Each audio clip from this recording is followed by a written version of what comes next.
Yes. Yeah, my mouse is moving.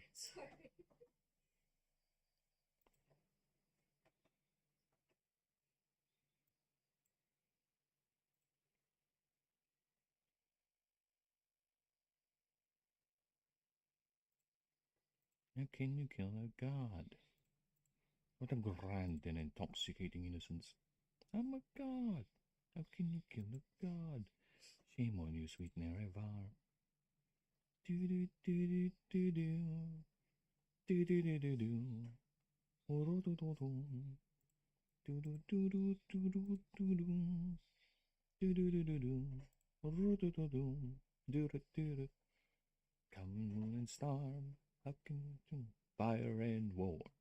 Oh, oh, oh, come Nerevar, come and look upon the heart.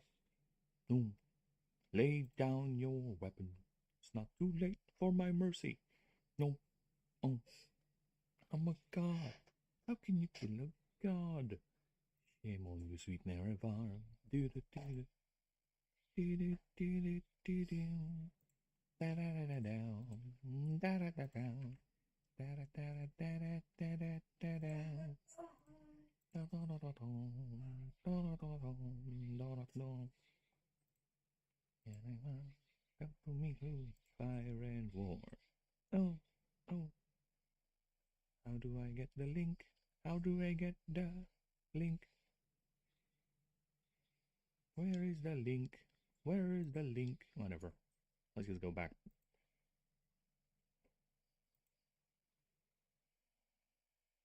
Give me the link. Give me the link.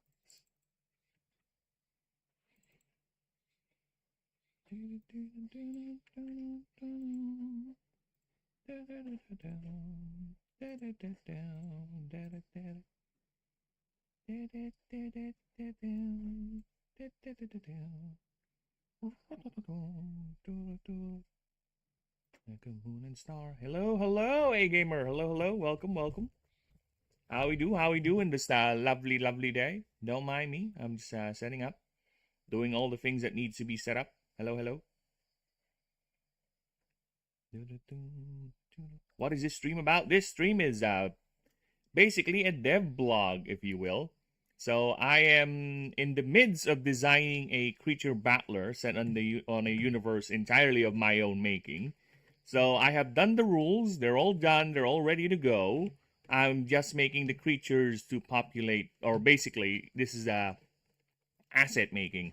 So we're setting up assets for the creatures, the stats, the characters, the items, all that.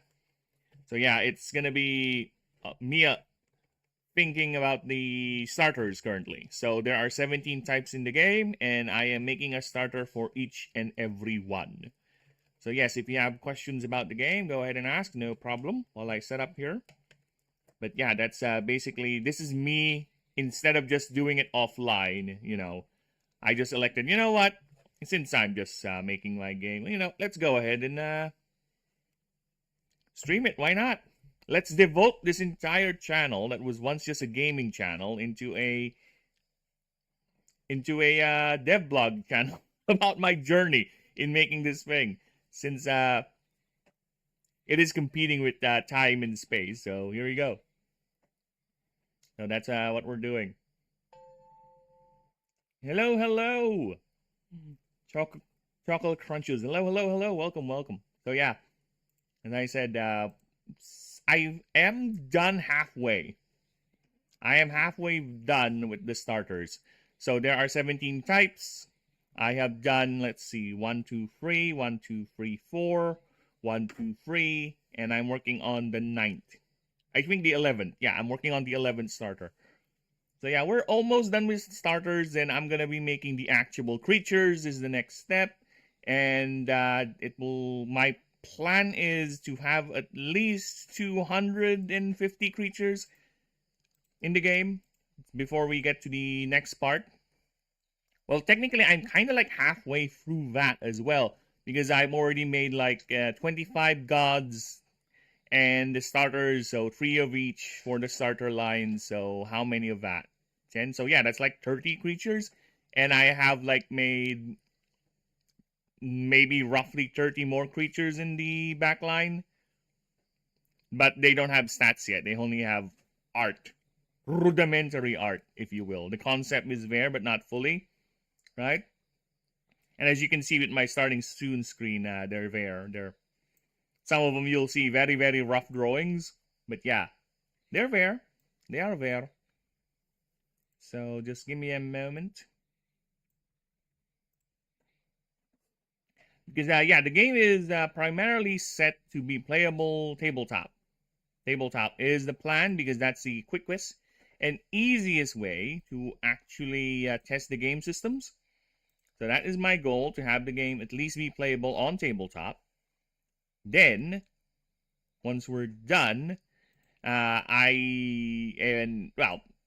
the game really is fun, if people really like it, my real goal is to have it be available on Steam. I would one day want to see this game plastered on Steam, as a game that can be bought by people. And yeah, because I am a fan. Sorry, I'm doing a lot of things, so English not good. English is really not my top priority right now in terms of brain function. So yeah, that's my goal, is to have it eventually be available on Steam rather, for people to play, a PC game and all that. But first, we'll have it play tabletop, and I'll have it be tested on the channel. So I'll have an open invite. If people want to join in, test the game with me, no problem.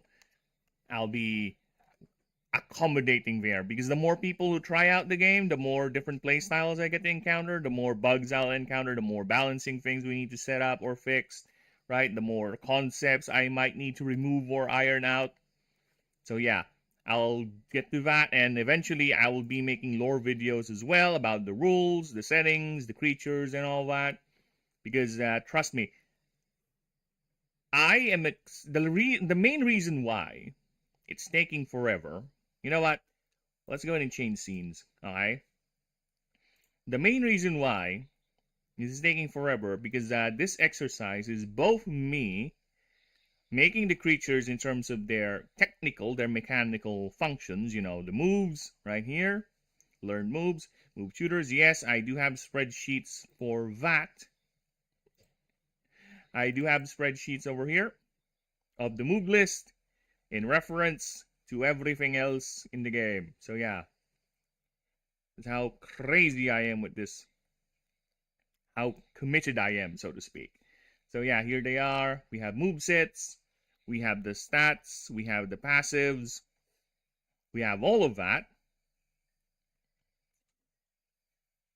And that is actually the main reason why it's taking forever, is that. And also, I have been making drawings as well, because drawings help me set up the lore, the creature, get me more familiar in what they are, how they function, and also the lore of the world. So that's another thing. I've been typing creature profiles. I really don't like just a snippet, 1 or 2 sentences to describe the creature, because it doesn't do it justice. And believe it or not, I am a crazy person when it comes to lore building, world building. World building has always been a hobby of mine, ever since when I was a little youngin'. So yeah, the creature, let me show you a creature profile for one. Here, look at that.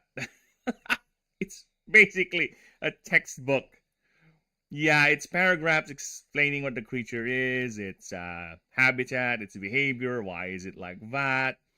Again, world building and all that. I really love world building. But yes, it's a mixture of both. So think of it as this document I'm making is going to be a PDF file eventually for a rule book, a stat sheet. If I'm talented enough with the drawings, maybe people have been appreciating the drawings every now and then, which is thank you, very nice. I appreciate that. But of course, it doesn't help if I improve, right? And if you were to check the drawings, they actually do improve in terms of the effects in this ambition I'm putting into the pictures themselves. They're no longer simple side views and all that. There's a little bit of there's a lot more perspective now. If you were gonna look at the older drawings, like the god drawings, because I made the gods first, right, for the creatures. So we're gonna go into Pantheon here. You would clearly see this document is technically complete, but I might redo some of it, of course. No shadowing whatsoever. Just basically the drawing, no shadows. Even with the action poses, we don't do shadows. So yeah, it's been a journey. Even with the art, quote unquote. So yeah, it's been a journey. And you can tell which one is the newer drawings because this one has shadows in it. A lot more ambition came into this drawing, because I think this is the last ever drawing I made for the God document. For the gods, yeah. But yes, you can clearly tell which one are the old drawings and which one are the new ones, just with the ambition alone.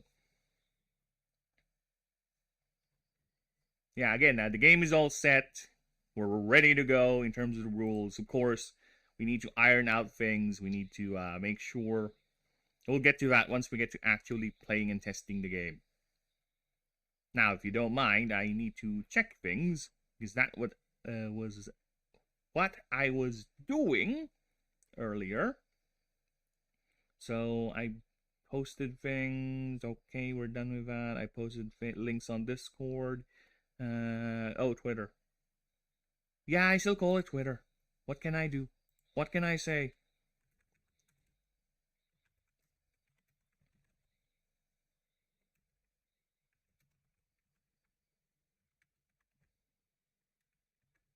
Like it. My post. My work, rather. Yes. Let's go ahead and ask any questions about the game. But it is indeed a creature battler. I try to make it as unique as possible, of course, because I don't want it to be just another regular creature battler. I want to have my own shtick, you know what I'm saying? So, the creature battler here, I played a lot of Pokemon, some Digimon, back in the day, you know. Well, not really some Pokemon. I really like Pokemon as a franchise. I really do. Come on. I just need to look at the creatures like, oh, that's Pokemon, Gen 9. Yeah, I may not remember your name, but I know you're a Pokemon. I used to know all of them. Like, literally, I can name them. Until Gen 3. Then Gen 4 when I started doing other things. Then I kind of lost interest a bit after Gen 5. Then I came back Gen 7. Then Gen 8, I disappeared again. And I just came back Gen 9 because I'm just curious about Scarlet Violet. FYI, I hated it. I don't like Scarlet and Violet. It's a very lazily made game. And I heard bad things too about the latest one they put out. I do love the Mega Evolution concept though, but some of the Mega Evolutions make me want to cringe. Die of cringe. At least they're fun, right? That's the important thing. They're fun. I was being a bit sarcastic there, because I do want quality in my games. So either way, I started this project maybe 3 months ago. So yeah, it's based on all the experiences I have with creature battling, games, Magic the Gathering, role-playing games, because I really love playing role-playing games like Pokemon, like D&D. Well, not really D&D per se. I didn't do the tabletop thing. Baldur's Gate, games like that, Diablo, where I really like the build diversity in terms of how many builds you can do and how broken the game can be when it comes to your build. So you can tell with the passives already, just looking at this. Yeah, that's a lot of words, right? Because I really don't like doing the passives where it's just plus this, plus that. It bores my mind. Okay, like I said, one of my main things is Slay the Spire, Monster Train, Magic the Gathering. I prefer a little bit of complexity, but not too much. As you can see with the stats here, they're not that, the math with the stats aren't that big, and I prefer to make it simple as possible, right? Simple as possible, where you just need a little bit of a calculator, a little bit of pen and paper, quote unquote. This will be a lot easier once we get this digital, but for now, again, I'm trying to make it as easy as in tabletop.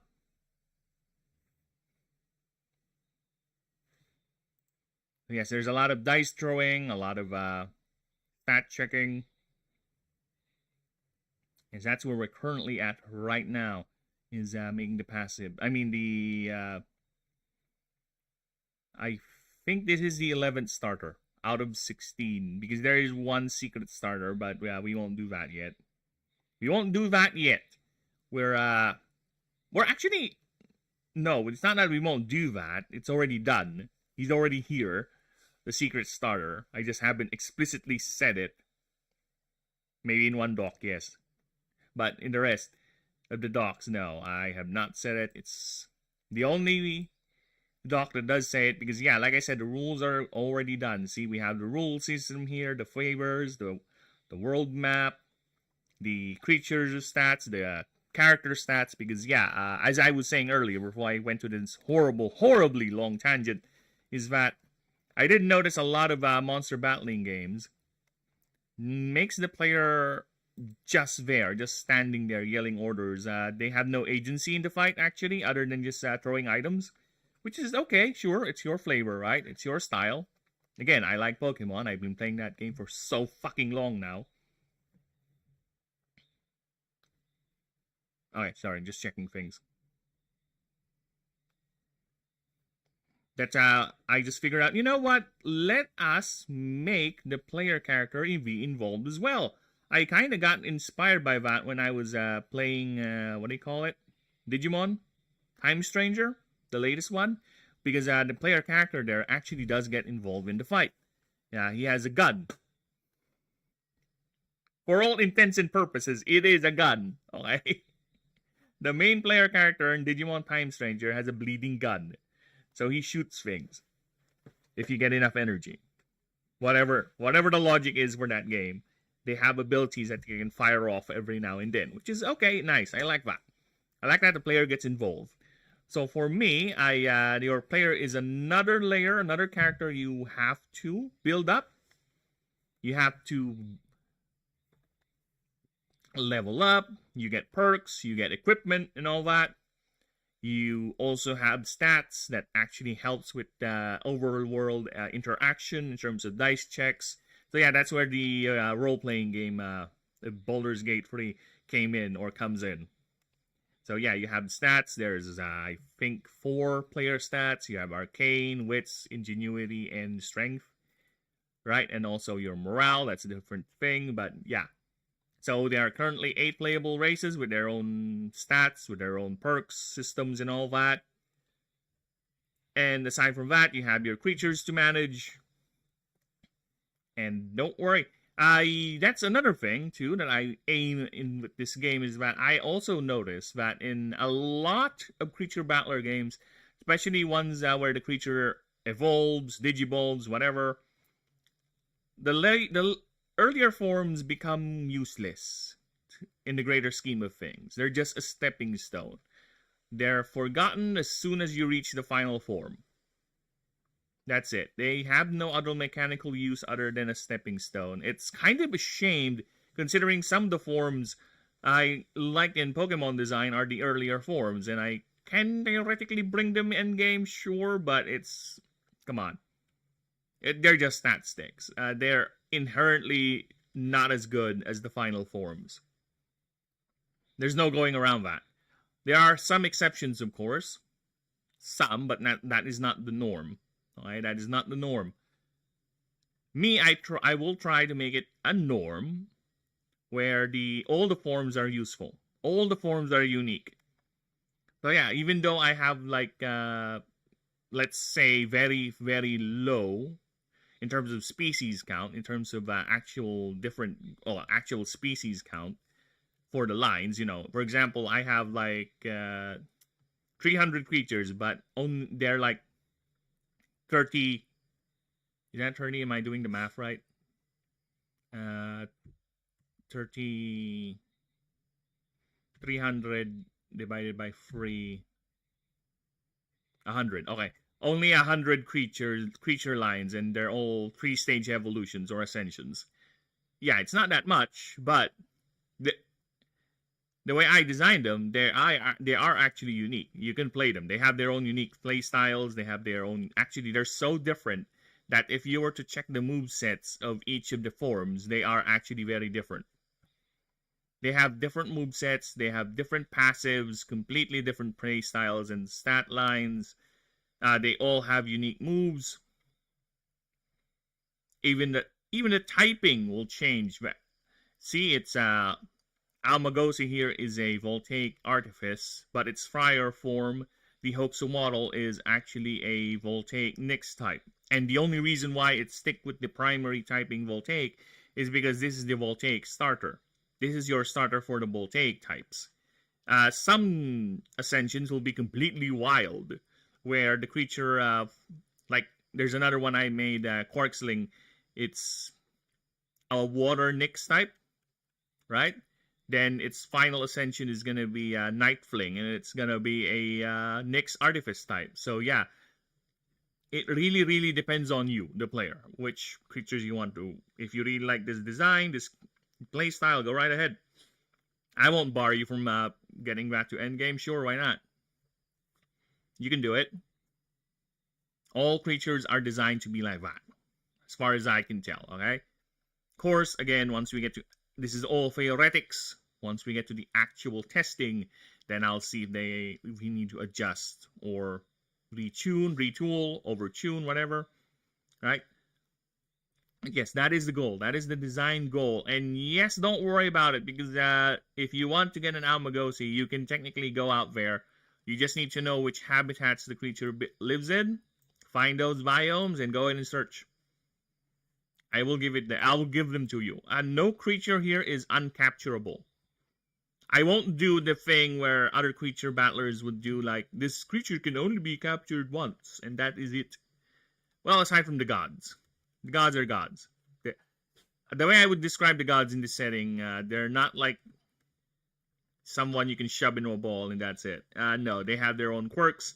They have their own things. I actually need to complete their favor missions before you can actually get a chance to challenge them and bond with the god.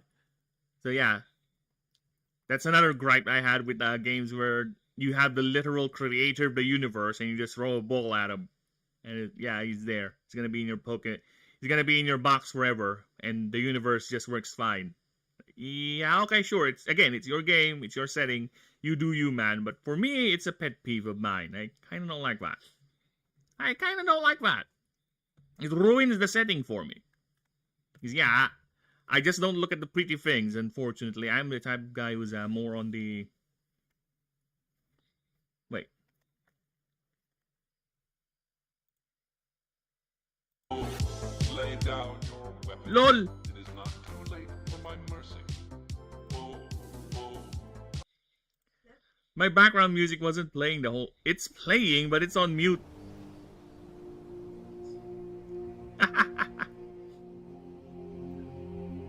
There you go. Okay, we have our background music.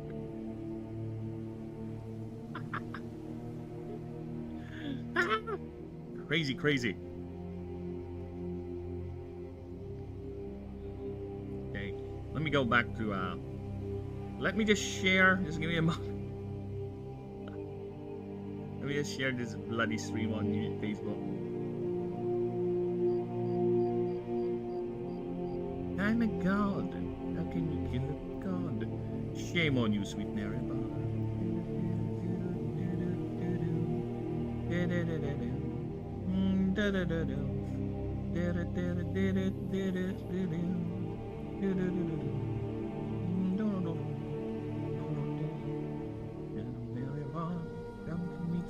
Fire and war.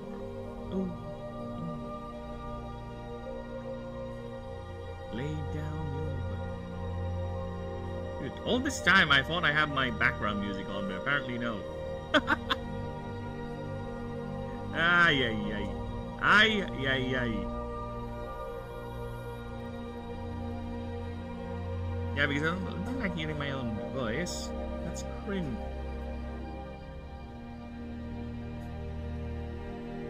Alright. Someone's meowing outside. Is that long?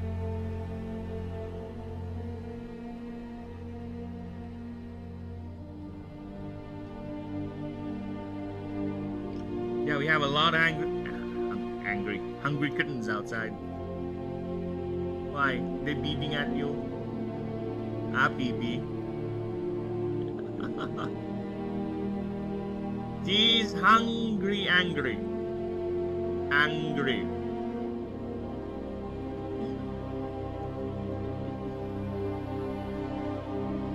Give him food.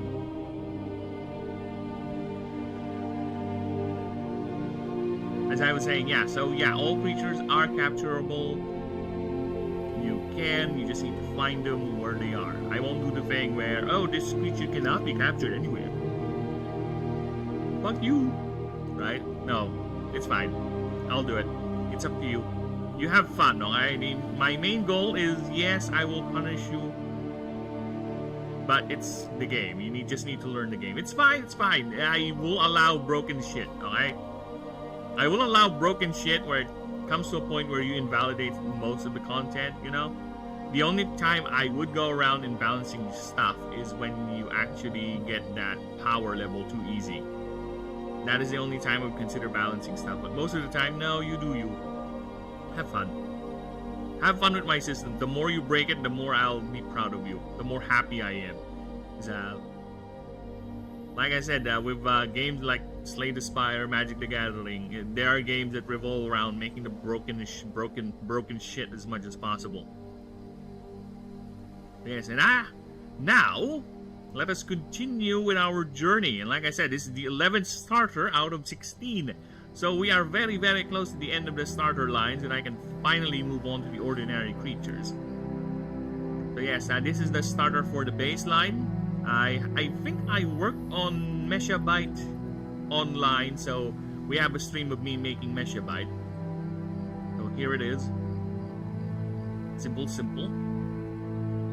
Now I did a couple of drawings for Hat Slice or Hat Lace. So we are at the stage where I just need to type the creature profile. The passives are all here already, and yes, there is a gimmick. You can see we have a male only and a female only passive. It's like Destrezza, where the female has a unique move and the male has a unique move. Here, the females has a unique passive and the males have a unique passive.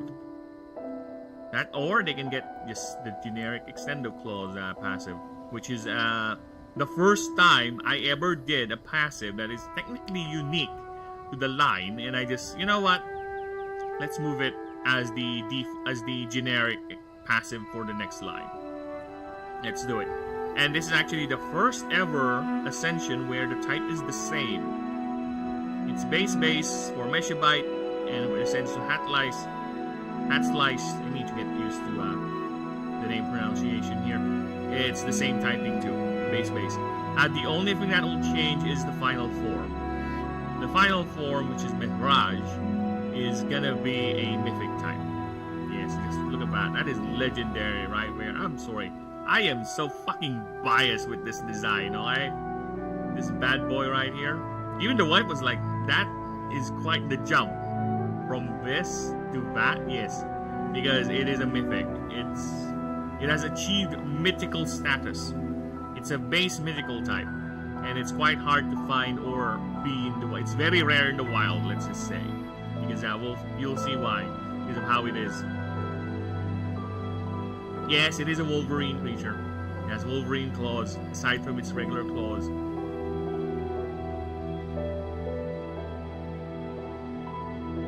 Oh, let us go ahead and get the typing. I didn't ask the wife, actually. You know what? I did ask the wife which she prefers, the male or the female. its female looks like this, and the male looks like this. And you can tell that both the genders are a combination when it ascends to a Mihraj. So no more gender dimorphism for the final form, only the second form. And she prefers the male because it looks like more of a cat. You can really tell she's a cat person. It looks more like a cat. This one is she doesn't like the snout. It's too narrow for her. So, okay, so let's get to typing.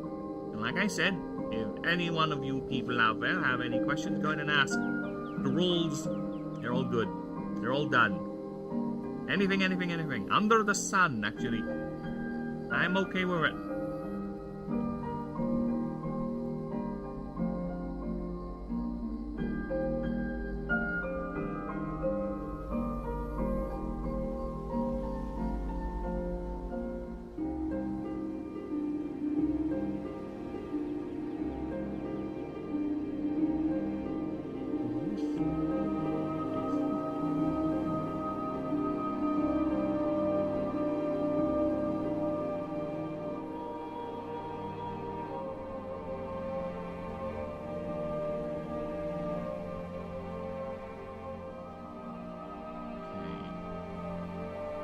God damn it. Discord.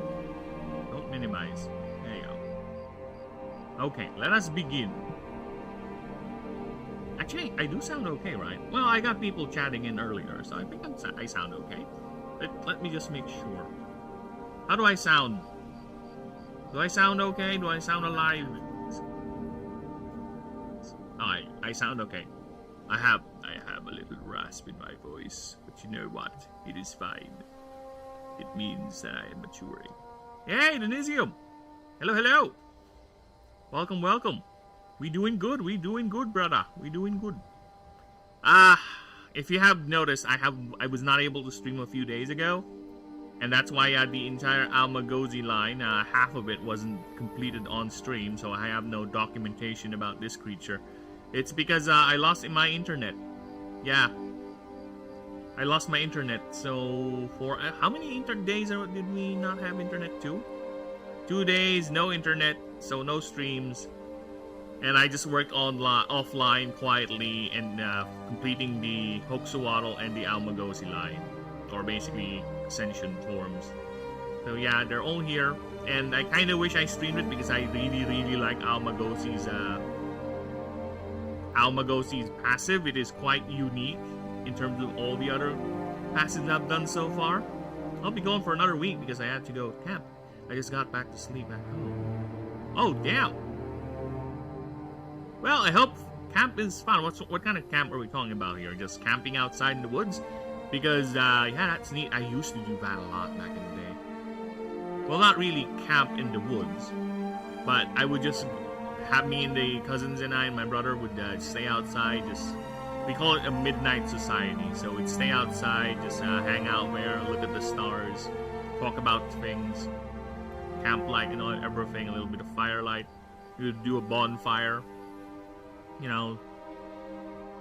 get some snacks, play some games. Then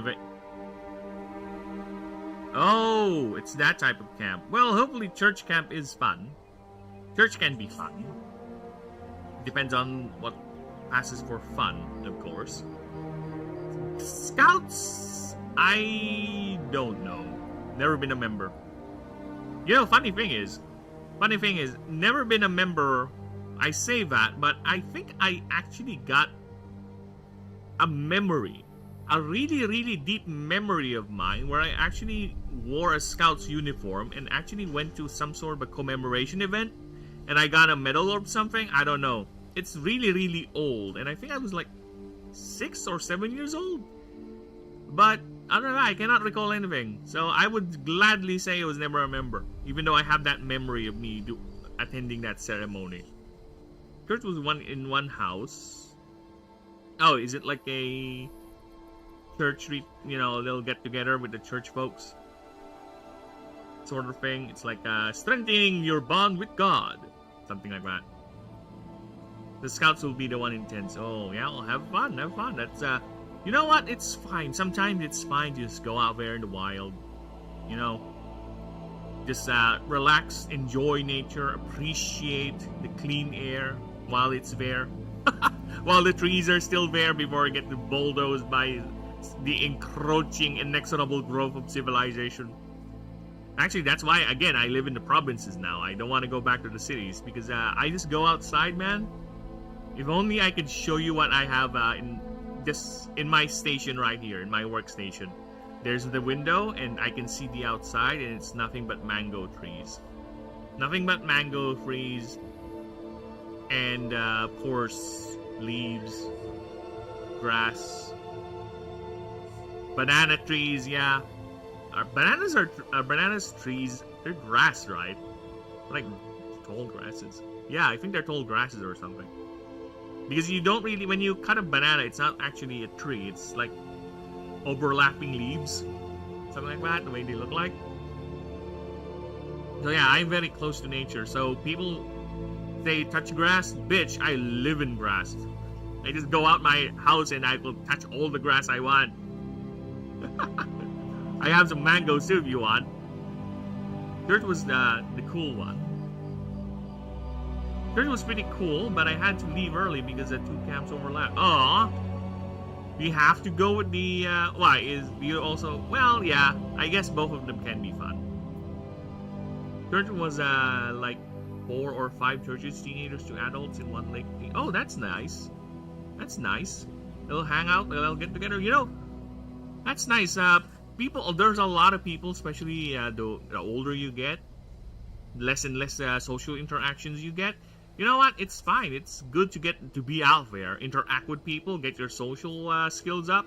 Because there are people out there who never had that chance to develop that sort of social skills. And you can clearly tell because a lot of them are YouTubers.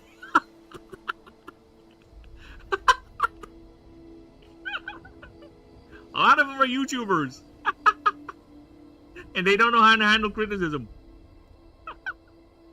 Power gets over their heads the moment they cross that 100,000 sub threshold. They think they're some big shot. Because they lack the social decorum and the basic social skills to actually interact with people.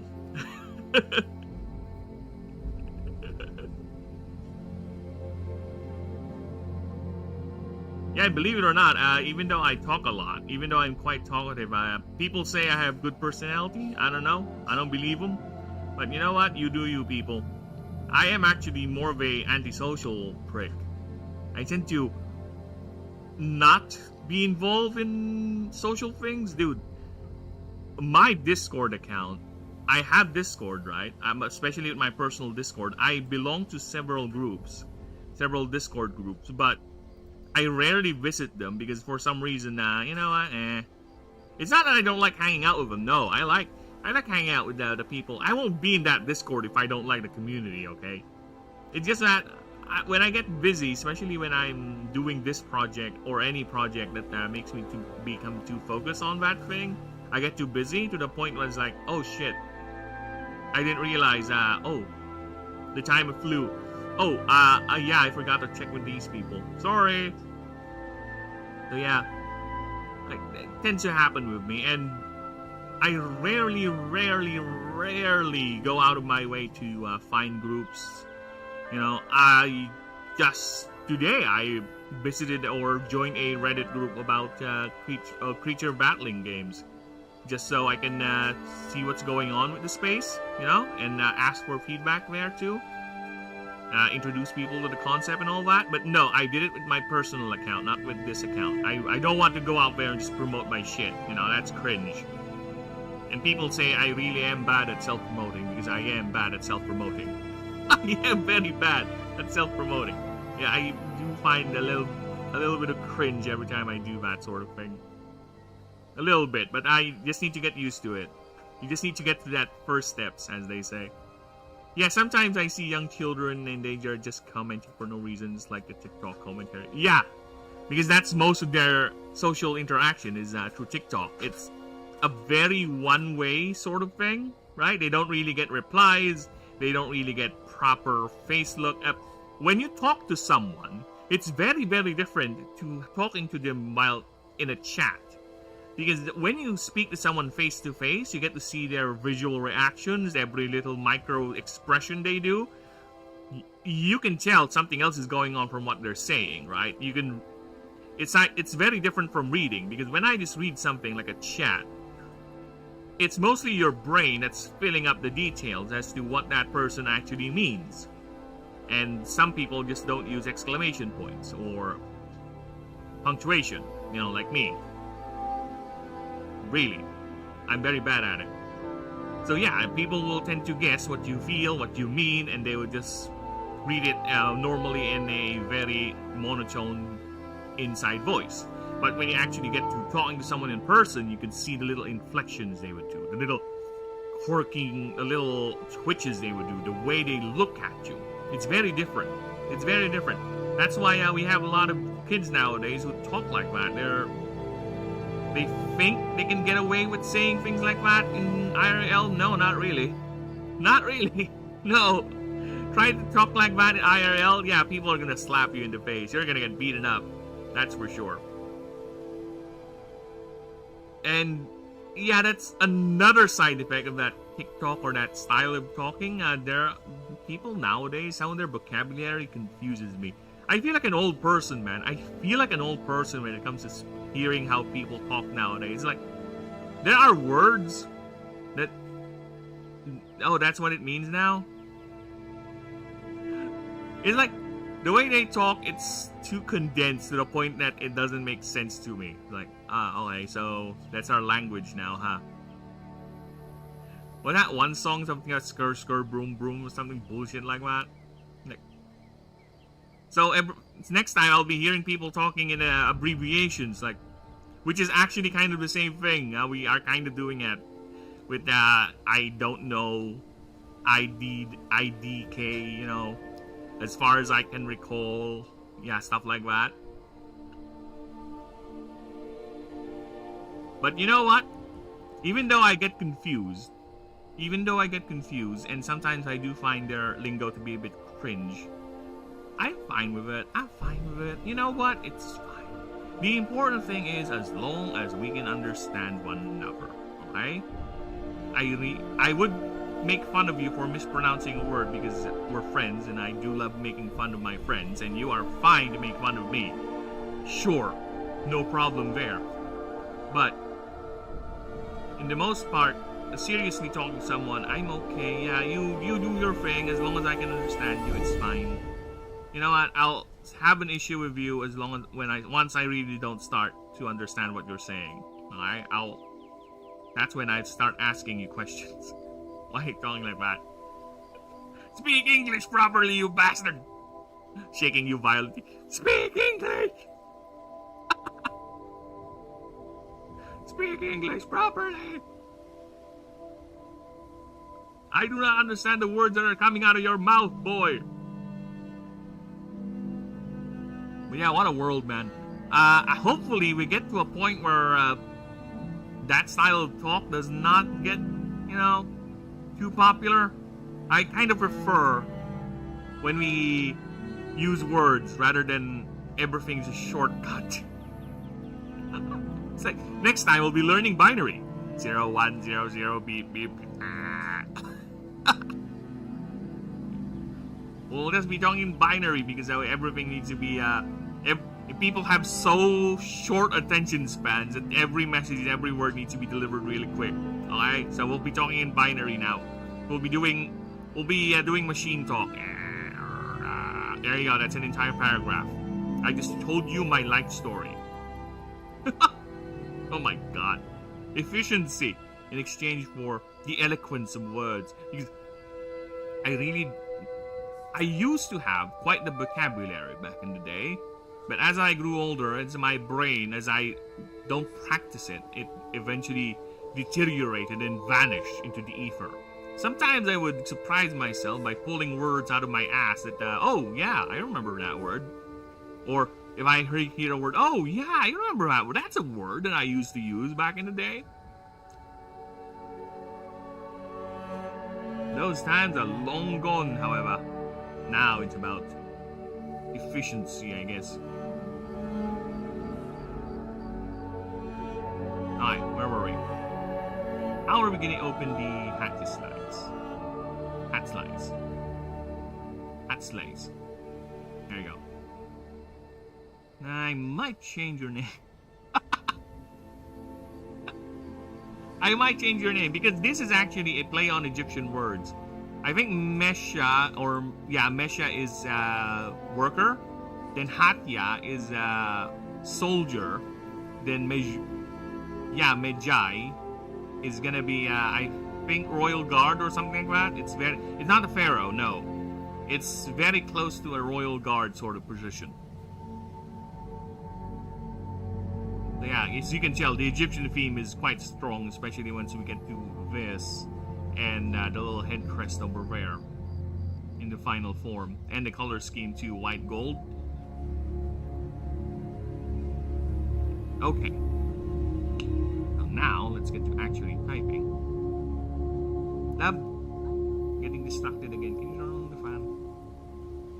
I am getting distracted, mundo. Okay, people, like I said, if you have questions, go ahead and ask. Go ahead and distract me. It's fine, it's fine. I prefer that I keep on, you know, we need a little bit of engagement here every now and then. It's fine. Don't worry about progress. I will always find a way to progress the project. Okay? A little tangent here and there doesn't hurt me. Most of the time. Sometimes. So where were we?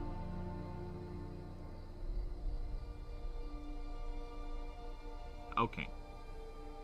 How can I open this?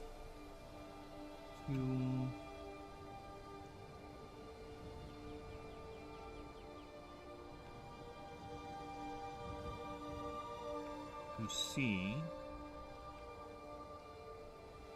Okay.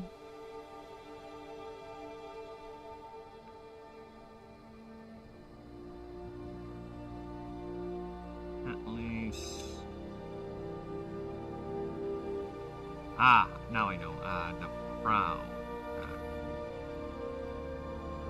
The image. The site, rather. The site. Oh. Okay. So we're lounging. Words or catechisms. Words for a four-legged animal sitting or lounging. There's gotta be other words for it. Either way, I need words. Words! Give me words. Sit, seated, resting, upright, attentive, lounge. Recline, resting, scroll. No, not lying. I think recline, no, lounging. Okay, the site of a...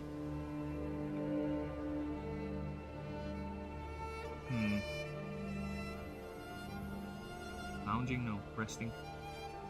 Words! The words. Resting on its haunches. Perches for birds.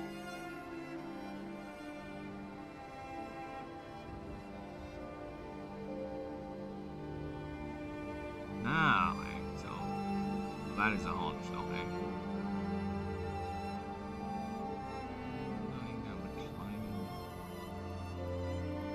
Crouch. No. Comfort.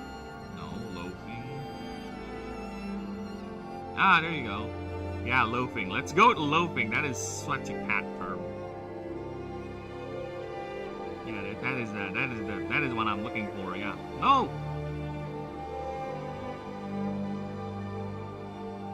No capital letters. It's not a.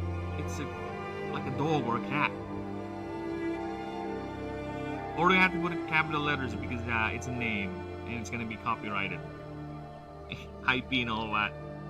Because you can only file copyright or IP claim, or yeah, you can only get intellectual property rights attributed to your thing if it's a proper noun, like a name. Improper or common words, you can't, because that does not make sense. If you're allowed to do that, you can just go ahead and copyright everything. Like some other idiots would. There was a time where some idiot that, well, two of them actually, tried to copyright the word react. Yes. They would try to put an IP claim on React, so anyone with a video using the word React would have to pay them for copyright, or they can claim it for copyright. It's like, fuck off. Fuck off. You greedy bastards. Glad they were not approved, because that is some slimy shit you got there, boy. Slimy. Because to be fair, I think they were the first React channel on YouTube to actually make it big. And so, in their infinite stupidity and their fear of competition, since everyone's doing React channels, there was a time where YouTube is nothing but React channels, right? If there's something new or whatever show / anime or trailer that came out, there will be a fuck ton of React channels milking that. Which is okay, because people nowadays, especially during the COVID COVID years, people are locked in their houses and they're very much starving for physical or some sort of social contact. And YouTube, Netflix answered that, and that's why React videos became popular at that time. But I think due to copyright getting stricter and stricter, a lot of React channels started disappearing. Either their videos are getting claimed, their channels are getting deleted because of all the copyright strikes, or basically the people just got bored of them, because a lot of these reaction channels are very fake, unfortunately. They're very, very fake. And actually, that goes a lot for streamers as well, to be honest. They're not really genuine with their reactions. It's always hype. It's always amazing. They don't really absorb what they're watching. Again, it's preference, right? Sure, if you're really into that thing, whatever. But people nowadays can smell this ingenuineness out, or fakery, this ingenuousness, miles away. And a lot of them really do come off as disingenuous or fake. Unfortunately, people are getting pulled with AI too, but that's a different story. But when it comes, to reaction channels, a lot of them just petered out. Because people are finding out, whatever. Because imagine this: you give everything 10 out of 10, 9 out of 10, even though the great consensus is people don't like it. Then what is the value of your rating then? Everything is good, everything is amazing. Well, good for you then, but what is the value of your rating then?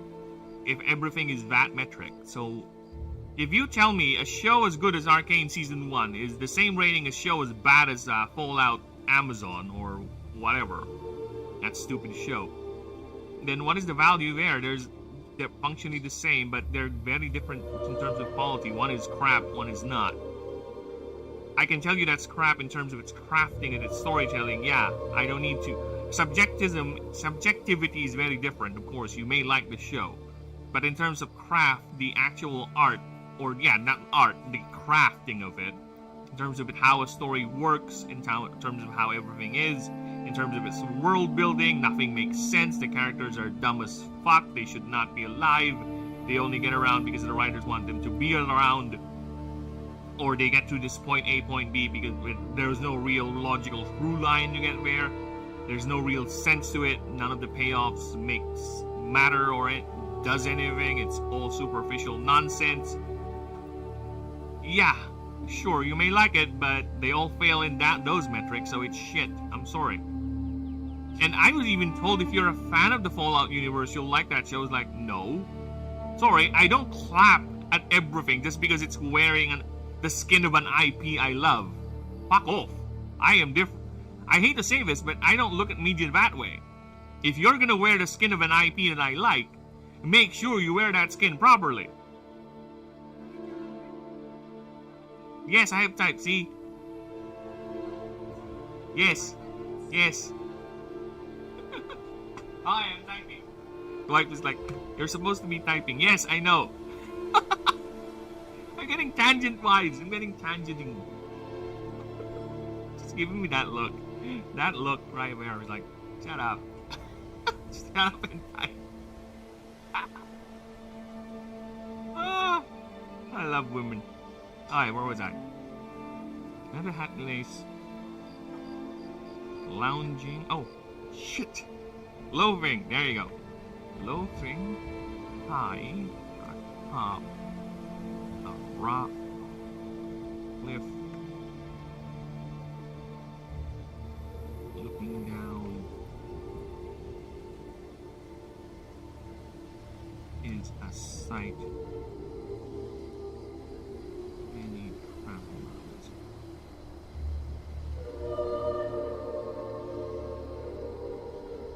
Many travelers take as a good omen. Or not only a Meshavite family is near, it also means the roads are practically clear of any wild, I say wild, right? Wild dangers.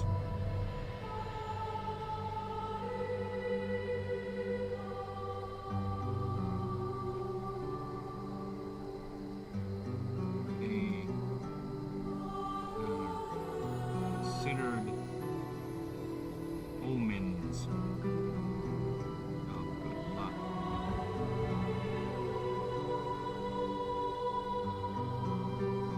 In safety.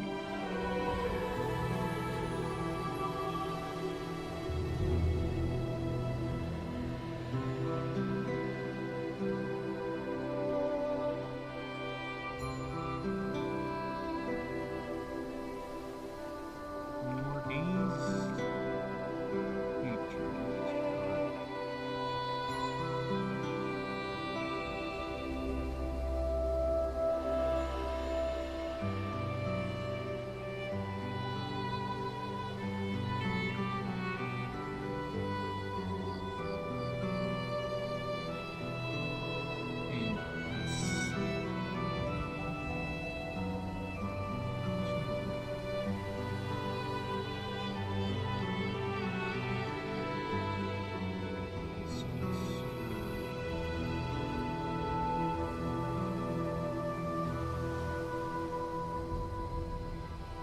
And Considered omens of good luck and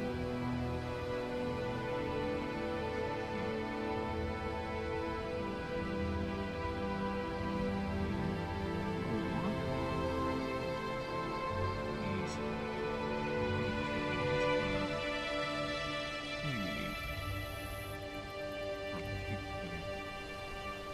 of their family. Yet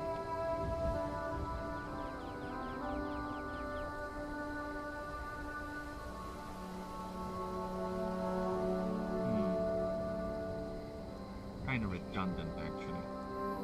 These creatures are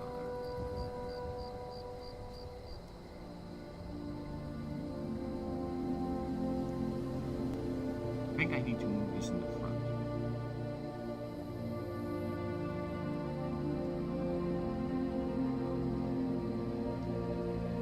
Omen, okay, this is where we're gonna put it.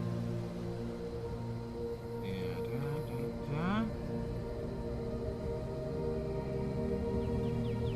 we go. There we go.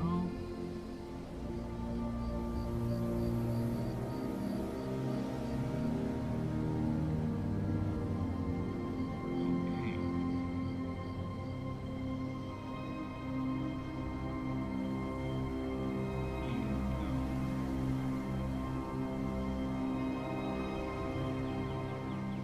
Good luck is separate. Yeah, you're right. Okay. There you go. Thank you.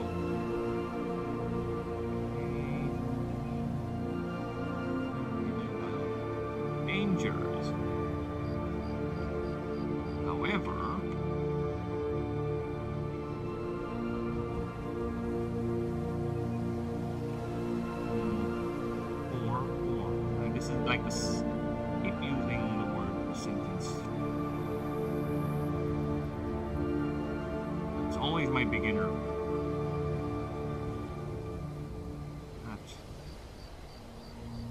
That's nice.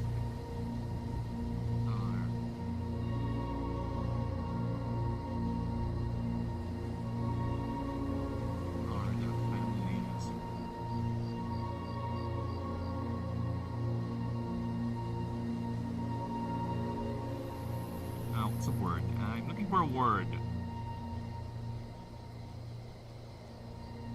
Stalwart? Synonym? I don't know. What are the nyms used for descriptions? Antonyms? See, the nyms, synonyms are the same, right? Words that sound the same. Antonyms are descriptions? Descriptors? Opposite. What are the descriptors? Yeah, something that describes a thing. What is the nym? Is there a nym for that? Whatever. Let's just go words that describe. Adjective. Thank you. Adjectives for a guardian. Told you, English is lumpy. My English be flump.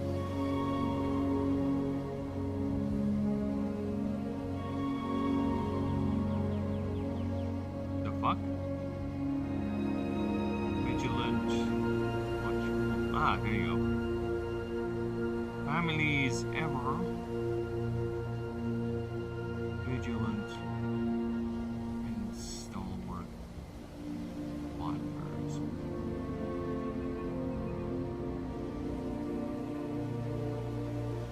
They were the eldest breeding pair that ascended together. Oh, no.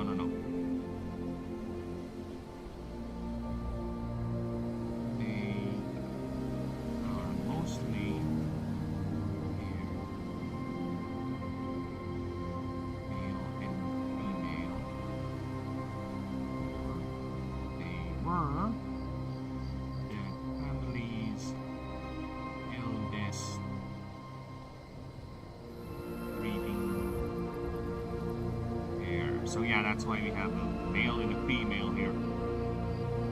Yeah, they were the eldest breeding pair, but since they're the eldest, they're now too old. They somehow got to that age without getting killed or, dying of starvation or whatever. So they now can ascend. They have achieved the age where their bodies can get enough mana, because like I said, they are base creatures, so mana is not really a part of their biology. It is more of a something that enhances them when they need it.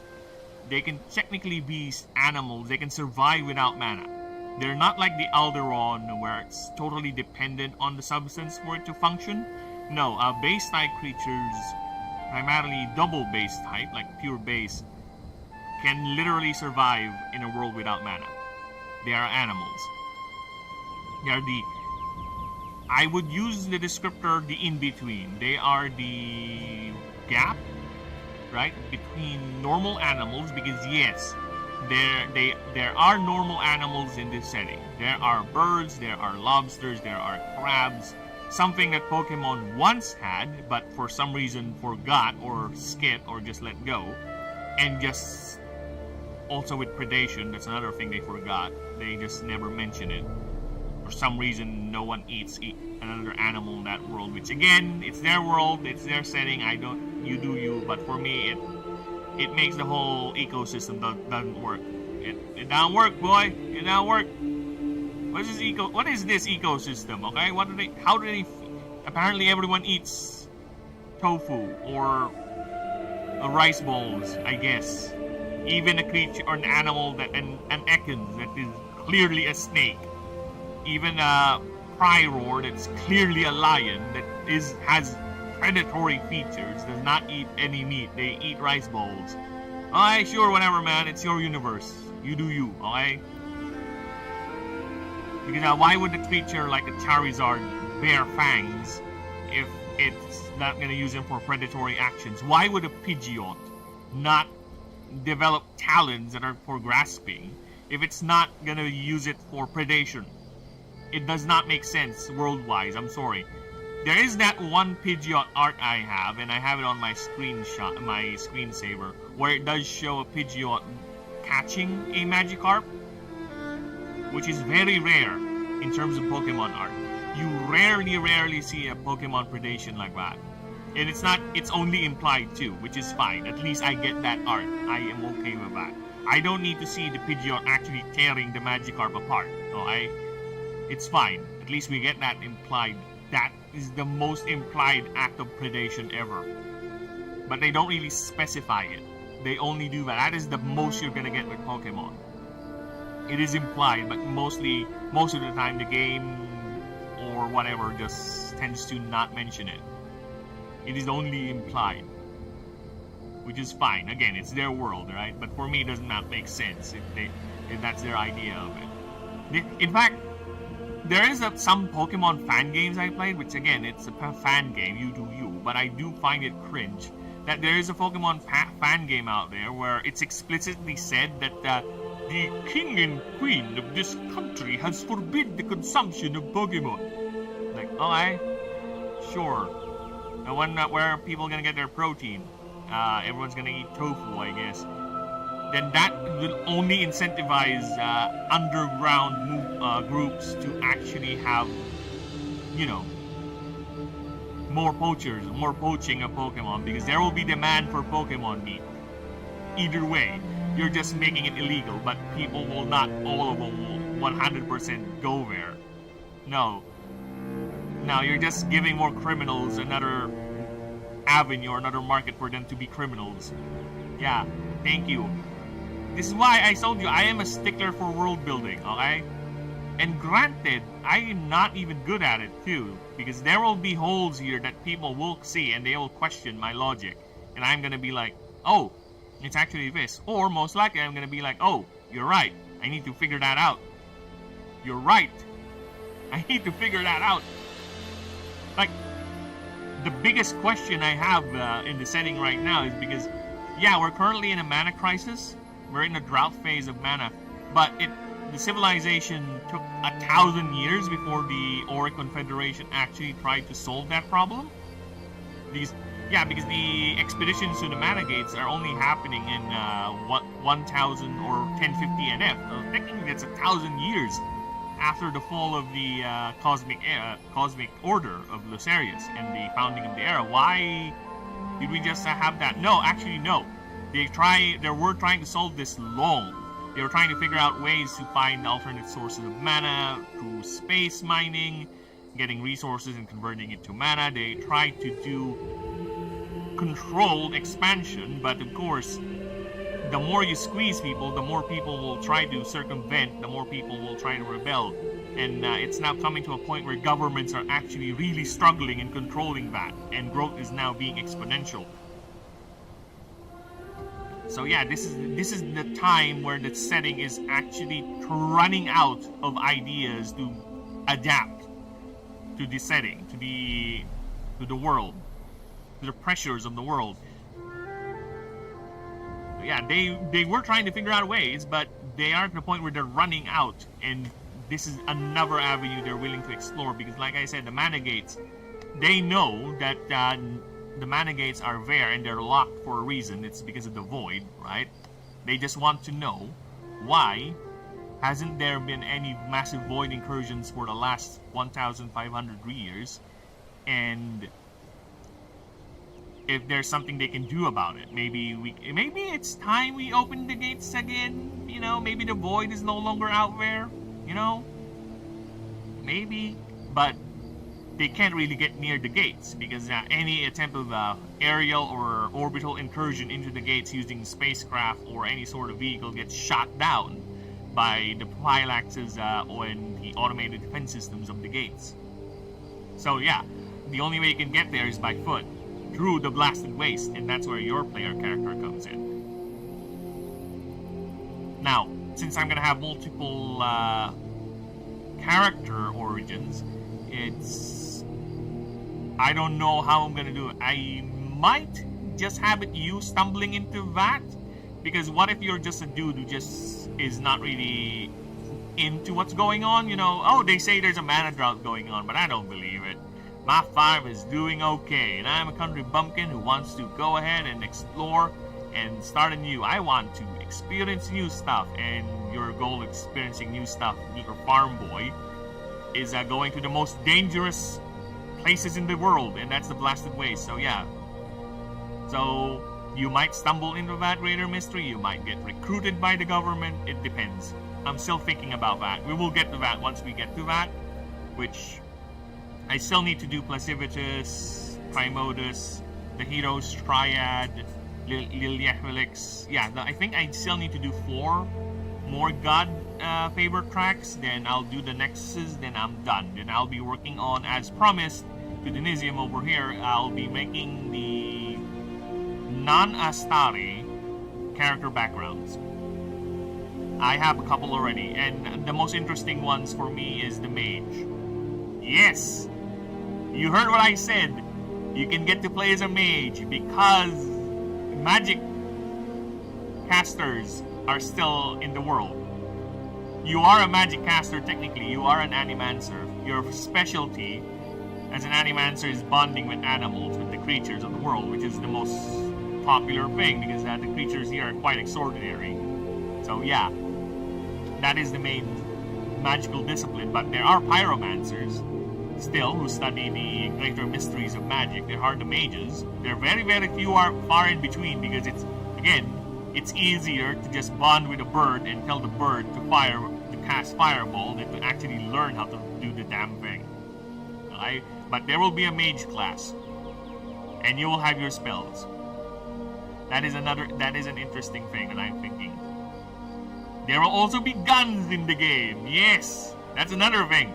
There is a gunslinger class where, yes, you can have guns. There will be a perk for the other characters to use guns, but it's gonna be like a military training sort of perk. You can only use basic weapons like a tranquilizer gun or a handgun or something, but before you get to the actual military grade weapons, you need to get that perk to learn, but that class isn't needed because it's an ex-soldier or a mercenary. So yes, I told you, man, it's easy. The setting will allow such things. And I already have a way of balancing the gunslinger class and the mage class when it comes to the creature design, because this is first and foremost a creature battler, okay? But there will be gimmicks like that. There will be gimmicks like that. And that will also incentivize me in making enemy types that are not all creatures. I can also make enemy types that are basically grunts or soldiers with guns or, you know, something like that. And you just have to use your creatures in beating them. So yeah, there's a lot of things that are... A lot of doors are being opened with that in terms of encounters, right? But we'll get to that when we get to that. For now, let's focus on the things that I actually have in front of me.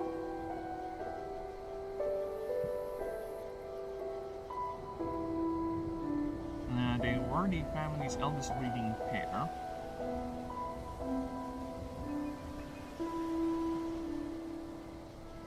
Ascended together.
mostly paired male and female, or they were.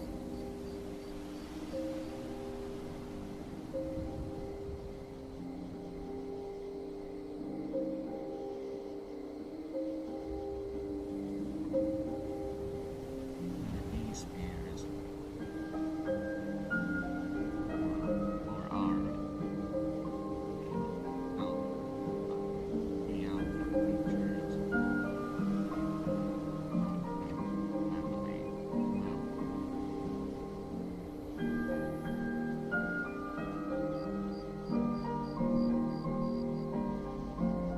No, that's not a good place to put that in. I need a place to put that in. Families are vigilance for watchers. They are mostly paired. And for they were the lowest breeding paired. So, they were the families.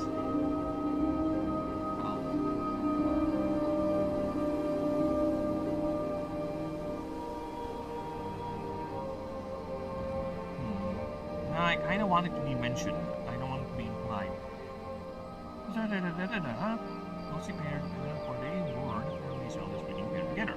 Or, and ever alone. Then,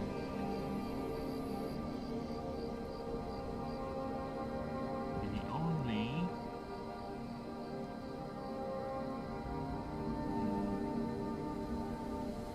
no. Yeah. Where the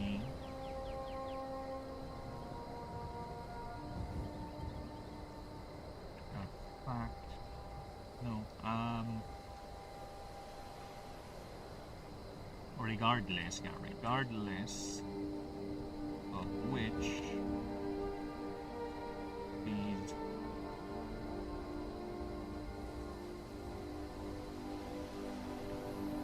slice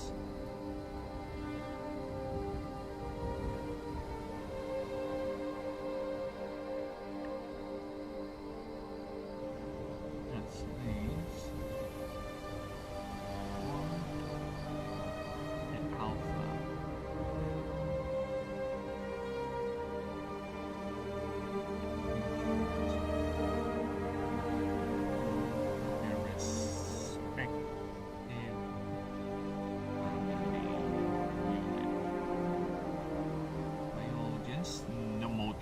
What is moted? I don't know. Apparently it's a real word. Because word did not complain it was a misspelling. So I need to figure out. I am genuinely curious. I know word moat does exist, but not M-O-T-E. I know M-O-T, M-O-A-T, which is the thing that surrounds a castle. But what is moat? Oh, there you go. Most commonly refers to a tiny particle or speck. Okay. Motes. Biologists moted. They specked. They tiny particle. The trigger. Noted that the trigger for the ascension is not for environmental pressure or competition, but rather the family's overall prosperity, where the old alpha gives way to a new generation and ascends, becoming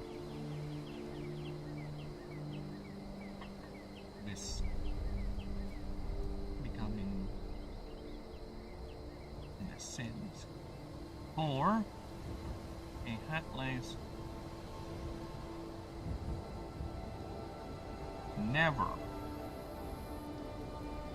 True should be fruit.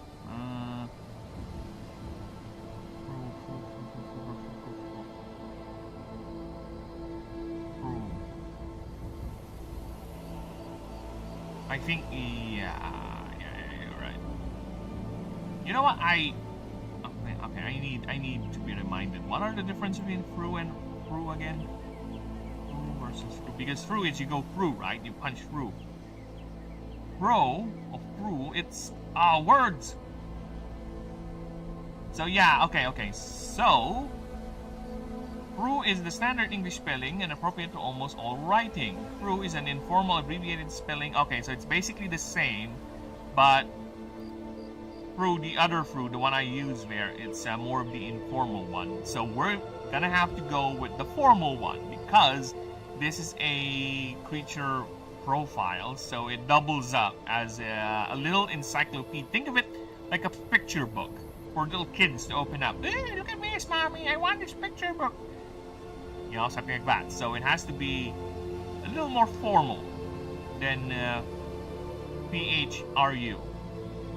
So yeah, so we're going with that. Thank you. 10 seconds please.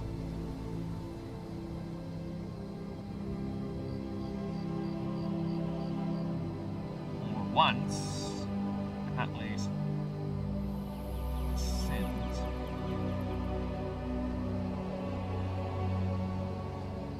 For once a megabyte ascends into, because here's the funny thing, I might eventually make multiple ascensions for the starters. So I need to put in that little wording there, right? Just to give room to that possibility that I might do alternate starters.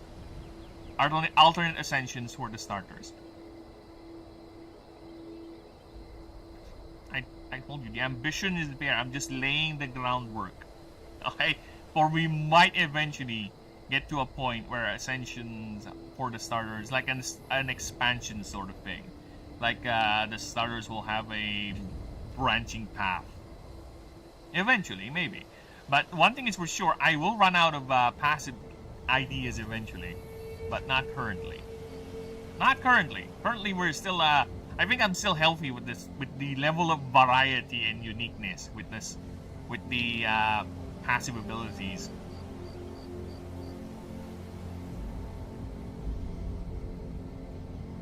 For once into a hat lace, they are never seen within at least 100 feet near their familial mounds.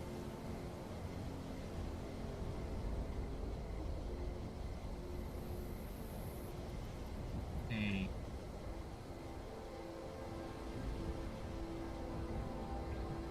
creatures now live in the outskirts. In the perimeter, actually, is the word. Perimeter. Ever watching and taking over.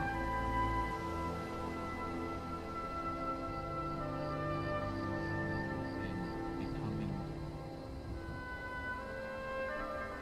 the family's vanguard.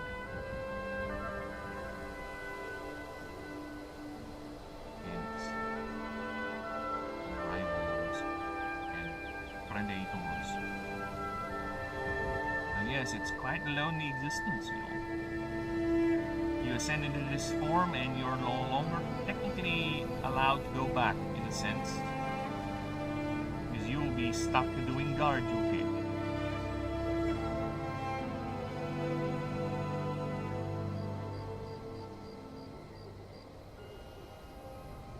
They will fend for themselves. However,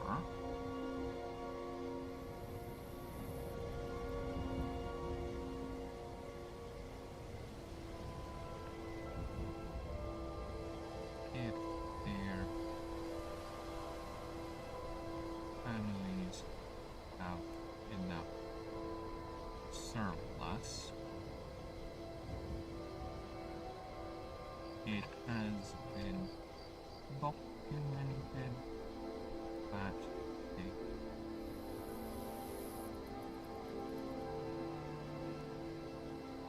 a mission light will bring food to you. That's so sweet.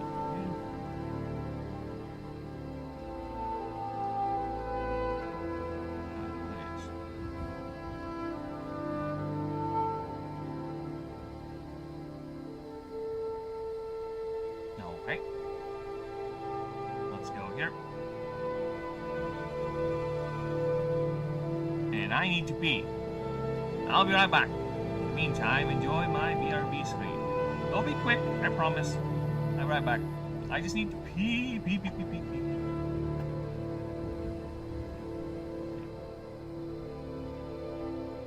Oh.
Hi, we're back.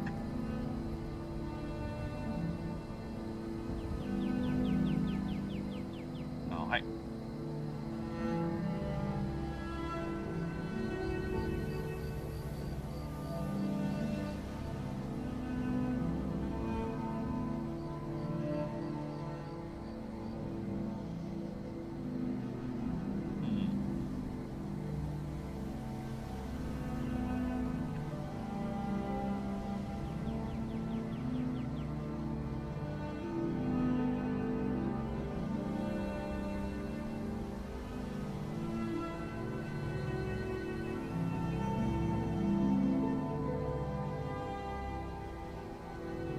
Associated half-lanes, okay. He's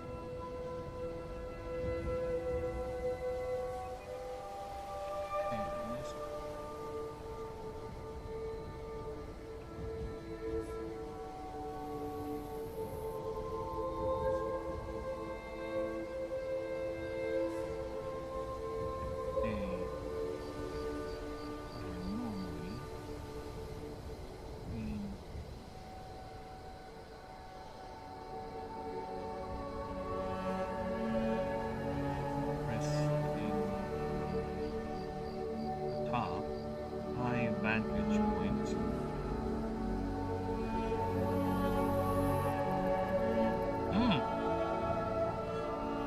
Right, bye. Oh, the thing? Ah, yeah, I see it there. It's attempting to fly, but it's not. I think it's being goddamn.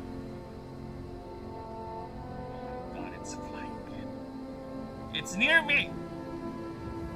It's gonna sting me again, I can feel it. Get over here. Wait.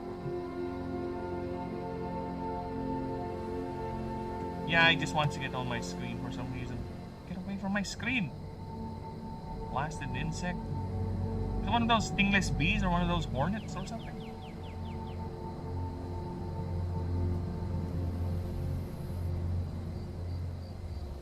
Oh, it's an ant. Explains why it looks biting me. Yeah, it also explains why it's not a good flyer. You're normally seen high atop, resting top vantage points, scanning the horizon.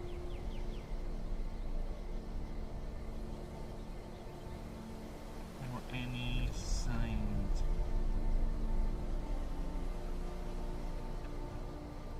or any game being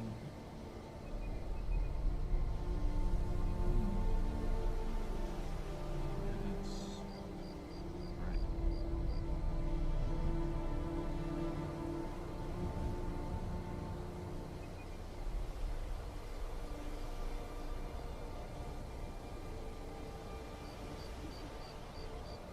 I don't like starting a sentence in.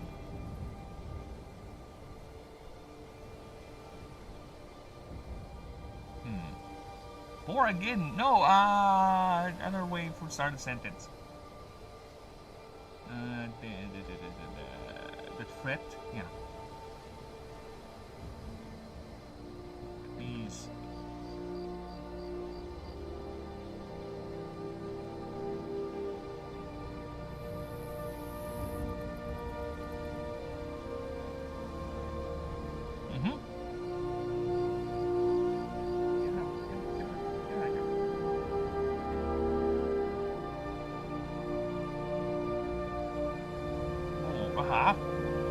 Alright. Give me words.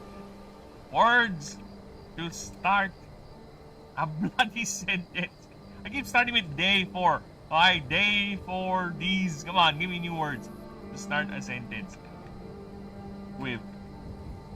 Come on, give me new words. Additionally, furthermore, moreover, likewise, similarly, also, equally, in addition, beyond this, notably, however, yet, nevertheless, conversely, instead, rather, despite, because, as, oh, therefore, hence, for this reason, typically, usually, often, occasionally, it's somewhere here, during combat, it's here. Yeah, behind my CPU. For example, instance, in any instance, okay, in a bloody instance, in any instance, a threat was found. No, get that thing away from me. You've seen the last time I got stung with those things, right? How big was it, Lab? It's not even as big as a coin. It's like pancake big on my thigh. I have to walk around with that thing. And the feeling was not fun. Isn't the threat was found? It is dealt.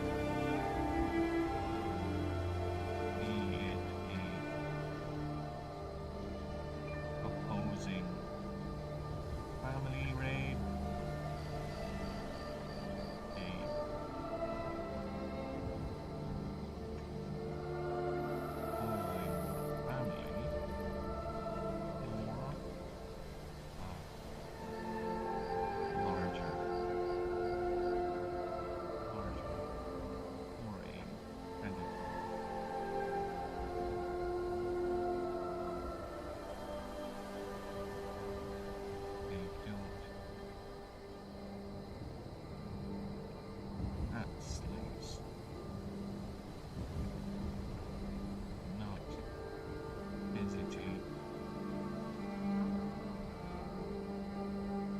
hesitate, and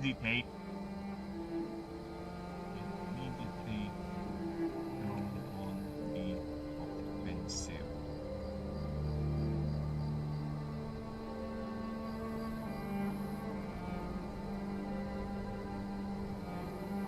Here we go again with the 8. With the yet.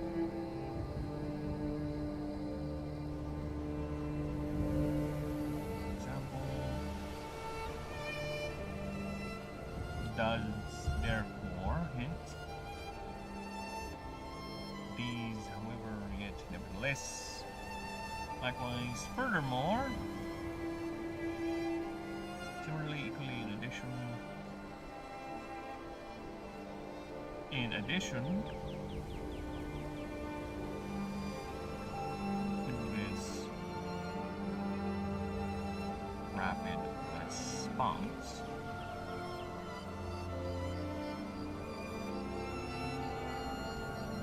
the male and females, aside from their physical differences,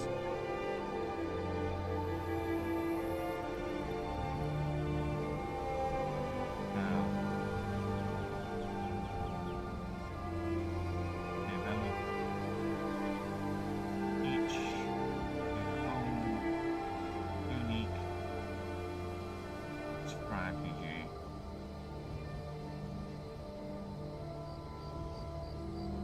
In healing. Okay.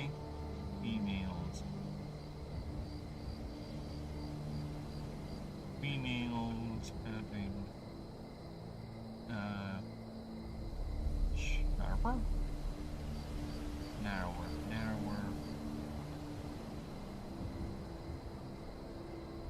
snouts.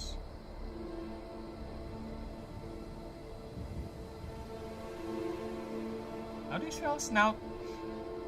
No. SNO UT. Snouts and curvier.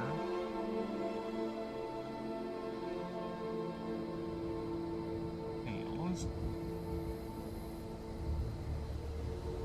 While males have bulkier.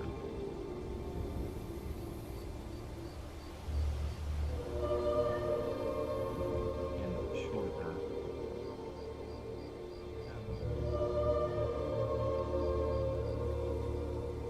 Bulkier bodies and shorter. Thank you.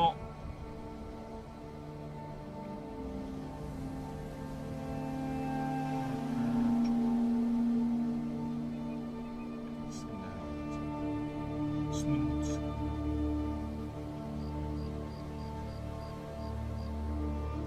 Each have developed their own strategy in dealing these trespassers. Okay, let me just reduce that. Nice. So, yeah, we're gonna have to do that. I can feel it. Let me just reduce this.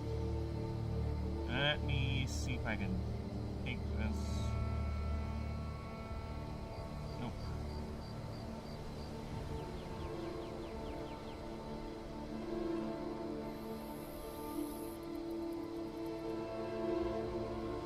God damn it.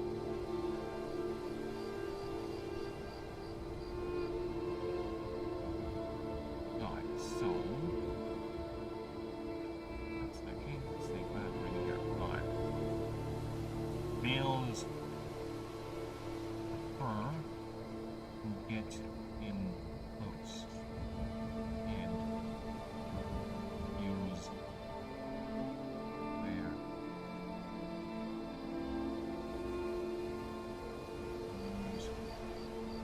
roll physical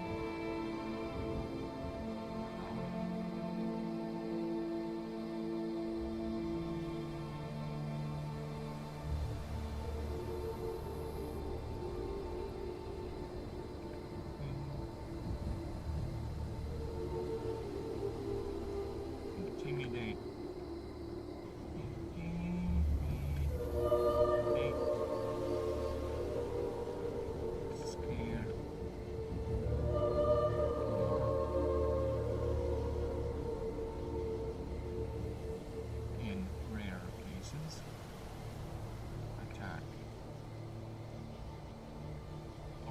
In rare cases, bite.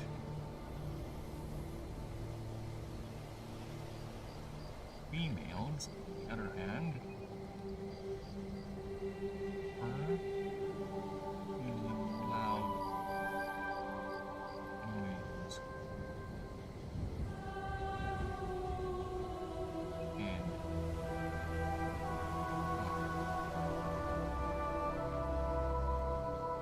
capable. I know, right? I think he just bit me.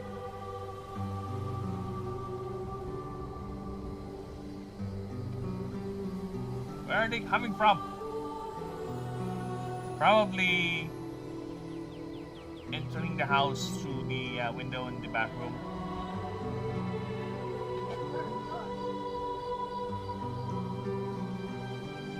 Yeah, that's what you get for living in a mangrove grove, people. Yeah, we're close to nature, but goddamn is nature encroaching all the time. That's another reason why we have a cat inside, because the cat is a good deterrent. Larger animals like frogs, because we do have cases. We had a case where there's a frog, right, living behind a refrigerator for how long? For like 3 weeks, right? It's long because every time we would go to sleep, we turn off the lights and everything, we would hear that thing croaking. It's like, he's living behind our refrigerator. Because that's where a lot of the insects tend to hide as well, and frogs tend to do that. They would just lay in the corner and just wait for their prey to get near, or that's where they hide during the day. So yeah, the frog would live there, right? And the only reason why the frog got evicted is because the cat. The cat eventually realized, oh, there's a frog there, and intimidated and played with the frog until the frog was like, oh, fuck this, I'm leaving. That's our cat for you. Unfortunately, it also scares the useful animals too, like lizards. Yeah, the lizards are fine. I am fine with having lizards scurry about in the ceiling, you know, or sometimes in the on the floor or near the walls, or on the walls, because yeah, they eat insects, they eat mosquitoes, they eat anything, cockroaches, those annoying, disgusting things. Yeah, spiders too. There's a couple of corners in the house where we let spiders live. There's a little bit, there's a corner here that I'm looking at. There's actually a spider nest. Even in the bathroom, we actually let spiders live in the ceiling, because they actually do help catch mosquitoes and other annoying insects.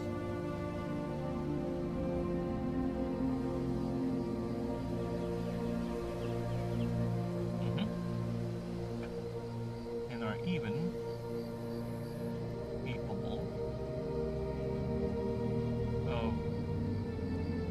limited aromantic praying mantises. Oh dude, that's my favorite insect. Praying mantises are my favorite insect. That's why my favorite Pokemon of all time, aside from Mew, is Scizor. That's why I have a Scizor wallpaper here, right? Because a praying mantis is my favorite insect, man. Two of my favorite Pokemon designs are praying mantis inspired. Like I said, Scizor. This bad boy right here. Scyther too, but Scizor beat it. I even have this card, this OG card, at home with my old Pokemon collection. I have this.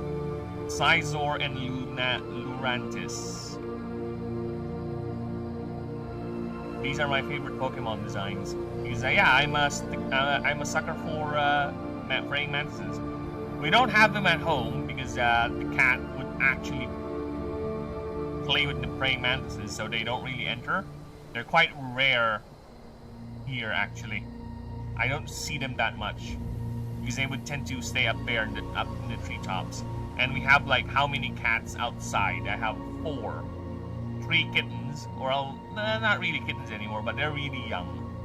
3 4-month-old cats and their mom. So if a praying mantis, a grasshopper, or any large insect gets near, yeah, the cats here eat insects, okay? I personally saw the other day, like 2 days ago, my cat, the one outside, Ashley, she was following me because she was begging for food, right? Then all of a sudden she stopped begging for food and just ran because she just pounced while walking with me. She just went on hunt mode and immediately pounced on a grasshopper and started munching on the thing. So yeah, crickets, grasshoppers, praying mantises, any large insects, even the click beetles are not safe. Actually, even tree snakes are not safe. And frogs, right? We saw Long the other day playing with a dead frog. And we also get tree snake corpses here in the garden every now and then. I think we got 3 dead snakes already left, right? Twice, two dead snakes. They're not the poisonous type or the venomous type that are harmful to humans. No, they're the tree snakes. They're the snakes, the small little snakes that climb up trees eating eggs and other small animals. Those are the type of snakes, and we would see them sometimes dead in the garden because the cats got them and they played with them. And sometimes eat them, but most of the time they'll just play with them. Unfortunate, but you know what? That is nature for you. Nature is hardcore. But yes, praying mantises are my favorite insects. They're so badass. I like the design of it, the very idea of it. When I found out that the praying mantis would actually eat its mate, I was like, "Aw, that kind of killed the majesty for me." Aw, but you know what? Eventually I got over it. Like, yeah, they're still cool. Whatever. They're still cool. It doesn't change the fact they're still cool. Okay, now we continue our completed aromantic projections.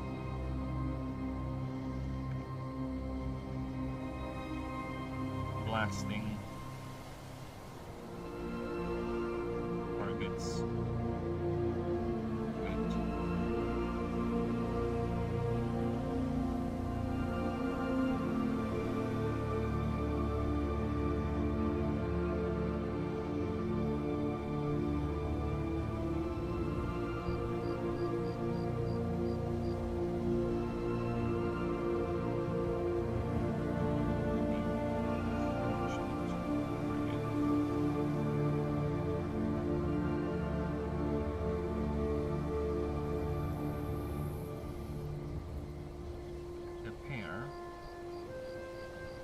Actually,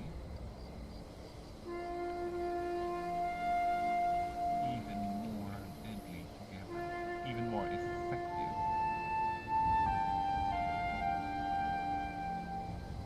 Ever. Yes, because if we look at the passives for the hat slays.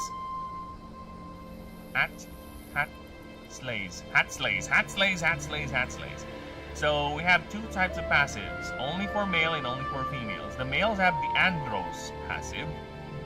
Basically, this creature gets 20% more defense, more DR. As long as this creature is in the field, opponents cannot target any other creature without this passive, without their attack moves. So basically, you have to hit this creature first.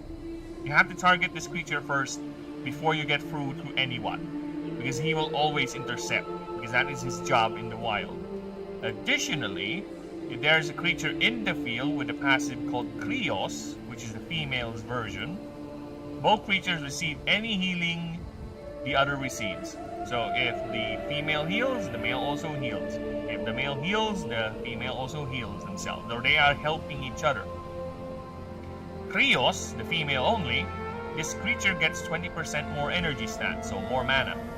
If you target an opponent creature with any move, pay 1 mana. Okay, we need to clear this wording. This creature,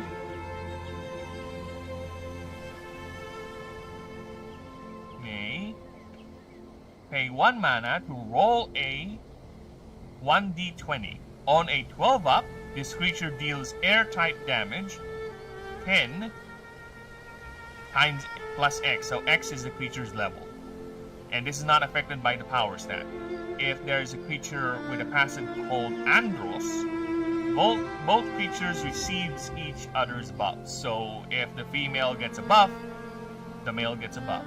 If the male gets a passive buff or a power buff, the female also gets that too. Yeah, that's how they do. They work with each other, right? Technically, they can function without the other, but they can work with each other too. If you want to maximize it. For min-maxers out there, get yourself a male and a female. Sure, why not? But technically, you can run a male Hatslace and you'll get the primary benefit of the passive, which is basically you'll wall off any attack from your other creatures. So it's a good way to protect your backline, right? It's a good way to protect your softer creatures, your healers, your air types with barely any DR on them. You get yourself a Hatslace and just either. There are moves and there are other creatures who would do this, but currently this is the best example of a creature designed to be a wall, right? But there are creatures with the move called Guardian, which is basically a flash base type move where you can intercept an attack using that move. The creature with that move will get in the way of an attack that's gonna go to another creature. It will eat that attack for your team. So yeah, there is a move like that. This creature gets 20% more DR, yes, so it gets more armor, more defense. So instead of 6, 20% of that, it gets 2 more. So it gets 8. Full stop, yeah, full stop.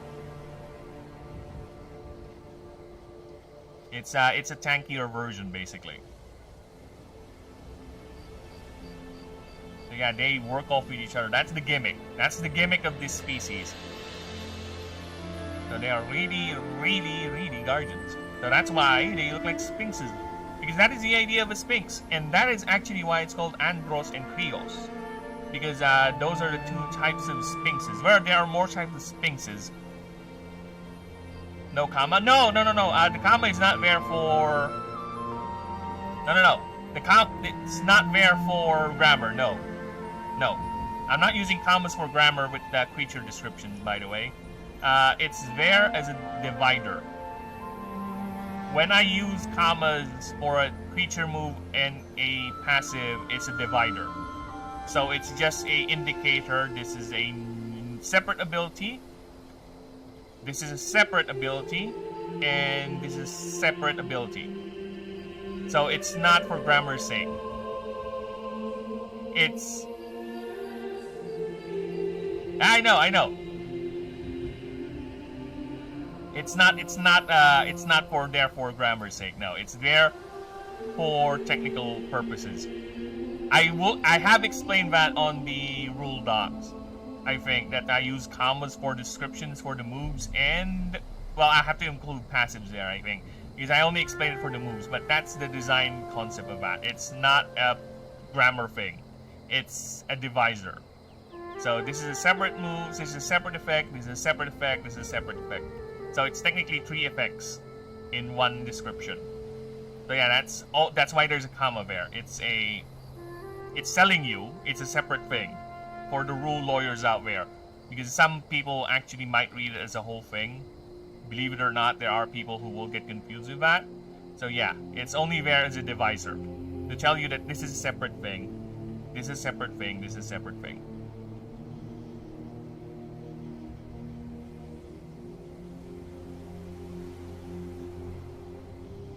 Yeah, I know, but I just use comma instead. I don't... The period is a period. There you go. Period is the end. I use it as a divisor. Because if I put a period here, that means the ability is over. Right? The ability is over. This has to be a different ability now. I have to name it Kumburger. Something like that. So yeah, it's a different ability, that's it. It's a different...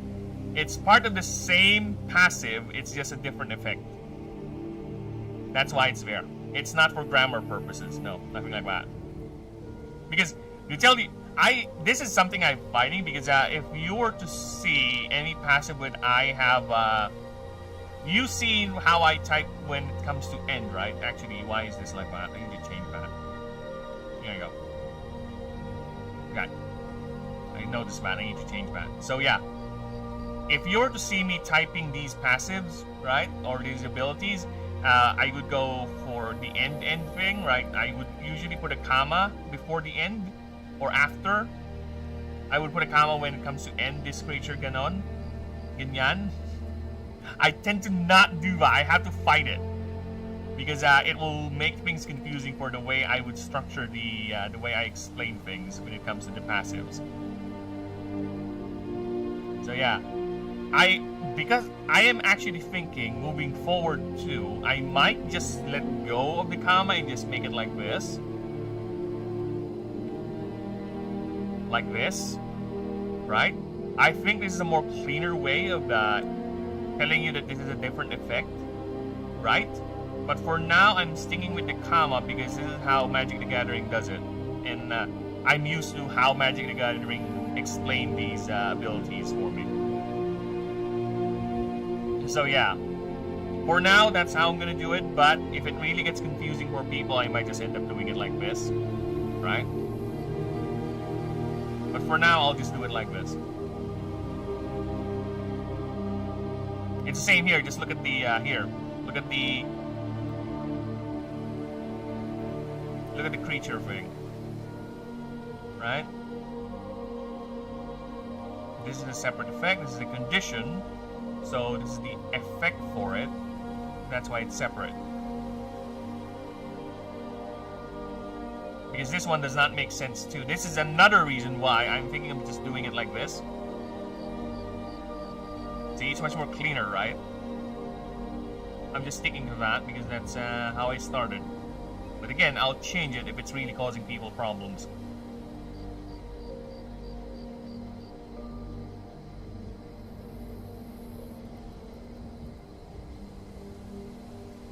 Okay. Now where were we?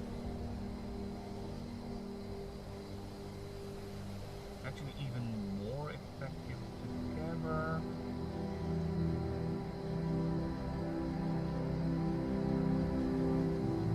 And the nail makes the front.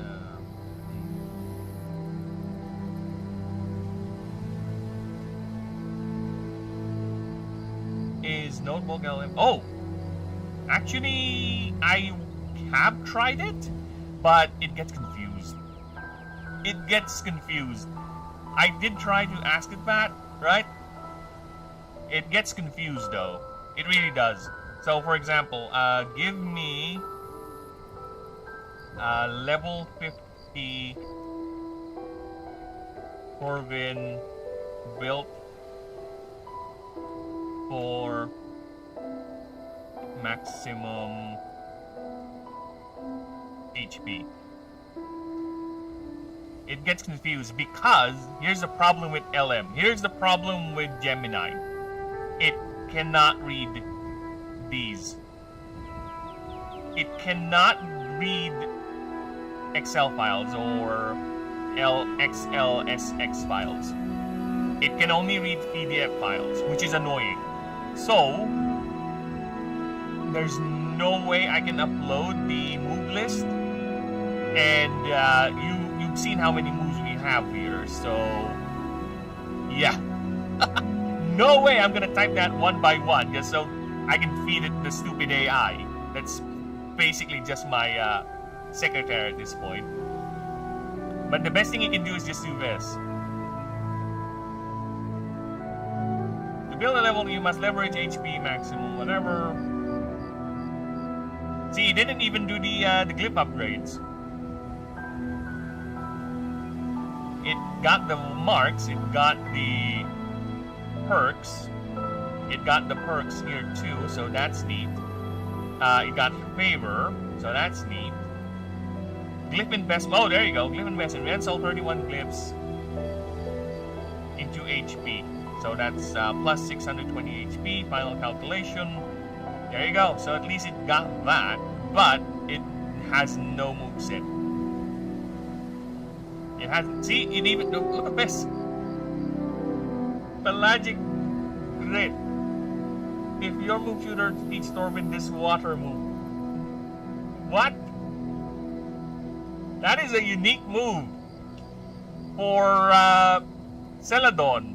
No way in the game will that happen. There is no freaking way your Torvin is gonna learn a move that is unique to Celadon. But to be honest, that's actually a decent attempt. The only thing missing is the moves. But it did give me at least a decent enough build using the perks and the glyphs upgrade. So yeah, that is actually a decent attempt. It just got one mistake here with the moves. And there is no moveset. If you play a Sullen race instead of an elf, choose the Gaia Booms with Gilded Supremacy perk, which scales every 500 currency. So yeah, it has these suggestions too for different races. So yeah, decent enough. It gives you a good idea. Actually, I have already considered of making pre-builds. I have considered making pre-builds already, where it's a setup build already for a player that is designed to be the most player-friendly and the more complicated creatures. Because I noticed some of the passives I've been designing are too complicated actually for a beginner. So I played around with my private profile and see about how are we going to tier this, which are the creatures that are basically beginner friendly. And from what I was given, the beginner friendly creatures are Torvin basically, or Verdant Starter, which I can see considering how uncomplicated its passives are right here. Very straightforward, right? Just alone with the text, it's not that too complicated. And it's a tanky one too. High HP, decent DR, and it has light steel moves. So yeah, I can see that is very, very beginner friendly.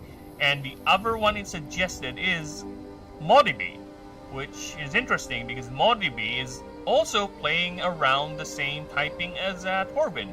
Torvin is a Verdant Earth, while Modibi is actually Earth Verdant.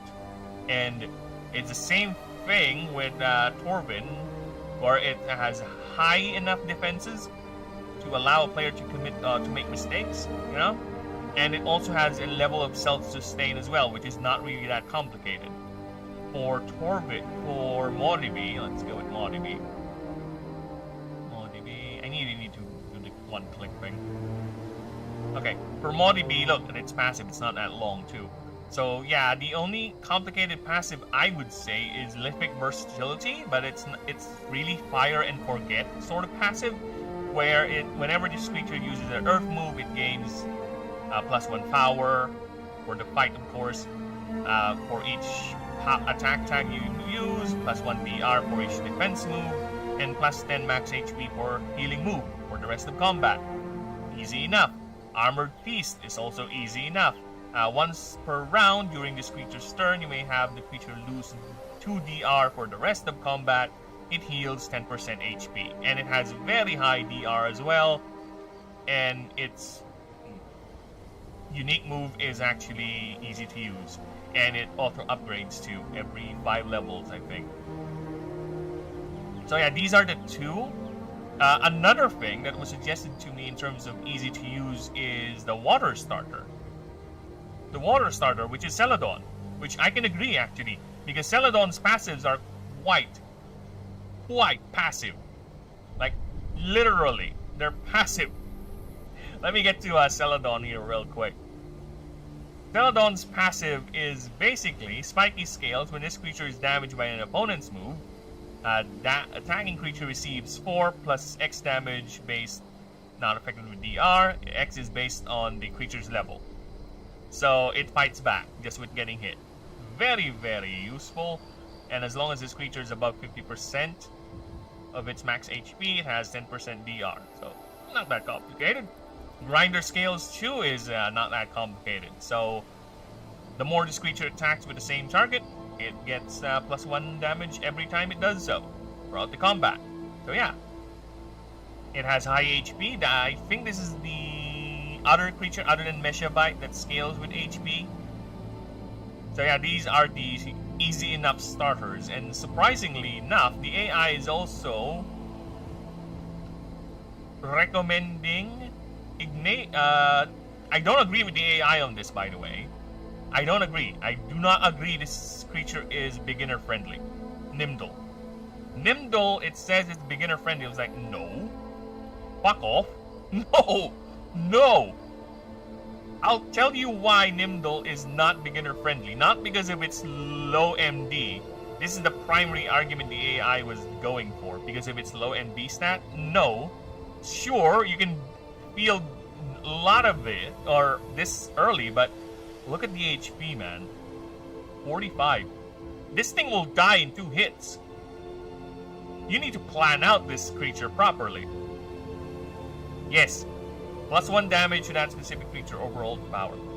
+1 damage. I think I did explain it there. I just didn't read it properly. +1 damage to that creature. Yeah. To the what do you call that? Okay.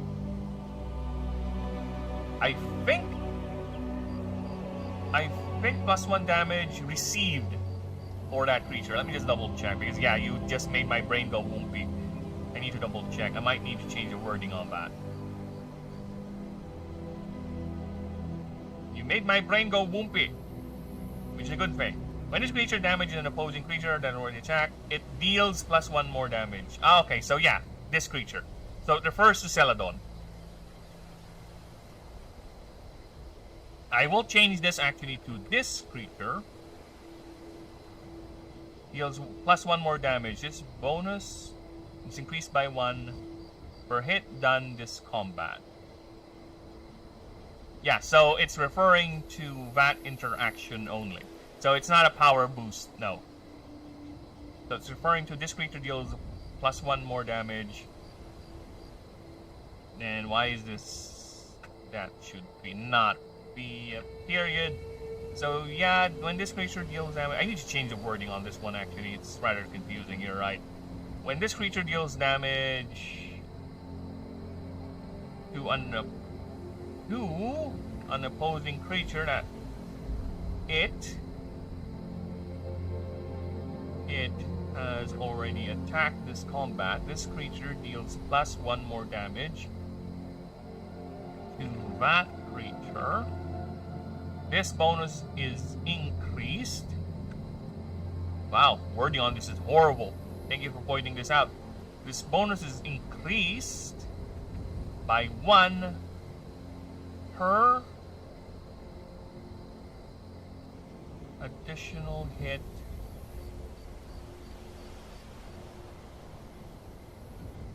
per succeeding hit.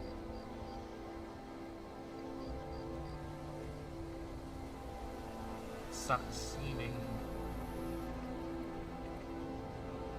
hit this combat. Alright.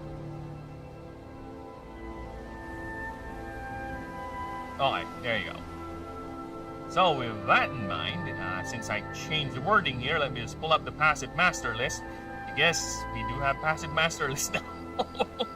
This thing is getting too big. Yes, we have a passive master list, so I'll go ahead and copy paste that, change that new wording over there, go to creatures and change the wording there too.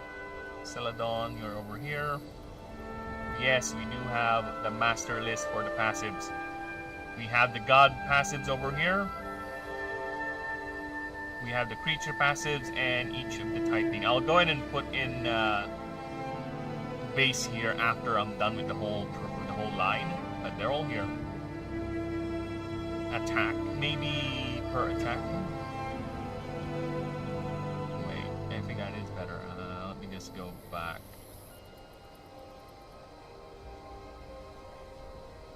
Or are there other types of hits?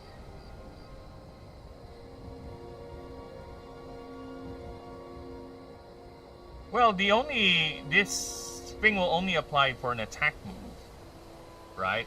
It's not gonna apply if the creature damages itself through combat or effects. No. So if this creature damages an opposing creature that is already attacked this combat, so technically The wording here is a bit ambiguous actually, because you can also interpret this when this creature damages the opponent using a status effect it applied. Because if that is the case, that is a different case. So we need to change that. Okay? When this creature damages yeah, we need to fix this. Damages a opposing creature, that is damages an opposing creature with attack. Move that. Okay, fine. It's fine. It's fine. With an attack, move that.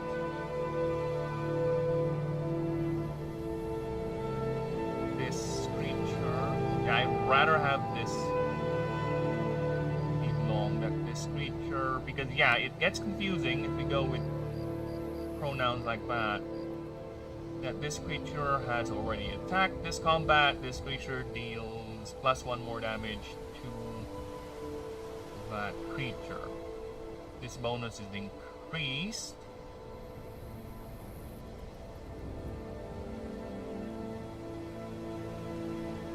by 1 per succeeding, not succeeded, hit this combat. And because of that, I need to decrease that, because it's gonna fuck up the wording on the rest. So yeah, well, don't worry, we will do fruit reading after this, that's for sure. I might, if I have enough time offline, I might just go ahead and do an advanced proof reading for the passives, because I have a master passive list, and it's gonna be quite annoying if I have to go back every now and then to change it. But you know what, it's fine. It's part of the creative process, and I am okay with that. I might rather suffer this than have inconsistency across the board, which I think I already have a couple, especially with the older rule books. So I'll have to, because I'm also thinking of just rewriting the other rule books too. Just go ahead and getting a quick pass and reread and rearrangement of the rule books. Right, but for now, let's focus on, since the rule books are already there, the rules are quite understandable already, so the rewrite is just going to be for, in terms of accessibility and clearer delivery. So in terms of reference, they do work. So I'm fine with changing that later. When this creature damages opposing creature with an attack move, this creature has already attacked this combat, this creature deals +1 more damage to that creature. This bonus is increased by 1 per succeeding hit this combat. I think that is clear enough.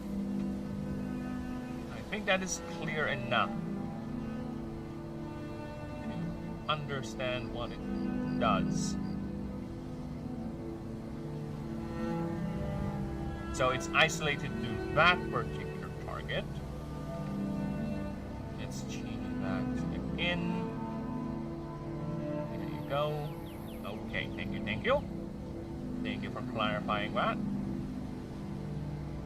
And yes, as I was saying, Nimdal, the AI said Nimdal is a easy pick. I would say no, it's not. Aside from the low stats, okay, Nimdal is a literal glass cannon, okay? It's gonna die if it gets hit twice. You need to plan your team composition around Nimdal. The ability itself, this is why the AI is telling me this is good for a starter, for beginners, because of this, the clinging draw. At the start of a round, before speed is calculated, this creature may pay 5 mana. Choose a target creature every time this creature takes a turn. Okay. The target creature takes 5 plus X. X equals 1 for this creature's level. This damage has no type and is not affected by DR. This creature heals That creature takes better than damage. Gonna put that in there. There you go. This creature heals HP based on the damage done. During target creature's turn, it can roll a 1d20 on a 16 up. It loses this effect. See, I don't think that's enough. Yeah, it has that sustain, sure, but still, we're talking about a 5 HP, 6 HP heal per turn. Sure, it might get double turns considering how fast it is, but that's gonna be 10 HP. Okay, so it might survive 1 to 3 hits. But still, you need to plan yourself around that. And it does not have high inherent power or DR. This thing is soft as paper, like all swarmers are. Because swarmers are meant to be played in a team composition. They're meant to be played with more than one. The generic passive is already a testament to that. Swarming Fury. If you have 2 or more creatures in the field, this gets 20% more damage. So yeah. This is not beginner friendly. I am sorry, AI. I have to say no to that. This is why I don't really believe in AI 100%. We don't, because they would make some weird assumptions like that. Because no, that is nowhere near close to beginner friendly. You fuck. Not even close. That's very, very far. Okay, let's go ahead and get that. Since I changed stuff. Let's go to Swarmer, Nimble. There you go. Creatures. Where's Nimble? Where is Nimble? There you go. There you go. And another one too, it says it's beginner friendly that I also kind of disagree, is Meshabite. Meshabite is the base starter, this little thing. This cute little thing right here. This is the base starter. Its primary argument is because it has high HP. Because I think it has the highest base HP of all the starters for now. I think this is gonna get beat by Umifin because Umifin is a mythic type. Gonna be either the same or not, but it has the asterisks there, so its primary HP is its primary stat is HP, so it's gonna scale real quickly. The reason for me not this creature being not beginner friendly is because of this passive. This is quite a complicated passive. Basically, at the start of the combat round, you create an object called a Sheshden.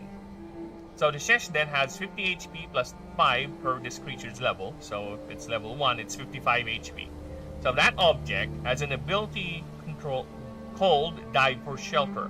So when a creature you control is about to be damaged by an opposing creature, you roll a 1d20. On a 12 up, the damage is dealt instead to the object. You're getting the idea, right? So the object will take the hit, but the stacks and the effects will still apply on the targeted creature. It will just take the hit, the damage. Now, every turn, Meshabite's turn, it can pay 2 mana to restore 20% of the object's HP. Okay? Of this object's HP. However, your Meshabite cannot make a turn or cannot make a move that turn. Because of this passive, I can see why the AI would argue this is a beginner-friendly one because it is kind of a very defensive passive. But the fact that it's complicated to where you have to create that, you have to deal with the item, you have to plan for the item's ability to fire, it's not really that fire forget sort of passive. There's a little bit more involvement applied because the passive, the Dive for Shelter ability does not fire automatically. The player will choose when this fires. So if you're not really actively aware or if you have too many things you're trying to get familiar with the game, I don't think this is a beginner-friendly passive right here. Extendo Claws probably can, because it's just a simple attack tag move.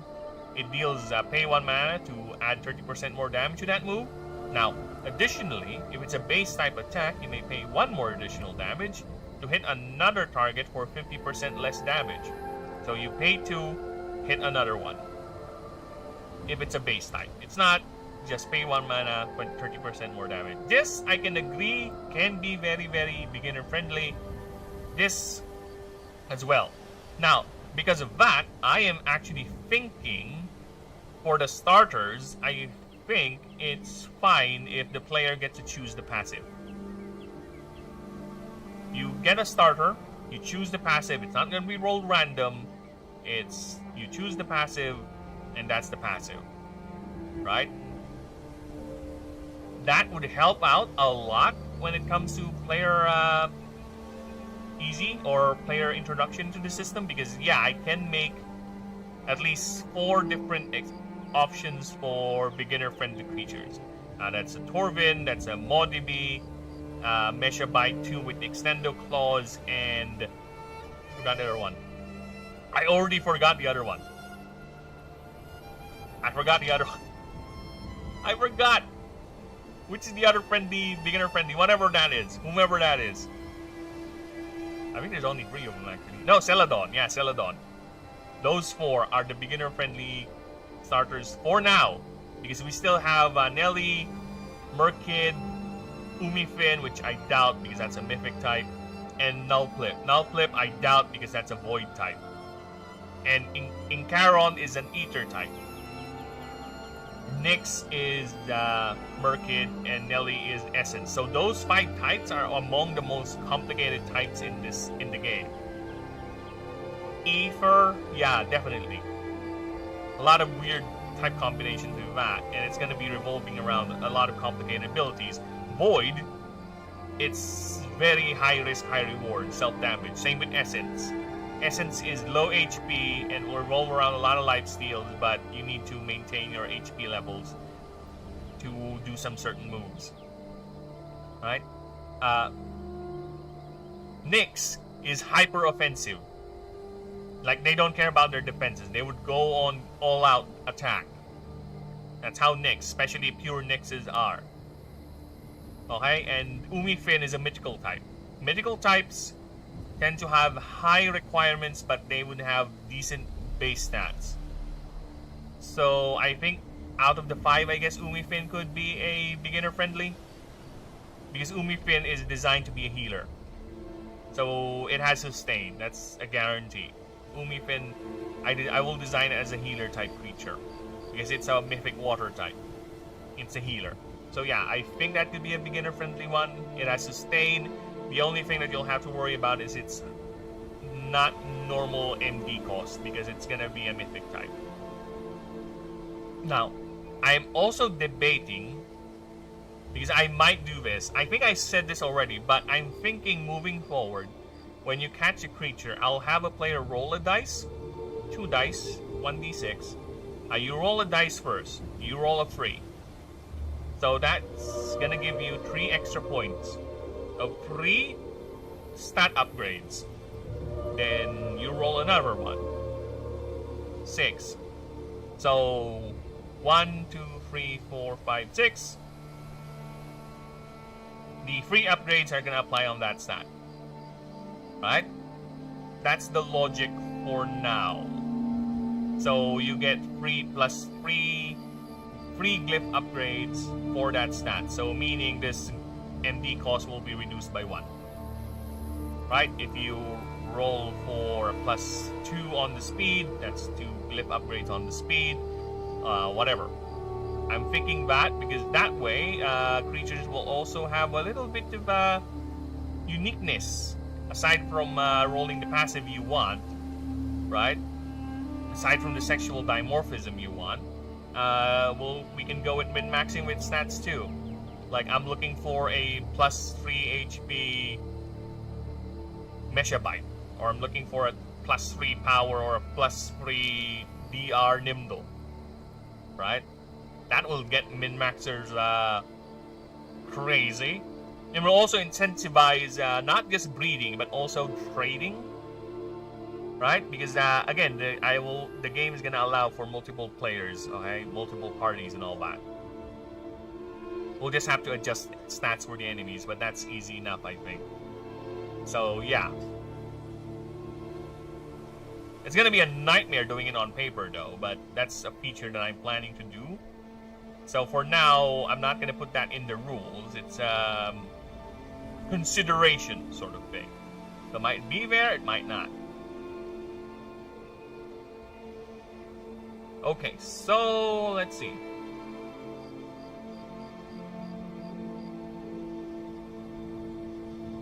So with the rain, love, I doubt. Why do I have to go outside ba? Fish. But yeah, I can just do that tomorrow. Tomorrow is technically an off day anyway, right? So yeah, I might just do that tomorrow. So yeah, the male takes the brunt.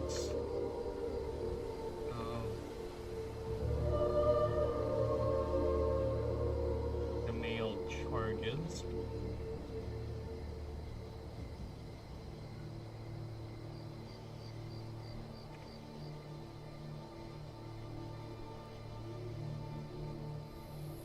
As the male protects.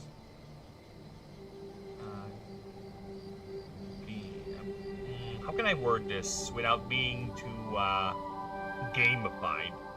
The male, as the male takes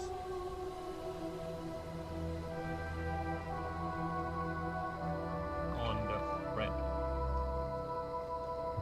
head on, treat threat. Where is threat? Fuck you. Fret is over here. Fret head on. Protecting the female as she laughs.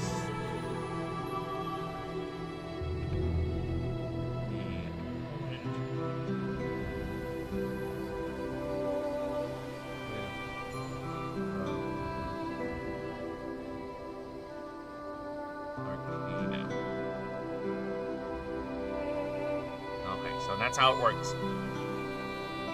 So yeah, they are a team. They're like little sphinxes that guards passage into the family territory. They're always looking out.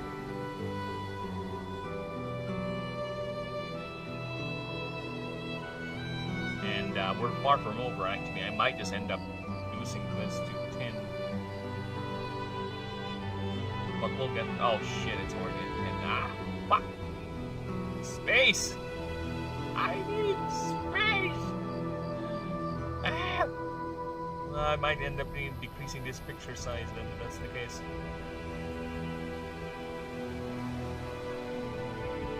It's too much. It's too much, I say. Let's bring it down a bit. I think it's fine if we bring down the picture a bit. Just a smidge.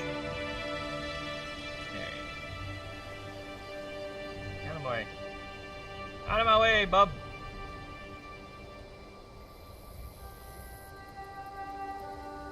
Oh, fuck off.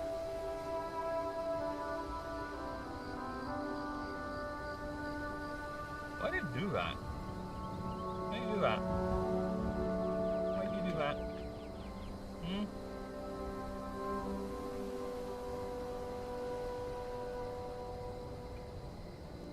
Why?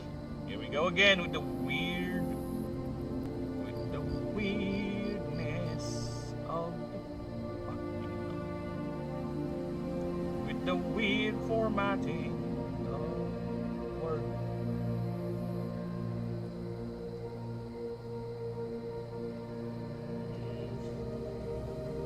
Let's reduce this picture a bit.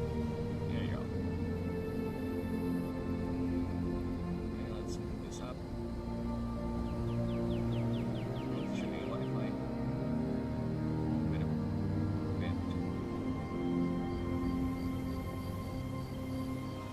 That's nice. Okay.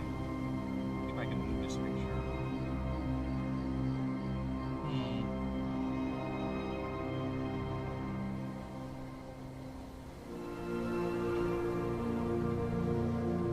Oh yeah, there you go. That's nice. Alright, I'll take that. I'll take that. Yeah, I'll take that.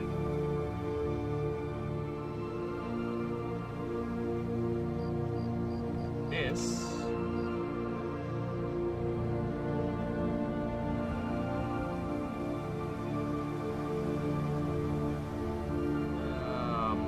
Additionally, evidently, Lily.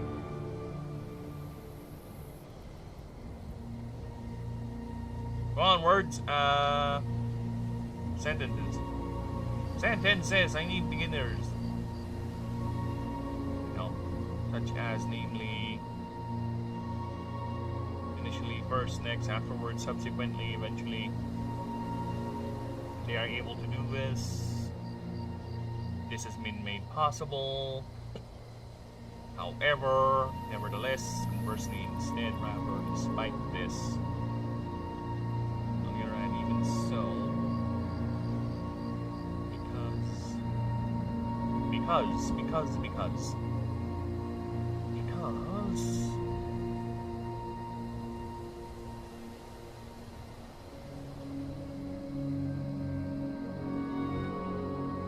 that's nice. Now, develop what I only just call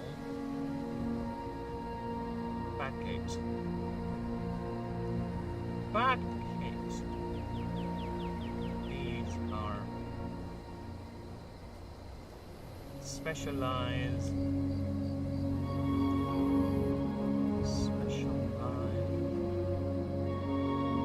layers.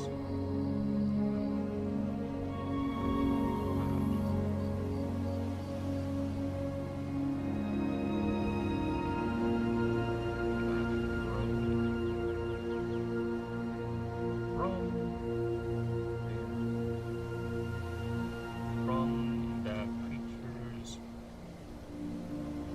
and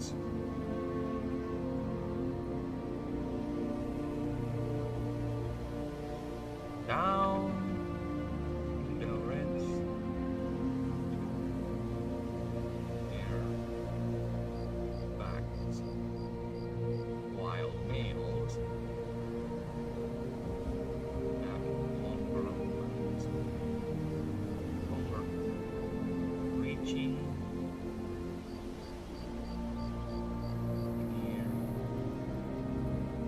the end of their meals.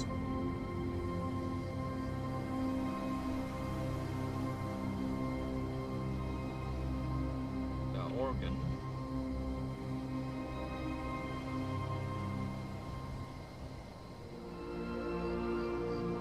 heads down to their backs. But while males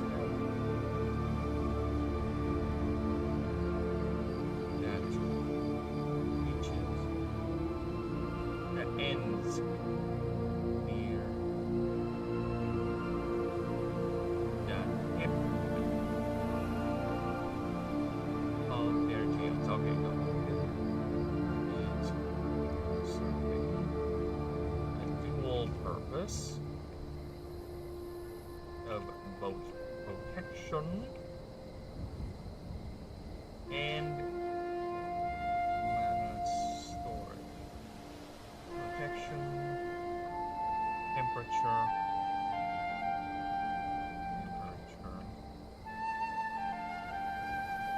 regulation. Oh, as insulation from direct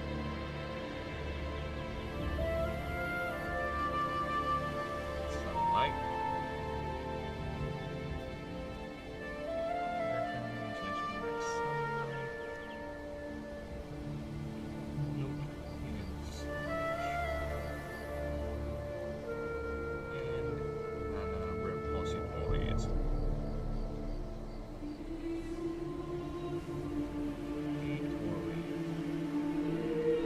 Okay, now I'll be back. I need to pee. Enjoy the PRB screen. I'll be right back. Give me a moment.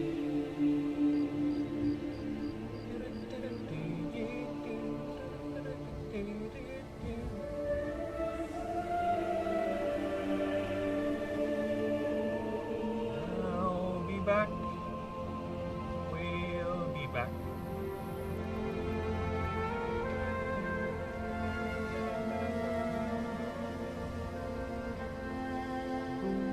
ta-da. Boom, ta-da. Ta-da, ta-da. I said I'll be back. I'm gonna pee now.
And we're back. I might actually, no, not actually, I will eventually. Once I get to designing the regular creatures. I might just go ahead and have chat design a creature for me. Of course, I will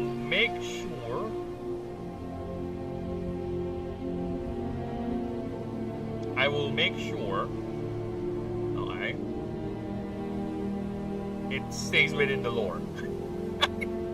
I just can't make weird creatures like half man, half bird or something, I don't know. No, it has to be within the lore, alright? That is how I do my world building. I just don't shove in things because fuck it. No. I would do something like that, but it would still be within the confines of the world. It will still be within what makes sense inside the setting. Right? I don't want to make things that stand out. That's why I'm a bit hesitant to add a particular creature that is inspired by some whimsy I had the other day about my cat. Alright? I kind of want to make a creature about my cat, and it's the only Illuminate type that is not technically a god. I kind of want it to be an Easter egg where it's technically not a god, but you have a favor track with that creature, which basically collect all the other cat creatures in the game. And then once you have completed all the cat creatures, once you already acquired them, that cat god, quote unquote, will join your party. That's the current setting for it. I haven't made it yet. I have the design concept in my head. But other than that, no, I'm still hesitant on making it. Or rather, if I'm gonna make it, it has to not be too forced in. It has to at least still look like a creature in the world, in the setting, right? I can do it, I think. I can do it. It can be done. Alright, where were we?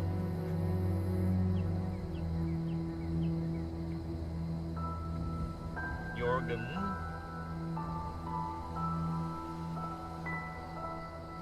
Serves. Dual purpose. Not dual purpose, no.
I need to get that.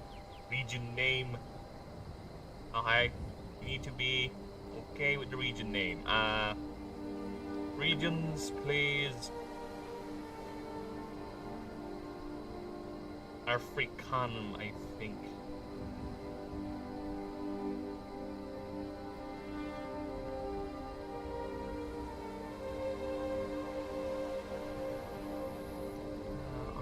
There you go. African.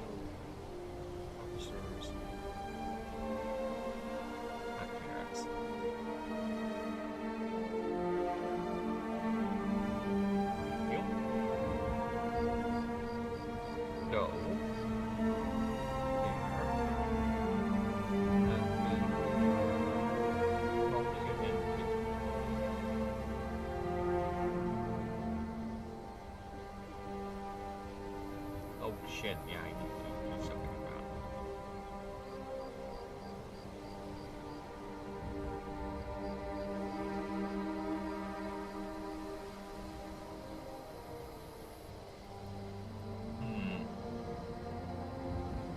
No more space, we're running out of space. I want to put that image of like multiple pairs of hat slices, hat slices, hat slices.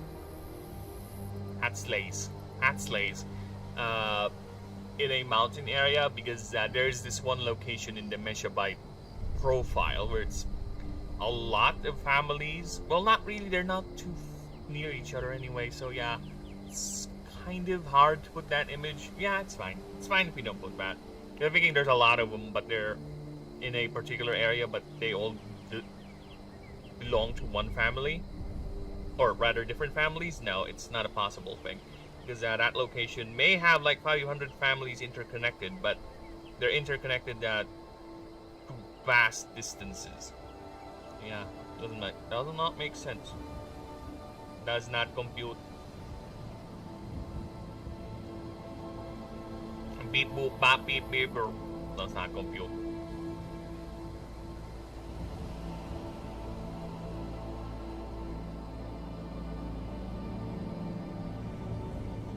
Wala po. You know what that is? Yep. It came off.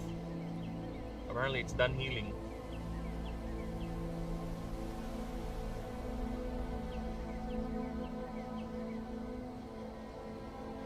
Yeah, I don't even know where it is now.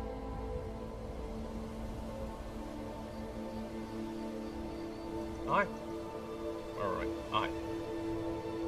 Now what was the thing I was supposed to... However, it's not always a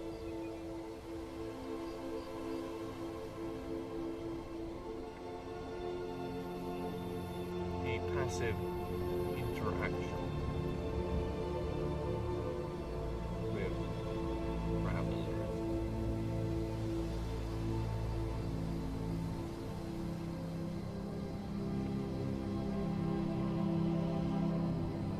As there are what experts call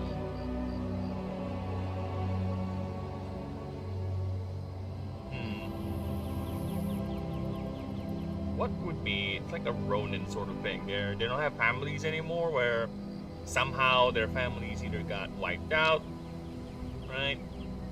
Or either by accident or by raiding. And then somehow they got too occupied, or whatever reason they lost their family. What would be like a Ronin word? Let me see. Egyptian word for loner. Ancient. Egyptian word for loner or masterless. Well, just a loner and masterless. For masterlessness, a masterless person could be described as a Lord King, but there is still a fixed throne. Hen, servant. Shema, to wander, to travel.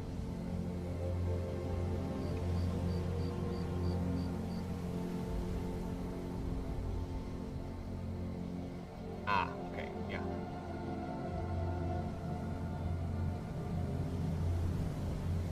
Locals.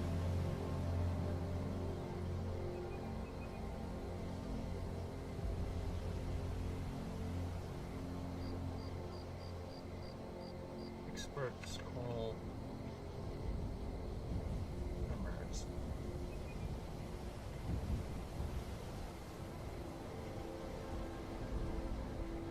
Term which are at place without a family woman.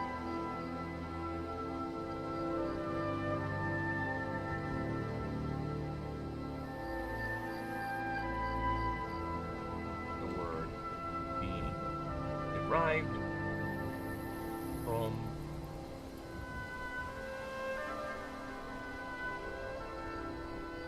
a rival, from the local dialect of the region.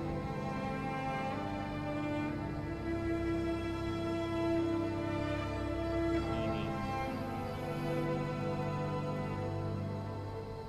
wanderer.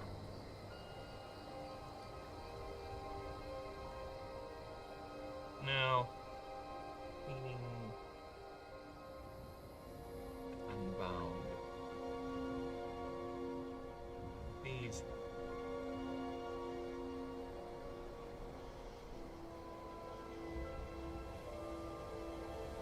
shemars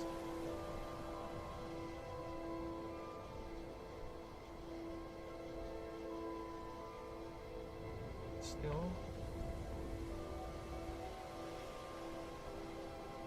would pick locations frequented.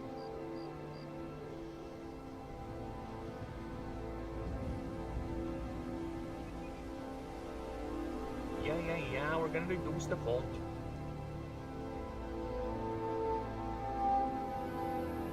Frequented by locals.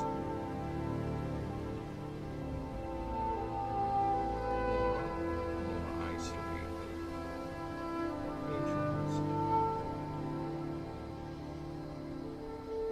And in a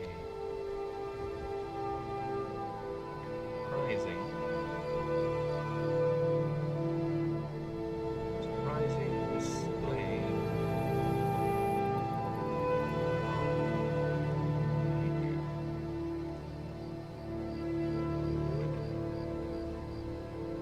bar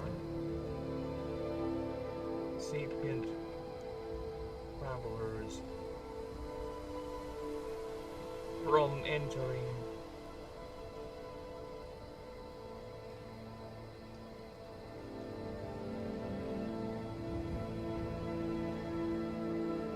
or passing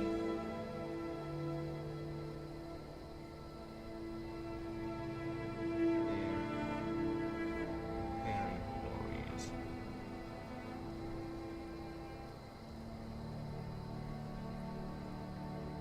One must first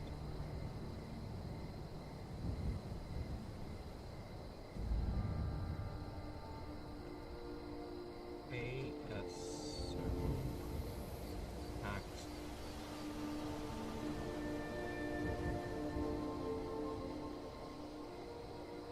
terms of food and in cases where the female is pregnant.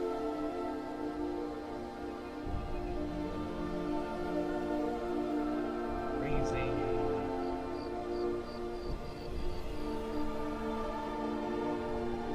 measurements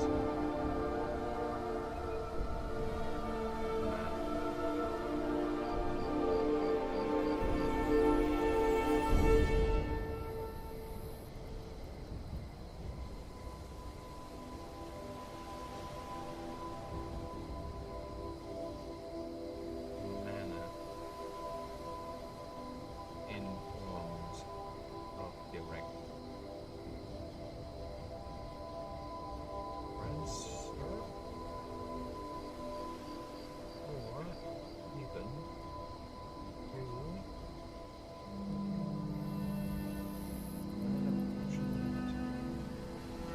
management raised or any equivalent storage device. Okay. Done!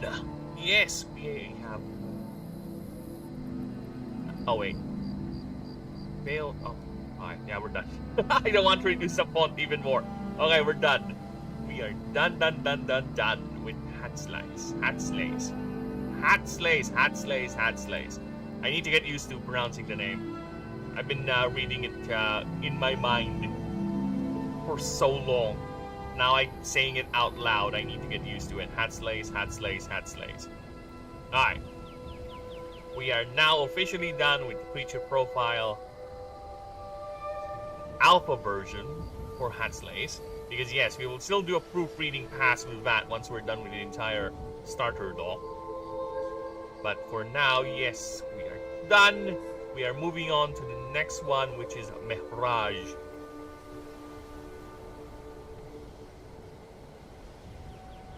Mehraj. That's right.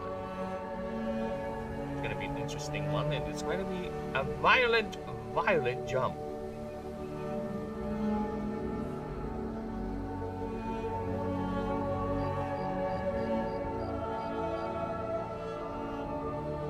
I wanna know how violent.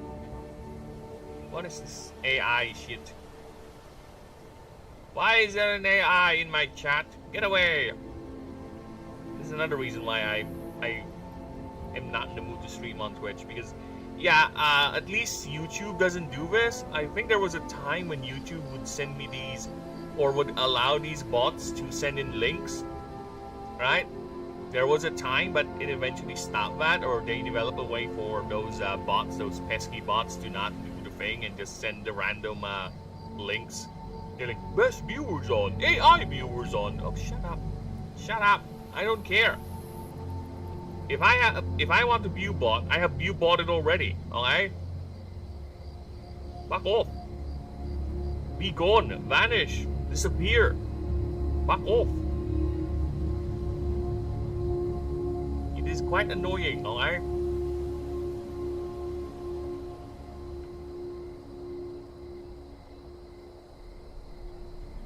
The bloody sovereign. No. Okay, let me just check.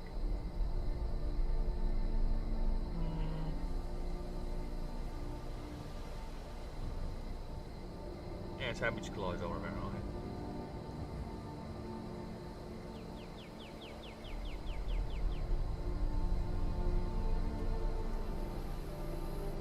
Savage Sovereign.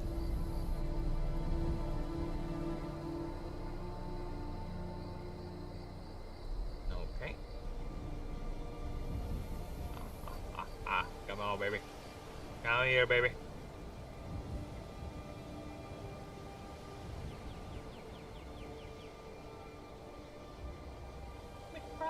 McRaj. Look at that motherfucker. Look at that motherfucker. Sorry, again, this is among the designs that I really 100% am biased on because I really, really like the aesthetic of this bastard. Look at that big boy. In his big boy goodness.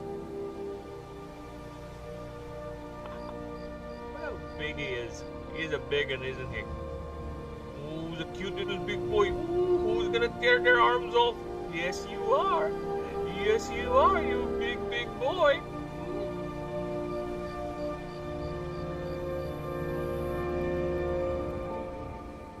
Okay, I'm gonna do that. Then, where's Mr. Reflection? Mr. Reflection myself?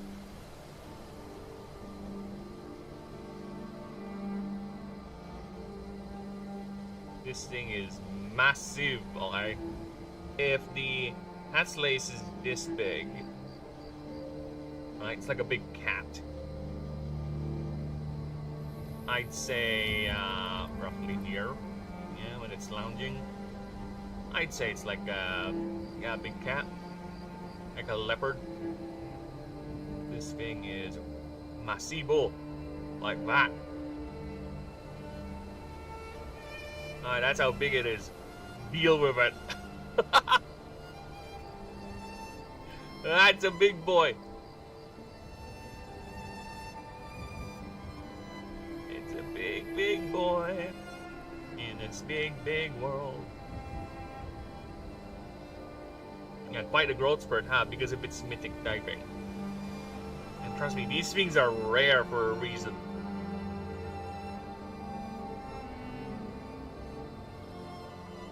Okay. Heavenly.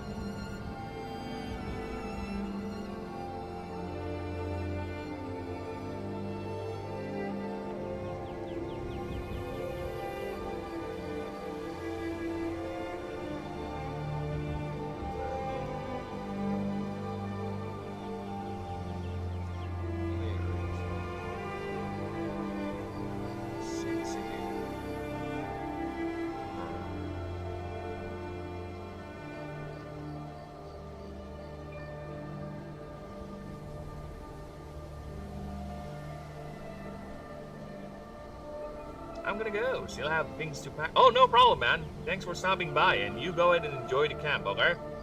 See you whenever. And you make sure you enjoy that very, very good opportunity to mingle and experience nature. Have a good one, Denisium. Thank you, thank you. Take care, thank you.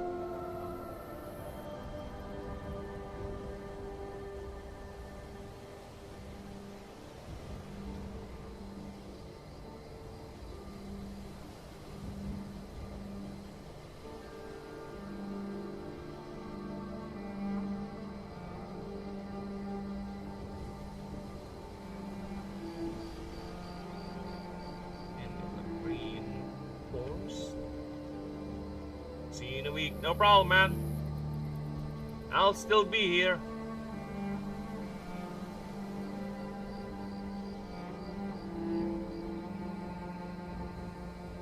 Oh, fuck off. I'll have to do it like this then.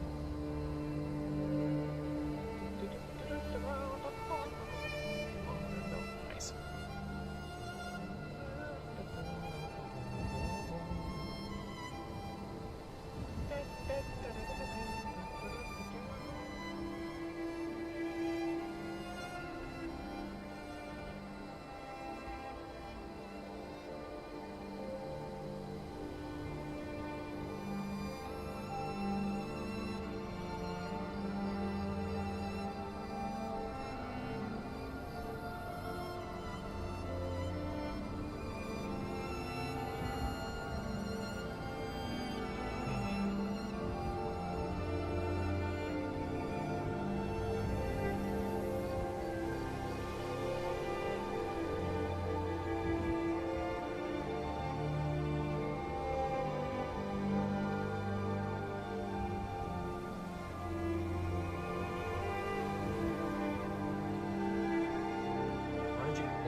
taxed. I think we're taxed as a arcade. Point.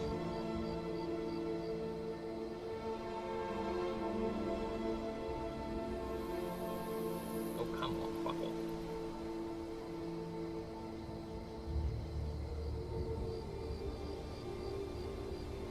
Well,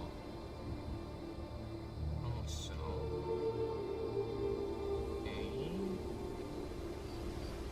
means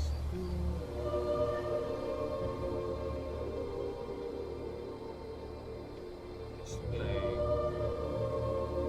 dominance and intimidation.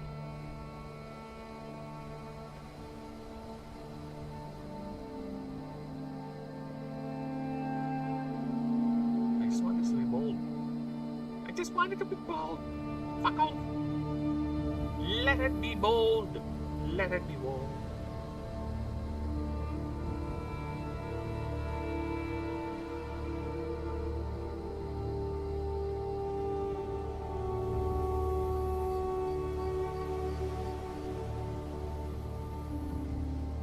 Creature has two sets of walls.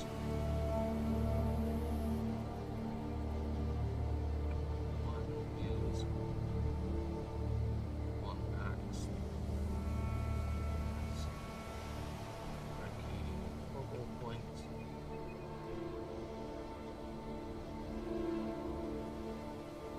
Mile. Number.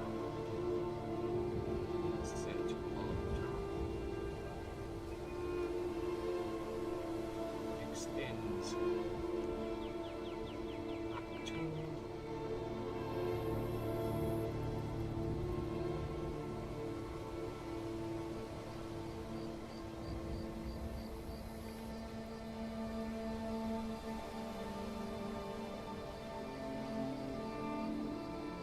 nice. It's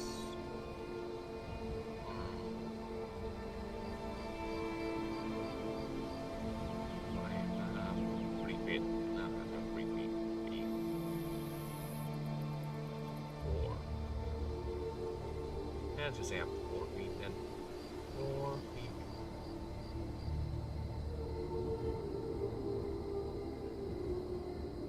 Yes, it has Wolverine claws. Wolverine claws. Claws of Wolverine. There you go, that bastard. I'd say this is good. 12 feet. I need to check how big, yeah, I need to check how big is Hekaspsyche.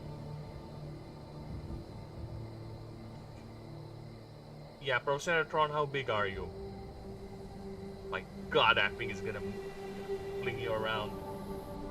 How big is Hekaspsyche? Yeah, it's just about as big. Okay, fine. How about another big one, which is a Triboom. Triboom is a small one because it's a flyer. Macorial. Macorial is, I think, 15 feet, but how does it look like?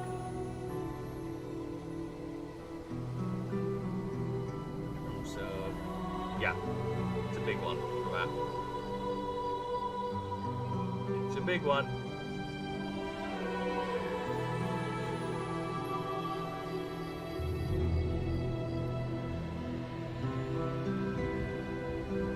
Maybe just put in the size over here. Right? Maybe just put that. This is 5 feet. I think it's like 9 foot. Yeah, standing on all. Yeah, I think it's around 9 foot, yeah. Yes, and this bastard is a mythic type. It's a base mythic type. Wow. Can you believe it, people? I need to pee. I'll be right back.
Okay, we're back.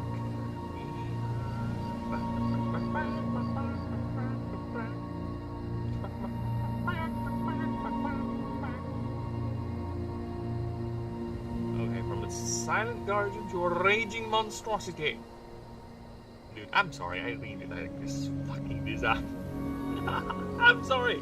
I'm sorry, I keep on saying it, but I really, really like its fucking design. It just screams savage coolness to me. Right?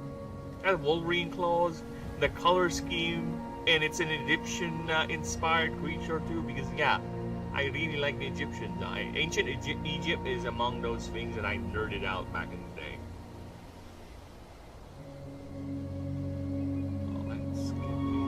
Let's translate you into game mechanics now, don't we? I think the only other mythic type in this selection is Kamiku.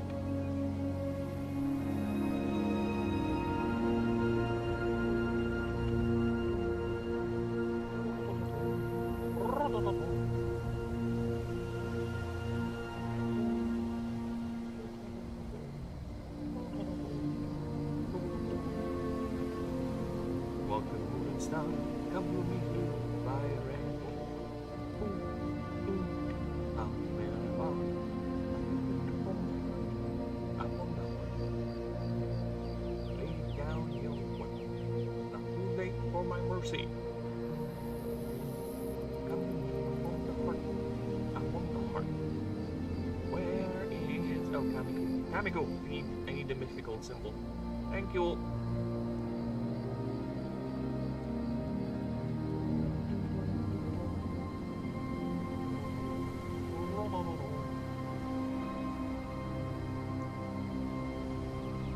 Okay, now the hard part. The passives. Oh no, boy. This thing is gonna be. I think it's either gonna be. No. I'm gonna give it innate power. It's gonna be its special move. It's gonna be its unique move. Okay, I need to cross-reference this. MD cost for all for current last form starters. Wait, did I even updated the dock on this one? I don't think it updated the dock.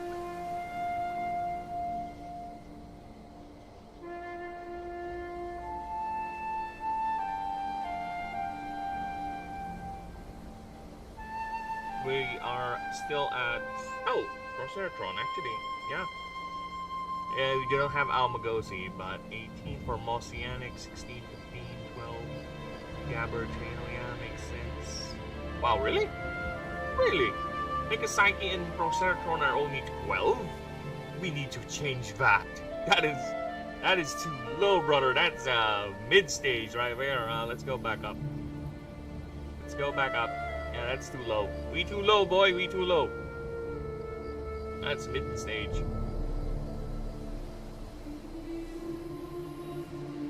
Amagosi, you are at... Yeah, fuck. Why are you guys so low? You should be 16. No. 19. That is too low, brother. Yeah, I don't know why I thought of that being okay for a third form. We too low, boy. We too low. No way on earth. That's gonna fly. You are gonna be 19, brother. Yeah, 19. 21.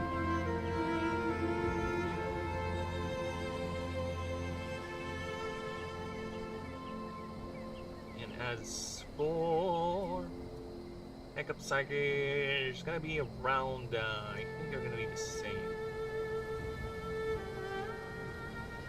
No. You and Amagosi are gonna be 20. Yeah, you and Almagosi are gonna be 20. fucking. I didn't notice, man. That's fucking too low. We too low, brother. We too low. Go up. Go up.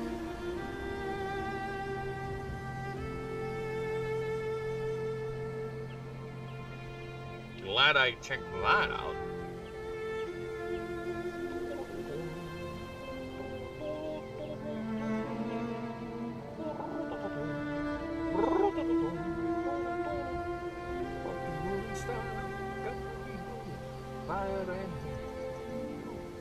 Oh, actually, yeah, 19 is fine for Amagosi. Up on the heart. Lay down your weapon. It is not too late for my mercy. Come never, come and look upon the heart. Okay. What sort of passives are we going to give to a creature known for its ferocity, known for its territoriality, known for its propensity to challenge the biggest thing in its territory? Right? It's not. It's a pharaoh. The Meshabites serve it, they feed it, and in turn keeps everything and everyone out, including travelers. Well, it depends. Yes, this creature is it's the pharaoh, or rather, the idea of a monarch, the sovereign of the family. It's the survivor of the breeding pair, the Hatslays, right? There's only one per family, and one for a substantial territory. Because all the families will benefit from the presence of one, and mirages will actually go around and fight other mirages to claim that family on their own.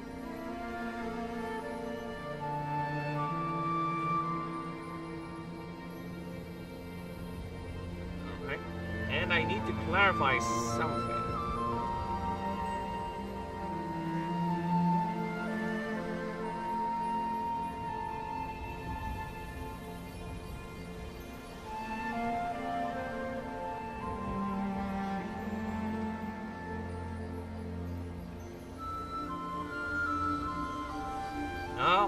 Okay, we need to do something.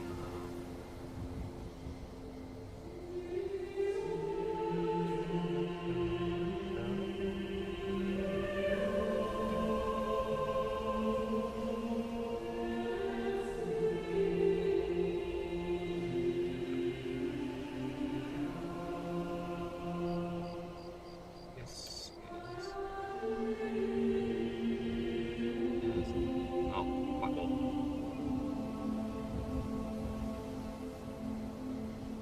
Oh, I guess one, two, just that's it.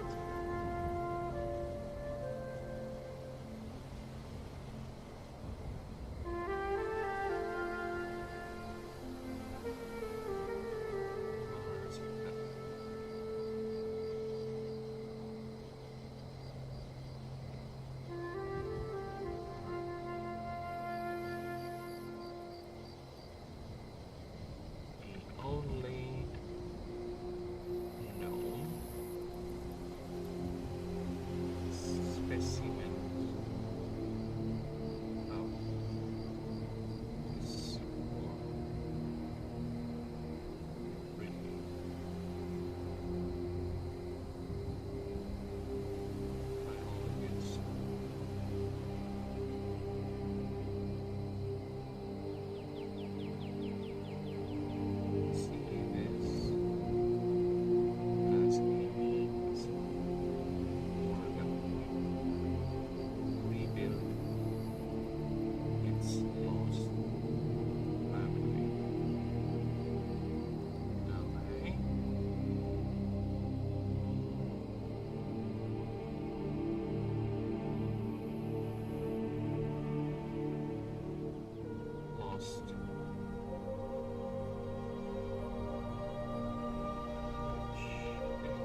Really?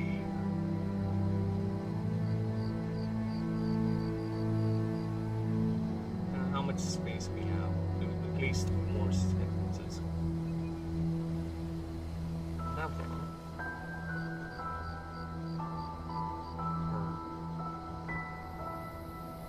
Veiling query.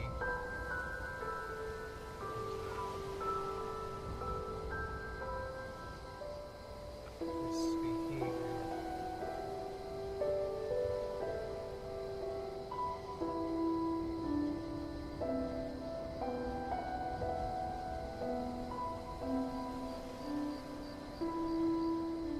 Is in preparation.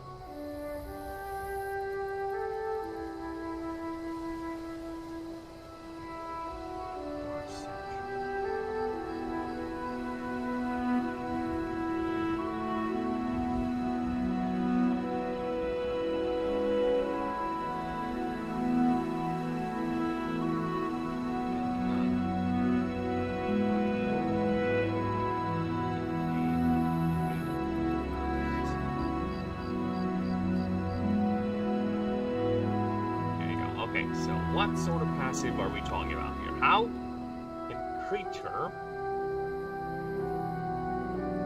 Yeah, again, I don't want it to be just generic stuff. Okay?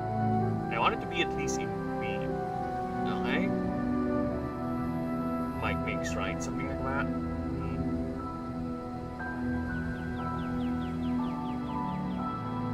Yeah, it has to be themed like that. It's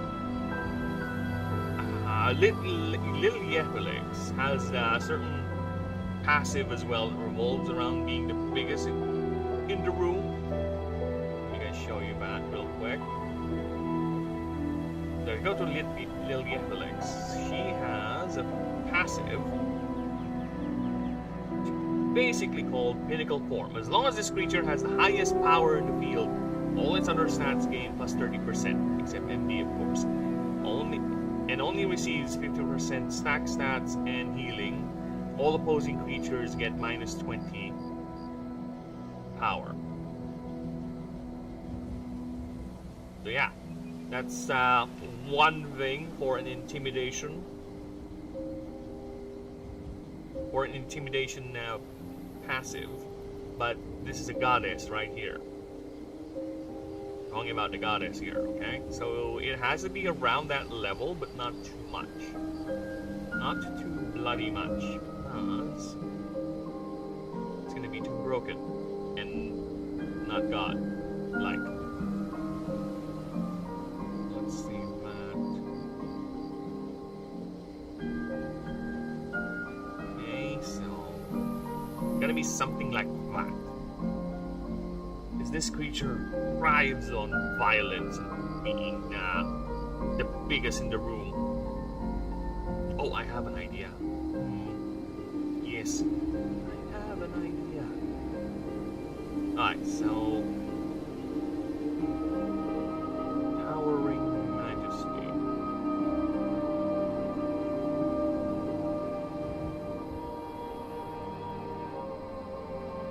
Is it towering? Give me Royal Pharaoh words. Give me words to associate with a power-hungry pharaoh. So I have an idea. Sovereign Tyrantess, small dig.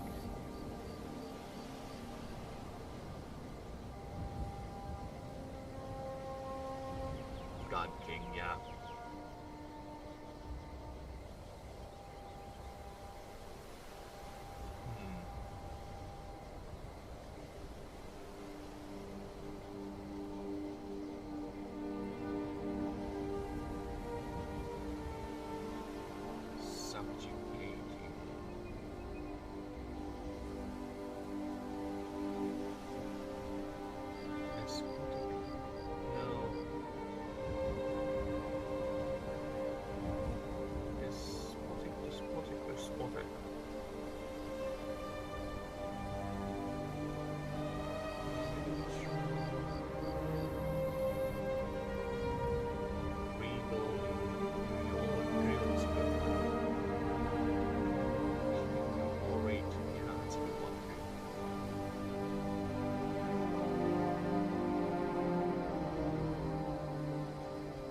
magic, eternal.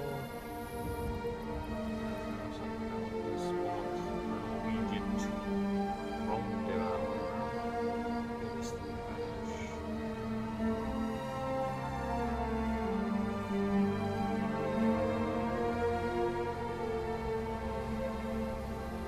Deafness, Eternal, Legacy.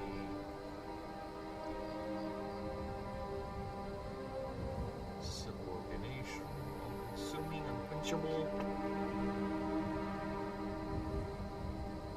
Duat, Ma'at, Ankh.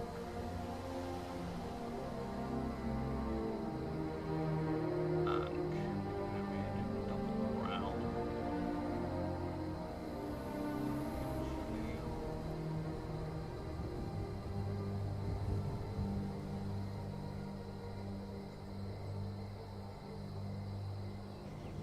God King. No. Much. Deification is a good one.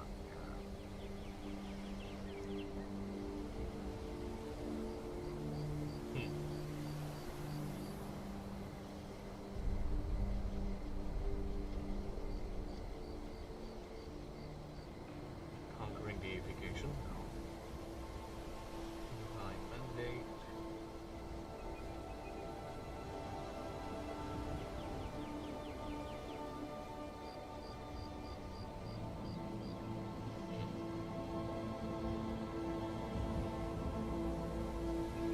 Every creature hit by its unique move.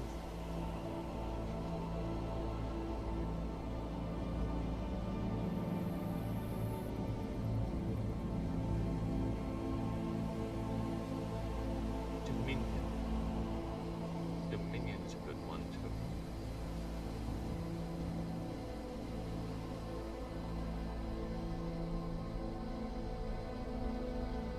Morpheosis.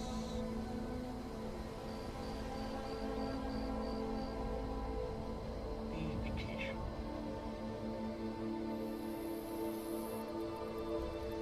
Deified savagery.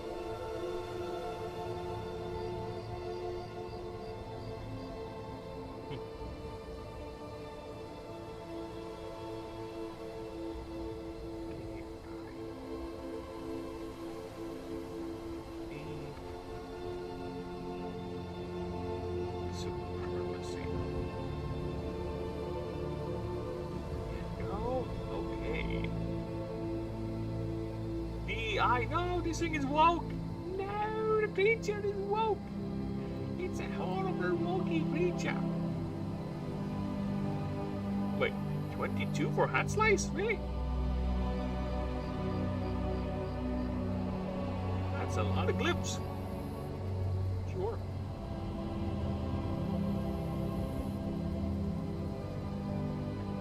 $35.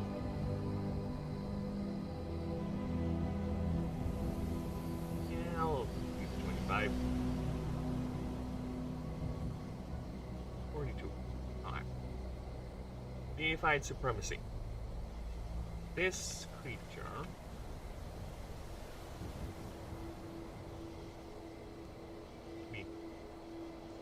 wait, no, it does not. This creature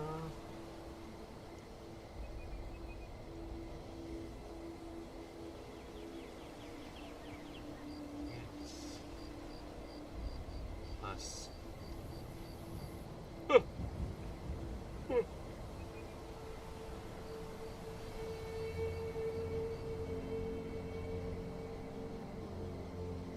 plus 5 power. Yeah.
second I work back, and I'll be right back. I need to do something.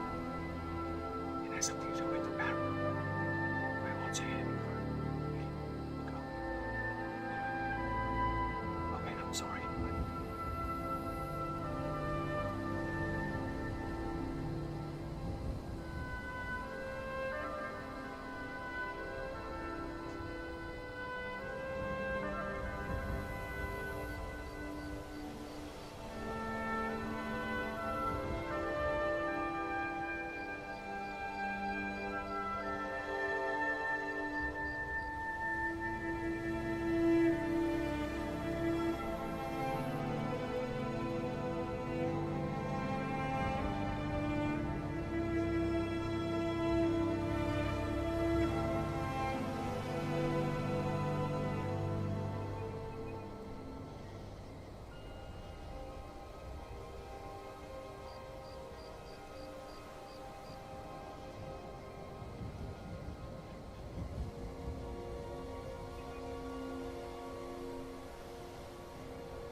back.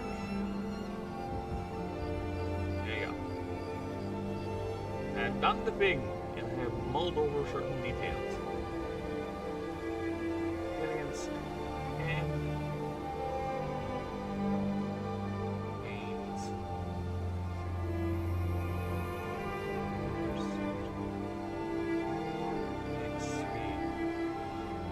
For each creature with at least 5 levels lower than this creature or any unascended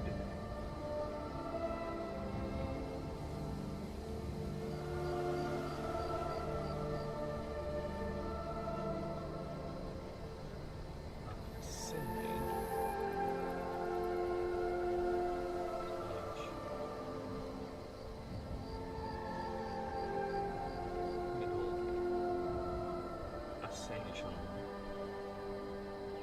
creatures except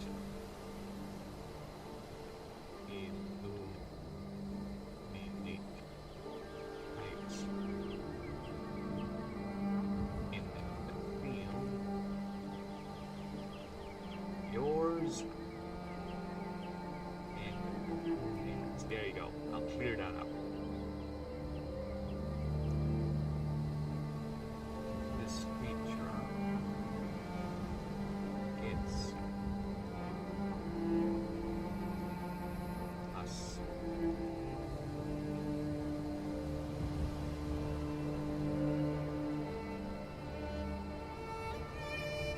Do we go flat numbers or 5%?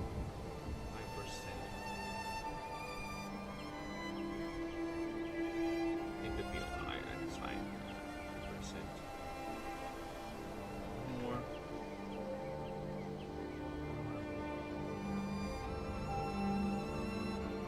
Yeah, if that's the case, it's gonna be flat. It's gonna make this flat.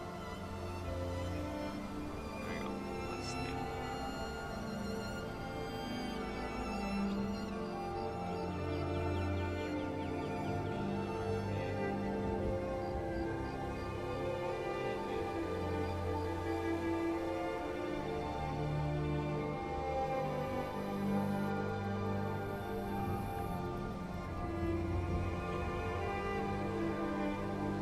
If you measure height,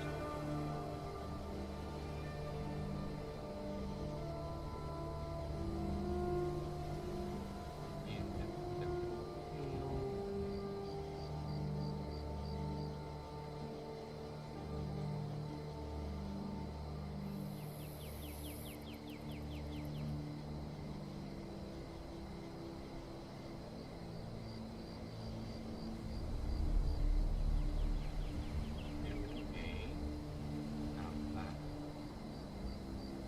creature is its turn.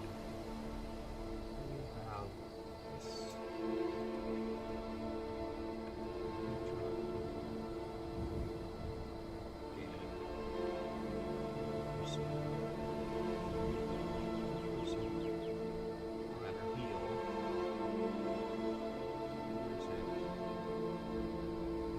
Max HP.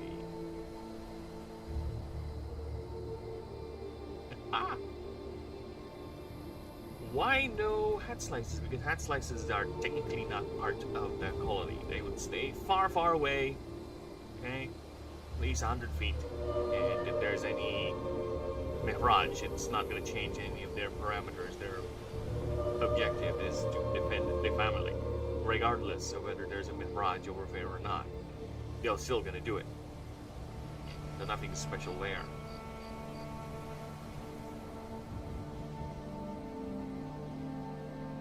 Okay, so let's continue with the other passive.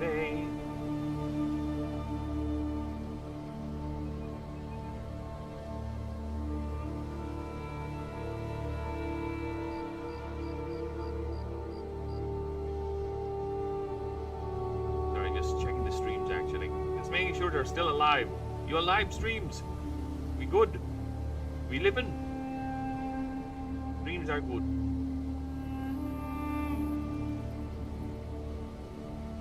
Nice. Dreams are well good.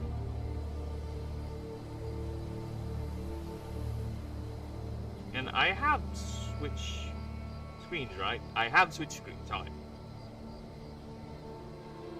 Next up is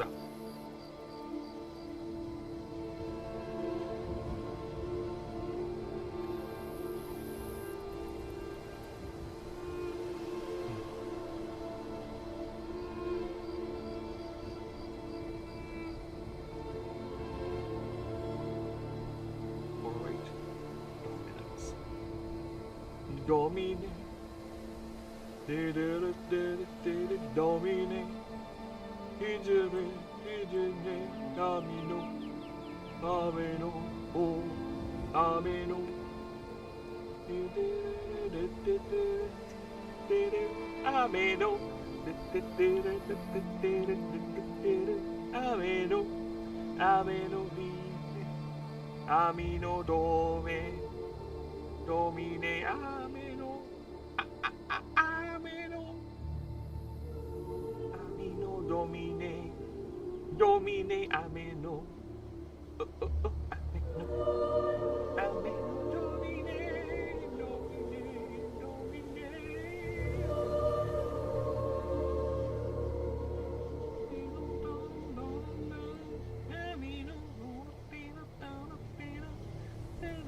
Someone's playing Baldur's Gate.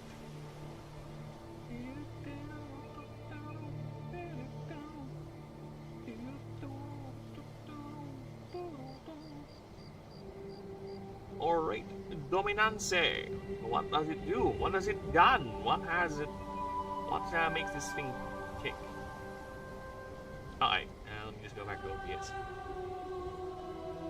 This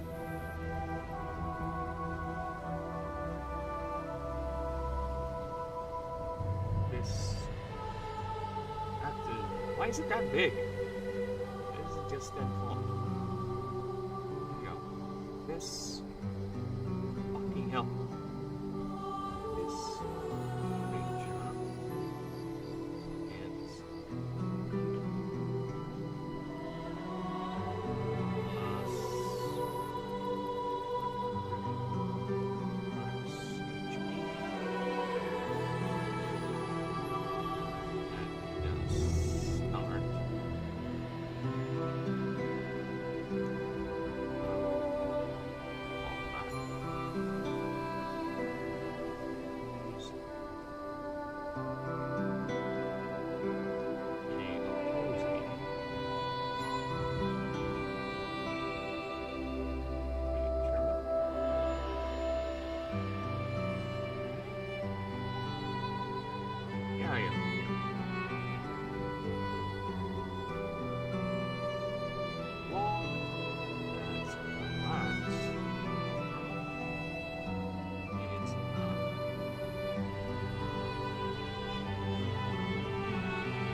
%. Is that too much?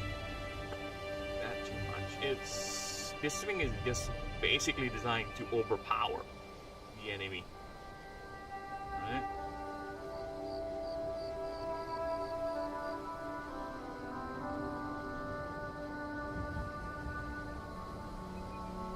Yeah, it's just designed to overpower the opponent. As long as not incapacitated, blah blah blah blah blah. 40 is enough. 40 is enough. Allard, keep opening Baldur's Gate for free. What are you paying with? No, alright.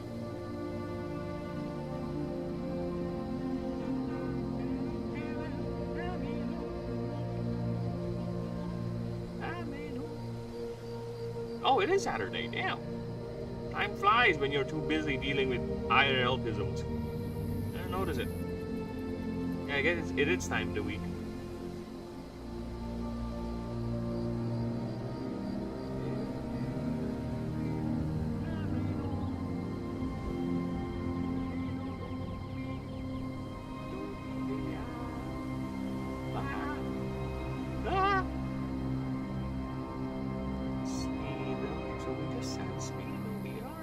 That's fine.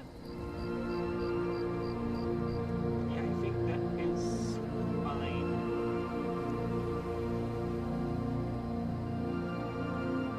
Yeah, I think we're fine with that.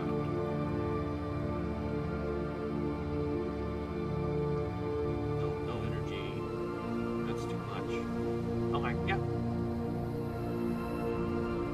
If fucking hell, why are you doing that? Stop being bold, you cunt.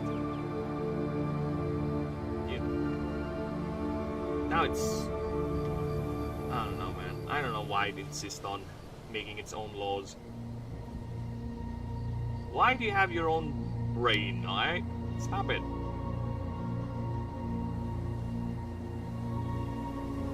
If this...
Is that too much? Or can I put in the megabyte hole? Can I put in the megabyte?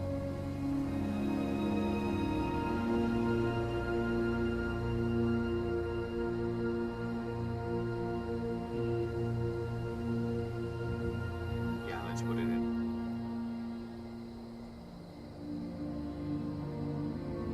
I think not. No, this one is a loner. This is Shimmer one. This is the communal one.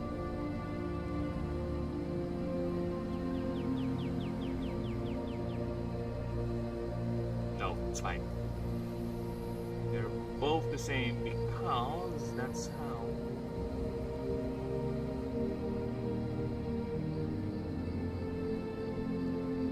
No, this one gives energy. This gain.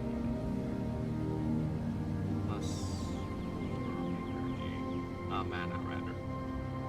There you go.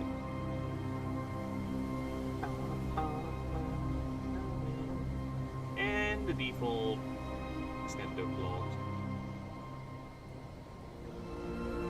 But with a twist.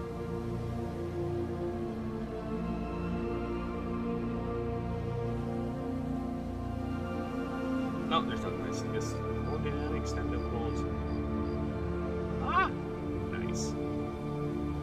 As per the stats, this thing is an HP powerhouse. Like I said, power is not its main, it's gonna be its attack.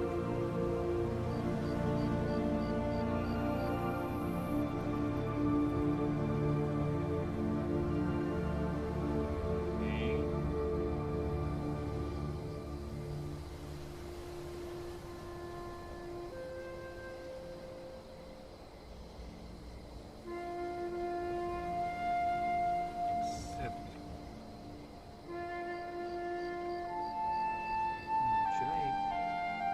Except Illuminates. No, it's fine.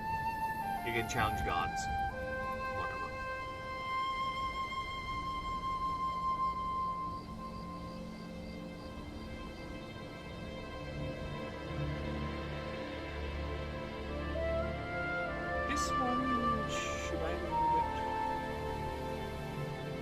It's basically an intimidation thing. Right? But again, if you're gonna build this, you're gonna maximize it, so I think it's fine. This one is more of a solo build. It's gonna be 120, that has an 8 power of 20, ER of 8, not 98, just 8. Energy of not so much, 20 is fine. Speed is gonna be 71, not 171. Not 71! Oh my god, 7. Oh, what's my 70 not working? No, my 70 is not working. Work.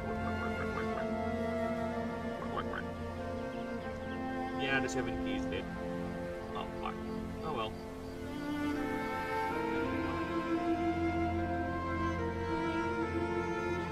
Yeah, it's fine. Fuck.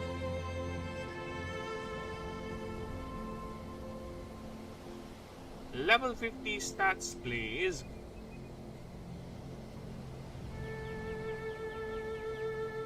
Oh, that's working. Whatever. Level 50 stats. Now my 7 is working. Just I remembered. I have 7. You were not working when I need you, but when I don't need you, that's when you start working. Interesting and annoying at the same time.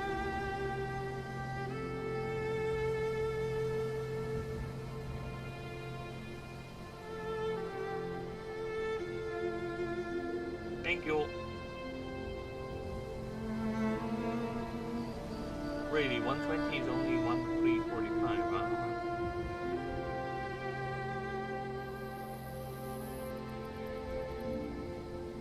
120 HP, which one?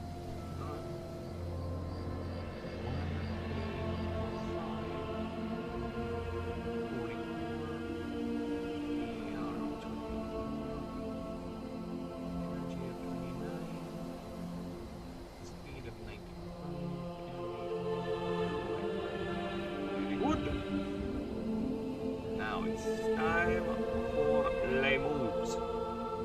Lay moves. I like to move it.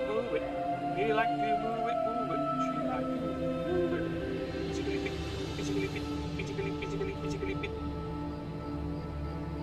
Oh, what? Oh, what? Okay, so that's the spare. And what sort of move are we talking about here? For the savage pharaoh of the Meshabites. What sort of move do you think we can oh fuck. Have the king here.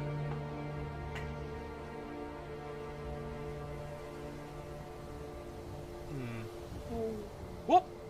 Oh, whoop! Oh, whoop!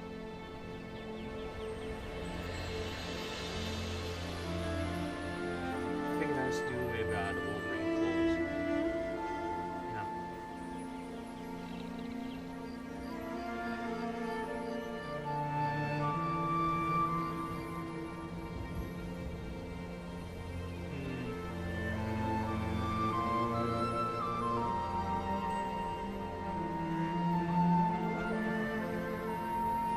Yes. Something has to do with rage.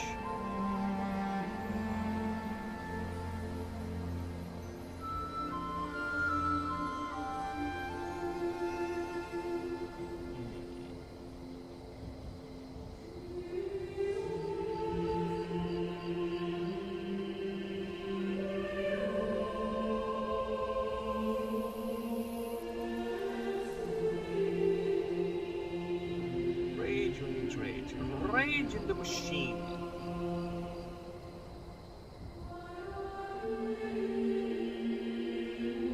Okay, dictionary. I mean, Thesaurus, I need you.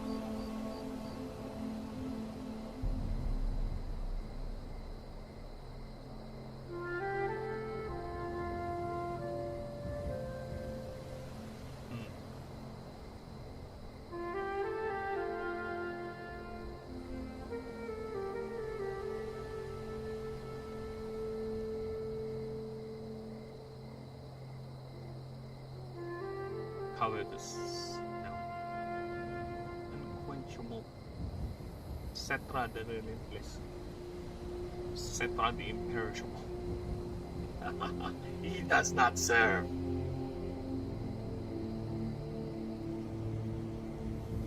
Cetra, cetra, cetra. Other words. Savage.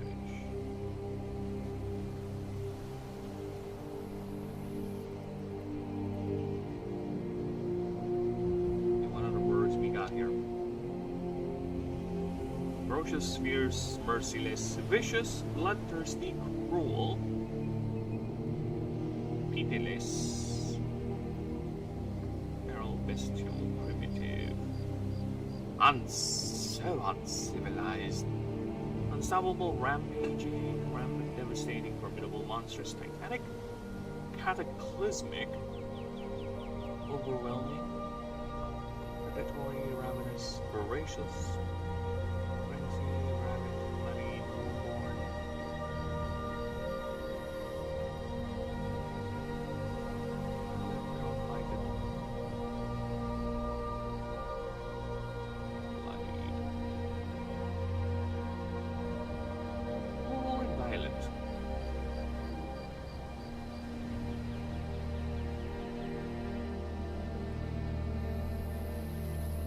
Annihilating. No, something that's stupid.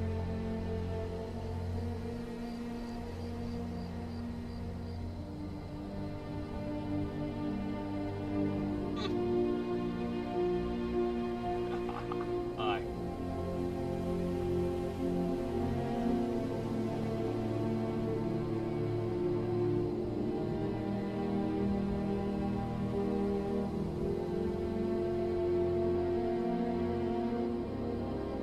Yes. Yes.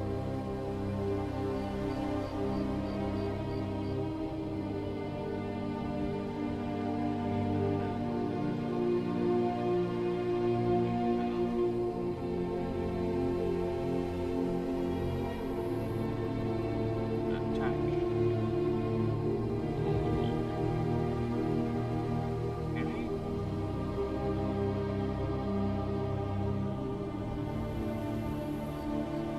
Le barrage.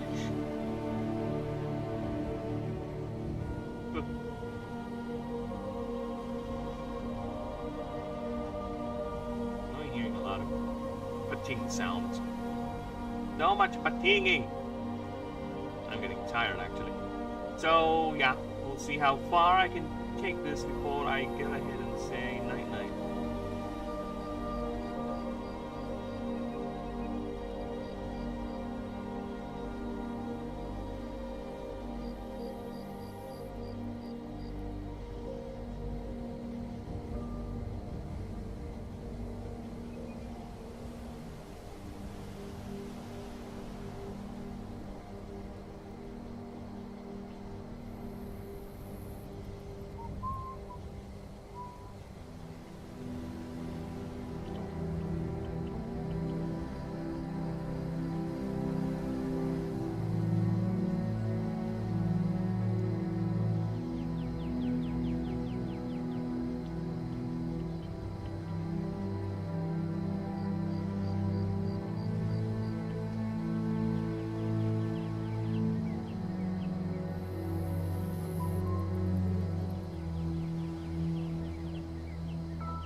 Okay.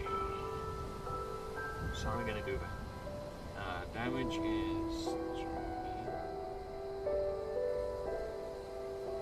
You'll see why.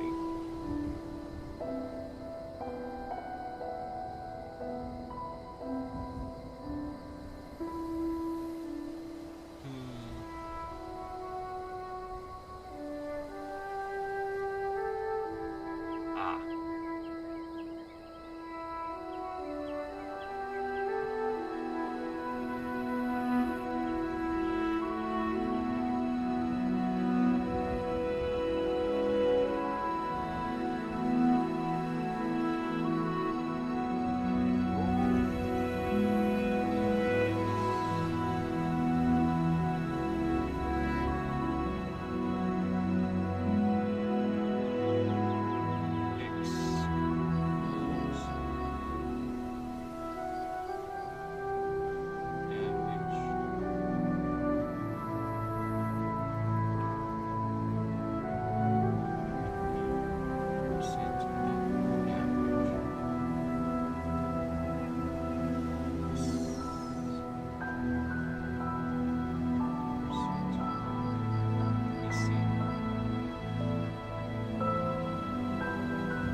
it's 10%, it's gonna end up with a lot of rolls, man.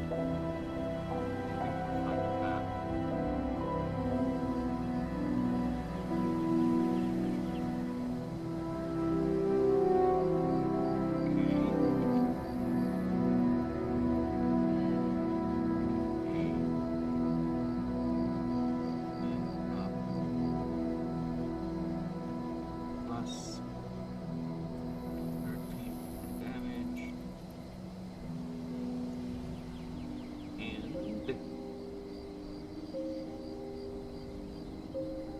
guess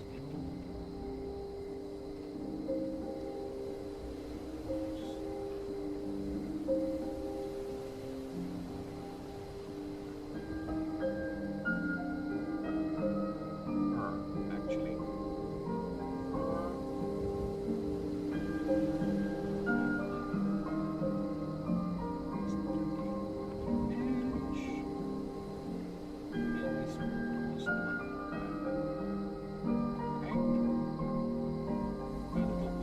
Over here.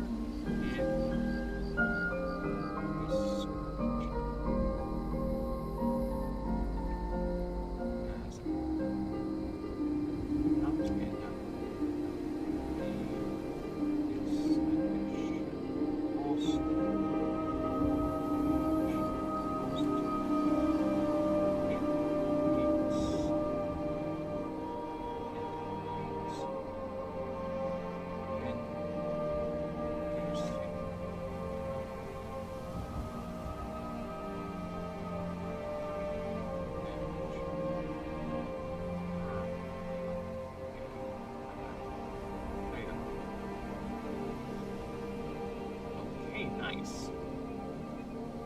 Basically gets angrier the more his HP goes down. And more costly. And if you don't have mana for it, you pay for it with your HP, which kinda... Yeah. Yeah, this thing has amazing damage potential because 35 by first upgrade, 40 by next upgrade. Yeah, I think I might reduce this to 20. It's gonna be like lowest level you can easily do this is 20% below max HP, so that's 4 additional rolls, each doing 20 more base. Okay, so plus 30, 80, 110. Yeah, that's fine for a 3 mana move. It's gonna be 7 by the time happens, but still. We're fine with that, so level up moves. Level up! Up. There you go. Okay. So what are we talking about here? How are we gonna do moves? Simple. We get the move list. Duh.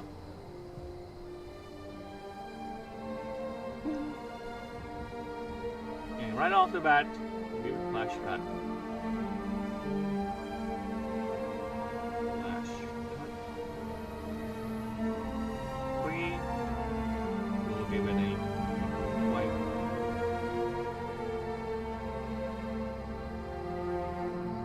Yeah, fuck it. We'll give it a cleave. Cleave. And 4. We give it a new move, a new base type move. Wait, I need to check counter flow. Here on attack, don't be about mana beam.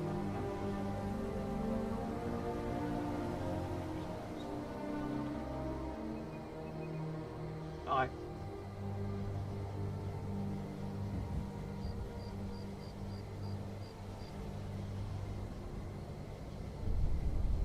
Sorry, brain went Flumbergerger. Brain! Why are you going Flumbergerger? You're supposed to be making a move. Yes, thank you. Now he remembers. But before we do that, let's go ahead and put in the unique move.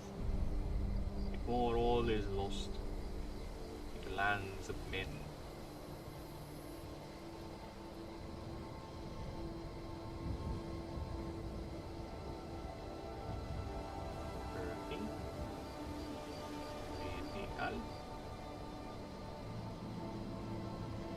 There you go. Hold on.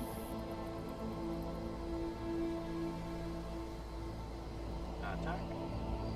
3. Gilded Barrage.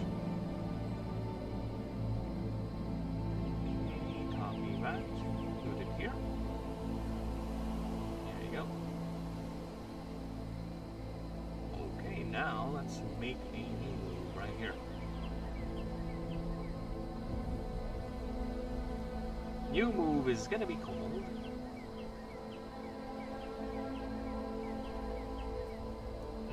I need words. Thesaurus under words per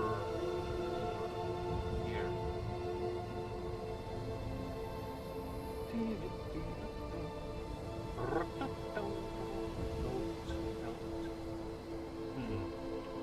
Please collage. No, not like that.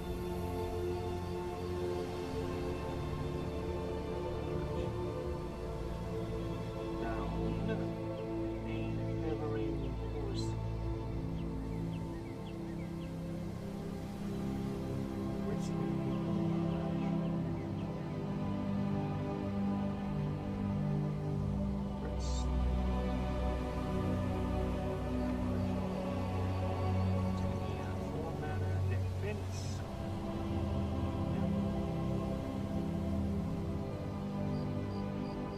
Base. No. No. Nothing. 4 rounds. Whenever this feature is damaged by a opposing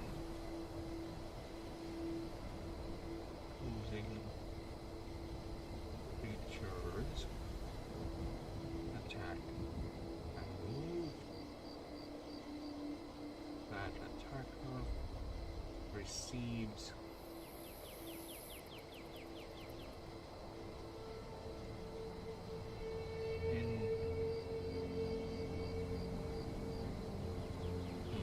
is it piercing?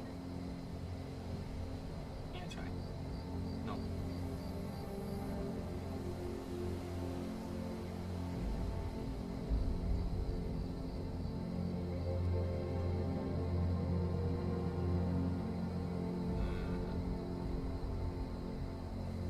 Is it?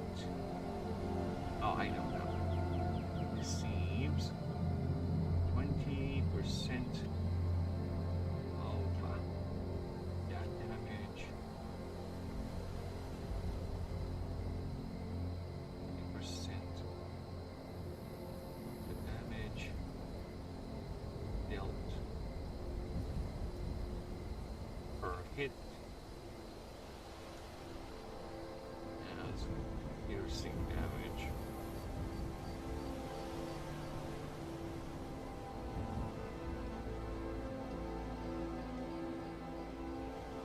Okay.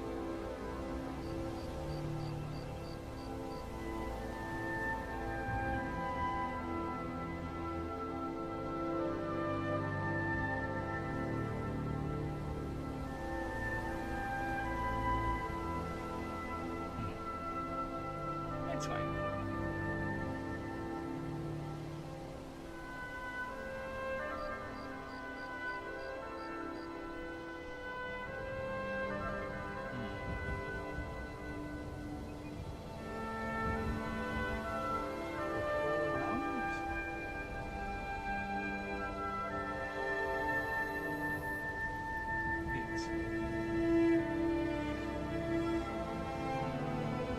Hits is fine. 4 hits.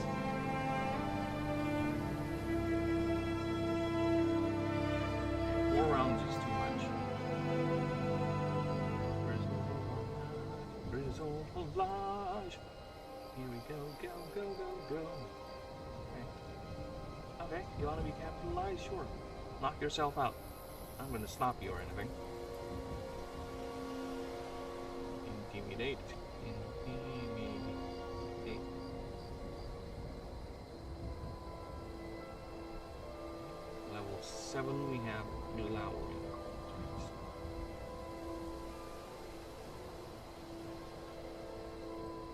chest.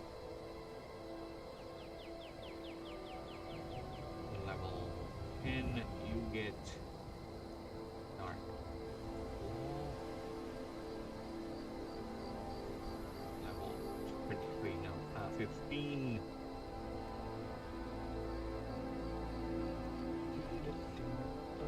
You get Sunder.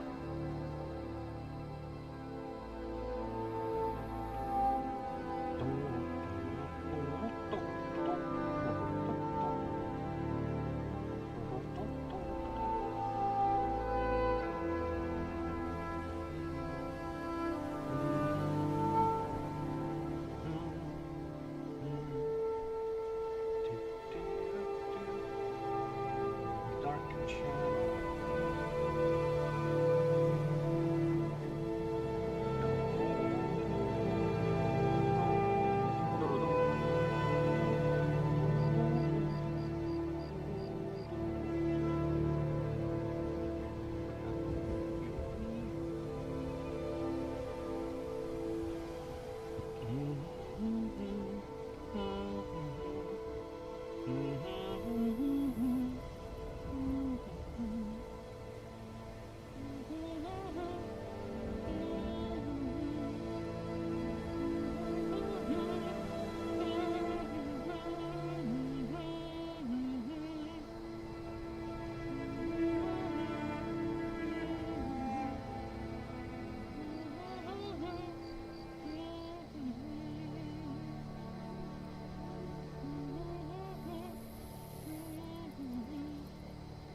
Okay. So yeah, I'm thinking very right off the bat, nothing but offense. Very angry bastard.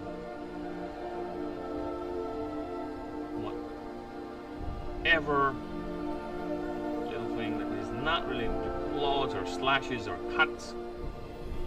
Right? Ah. Yeah, let's do that. Come here.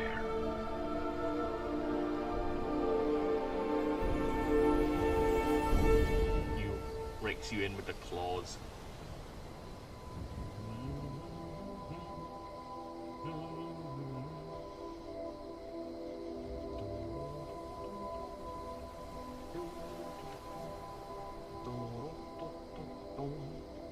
Level 365? Damn, that must be a powerful move. Like one hit everyone. No, not really. It's just a mistake. Aww.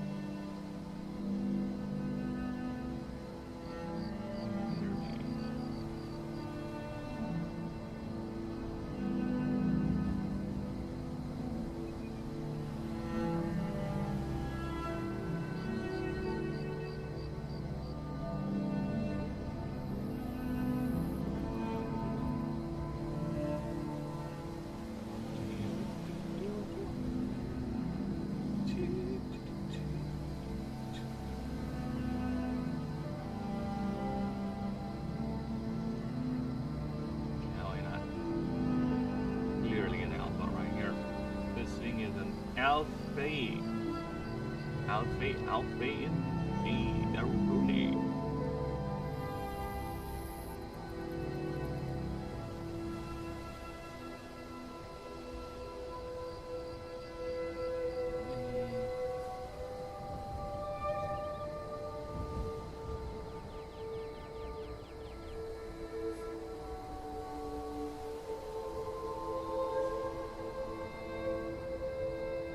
Yeah, why not?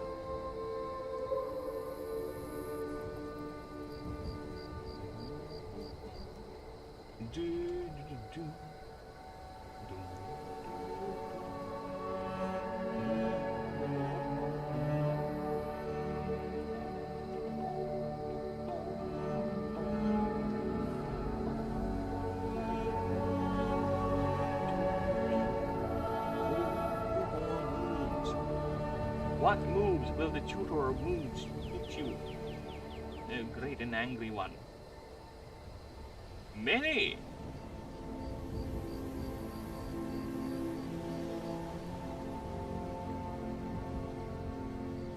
Like crosscut? Oh, fuck off. But I want you to be bold, you don't go bold, but I don't want you to do that thing, that thing looks wrong with you. Why is everything wrong with you?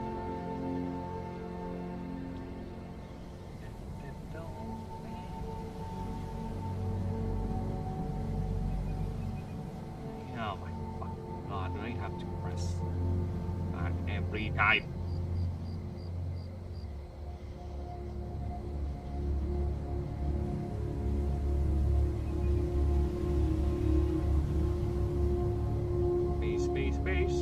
Basing the base. Base, the base. Did I give you Sonic Blast?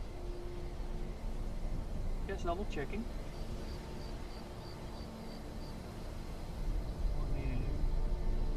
There it is. Now, okay.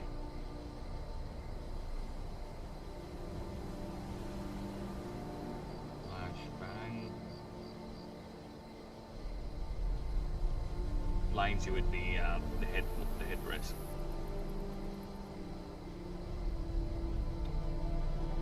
Regenerate, yep. Regenerate. Ay. Can you not do that?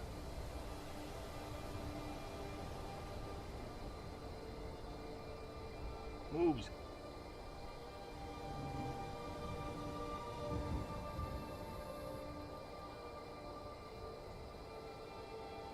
Savage Claw and the Beam Blast. Why not? Let's give it a shot.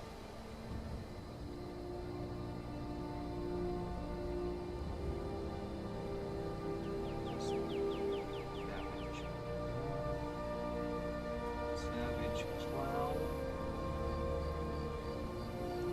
Okay. Thinking of another one. I think Essence already has that. Brave Call.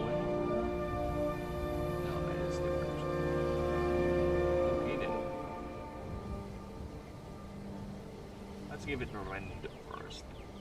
And rend asunder.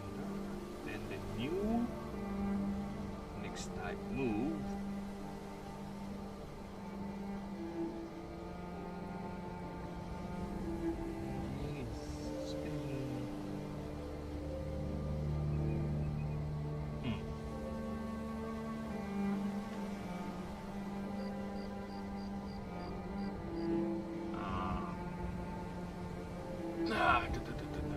We have Brave, we have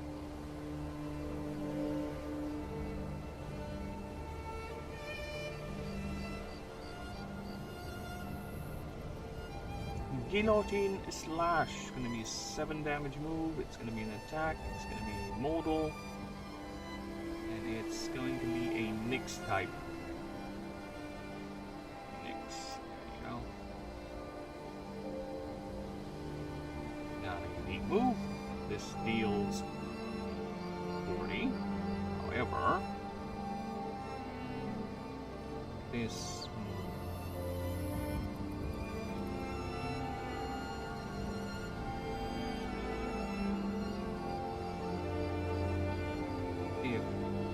I'll give it another unique next move. Yeah, target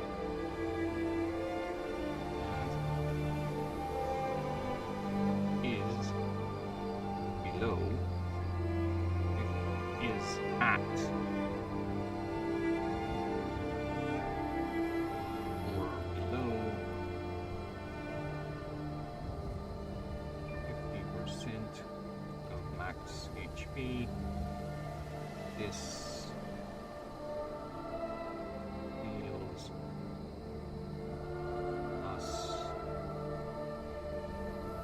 13 more damage and plus 5 rupture.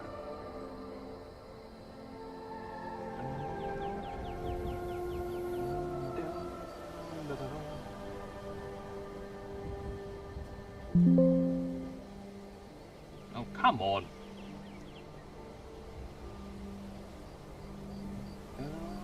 Down. Continue slash. Ay. Another one is just. Come on, really? Rupture. No.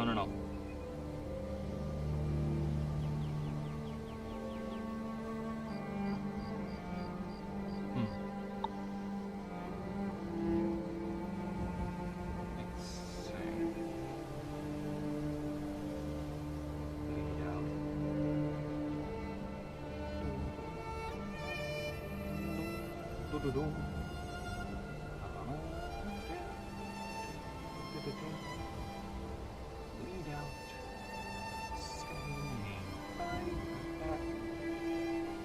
Nothing. Nix. No damage whatsoever. Not a unique move, but not a unique move.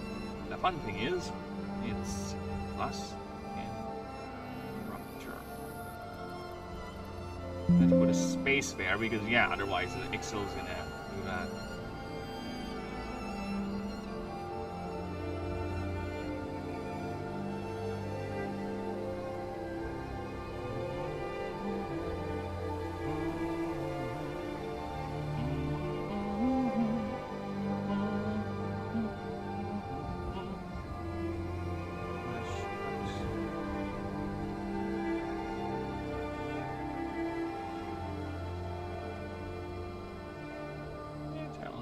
Let's give it that.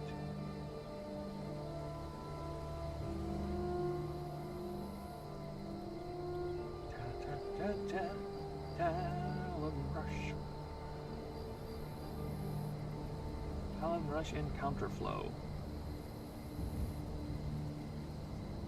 Rush and Counterflow. Okay, nice. There you go.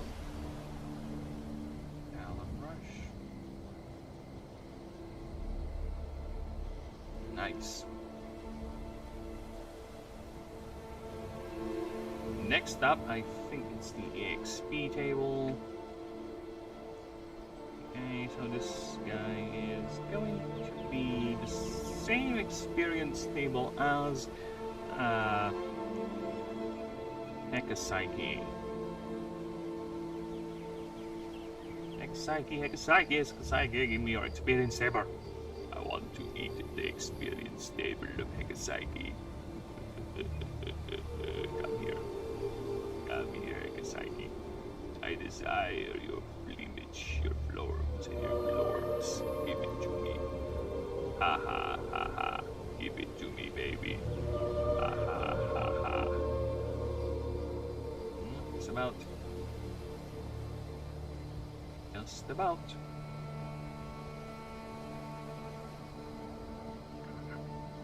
You know, it's fine. It's fine. I prefer we have that much.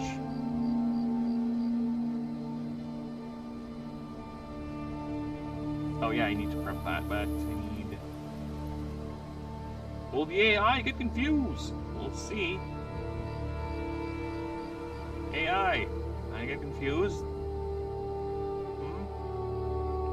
Resist.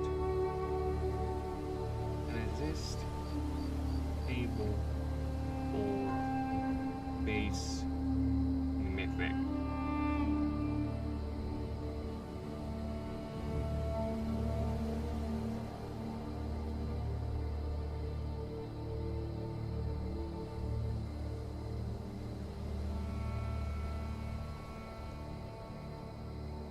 Nice, thank you.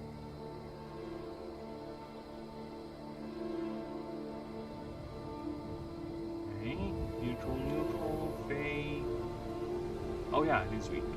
Nyx, yep, mythical. Yeah, they hate each other. Void, yep. And resist everything else. Okay. Very nice. Hey, I didn't get confused with that one. Put it there. Resist evil.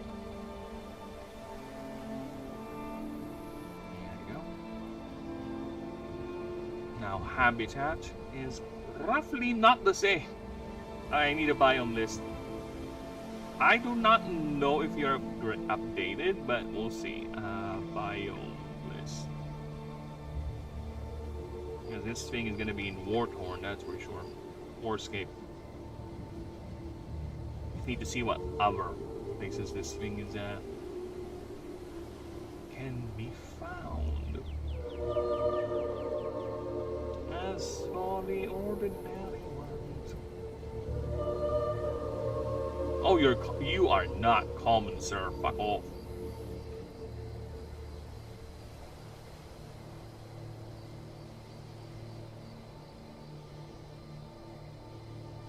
Hardly common. Hardly commonplace. How dare you? How dare you say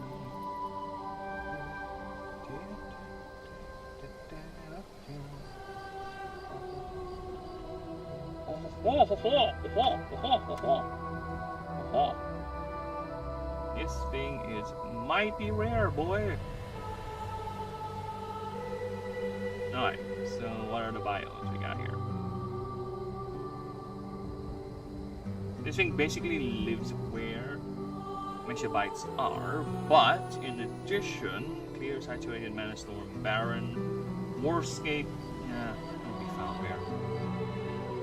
Warscapes. And lush, secluded glade, lava fields, rocky crags, slick plains, mountainous. Yeah, you'll be found where now. Yes.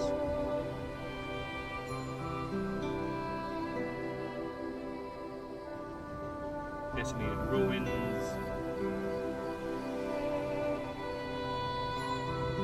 Mist lands, yeah, you'll definitely be found there.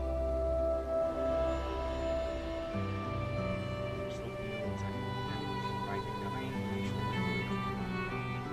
deserts, looking out the Blood Sea swamp, elegant underground behind. These things are not packaged. That's fine. Yeah, those are some additional places where it can be found. Yes, it is quite rare. So we're fine with that. One thing else we get is the Ascension line. We ascended. Nice, then picture profile.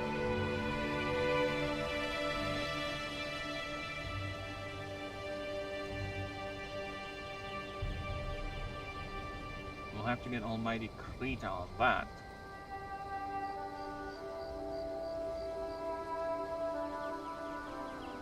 Oh, Krita! Come over here, why don't you? Now, I have several ideas on what to draw.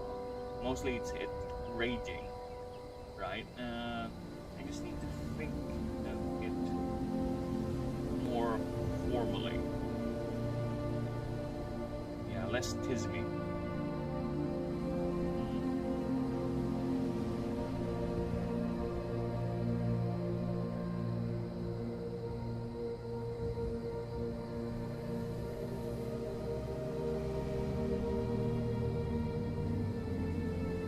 Out of the way.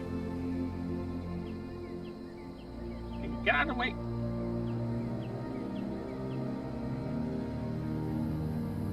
Actually, wait, I just saw the time. It's almost 5 hours and I'm reaching my cap and I do have things to do. It's quite unfortunate, but I'll have to deal with that. Yeah, I'll have to deal with that today. It is quite unfortunate, but sure, yeah, we'll have to deal with that. In the meantime, I do thank you for everyone, all you lovely lurkers out there, all you people who've checked by and stuck with me for this long. And again, if you are ever interested, don't hesitate to ask me a question about the game. It is fine. The more people that get to ask, the more I see if people are actually interested in the thing, and that is very, very good for me. And of course, the more questions asked, the more I get to test the things, whether they are actually, good enough, right? The more people asking what's going on, the more I'll realize, oh, actually, I think I should do that. Yeah, you're right. You're right. That is a good idea. I should do that. Yeah, the more mistakes, because I grant you, doing this one man thing, mistakes will happen, and I am very, very much grateful if people will point out mistakes, inconsistencies, anything. Question, always question. Never not question. Never accept, right? That's the same with life too. Keep on asking people. Keep asking the hard questions. Do not hesitate to break that mold, to go ahead, to push it further, because that is one way to know whether your idea is good, is to test it in the anvils of public opinion. Basically, a very, very harsh peer review, right? It's fine. I will feel bad if people say it's a bad idea, but of course I will first ask why, understand why, and yeah, actually you're right. If it does make sense, this is the price what we pay as creative people. As I was saying, again, thank you for everyone stopping by. Appreciate all that, and I'm gonna go ahead and call it off for now. And please, again, like and sub, support the project, and you all have a lovely one. See you most likely either tomorrow or the day after. Bye bye for now. Loves all of you. Mwah, mwah.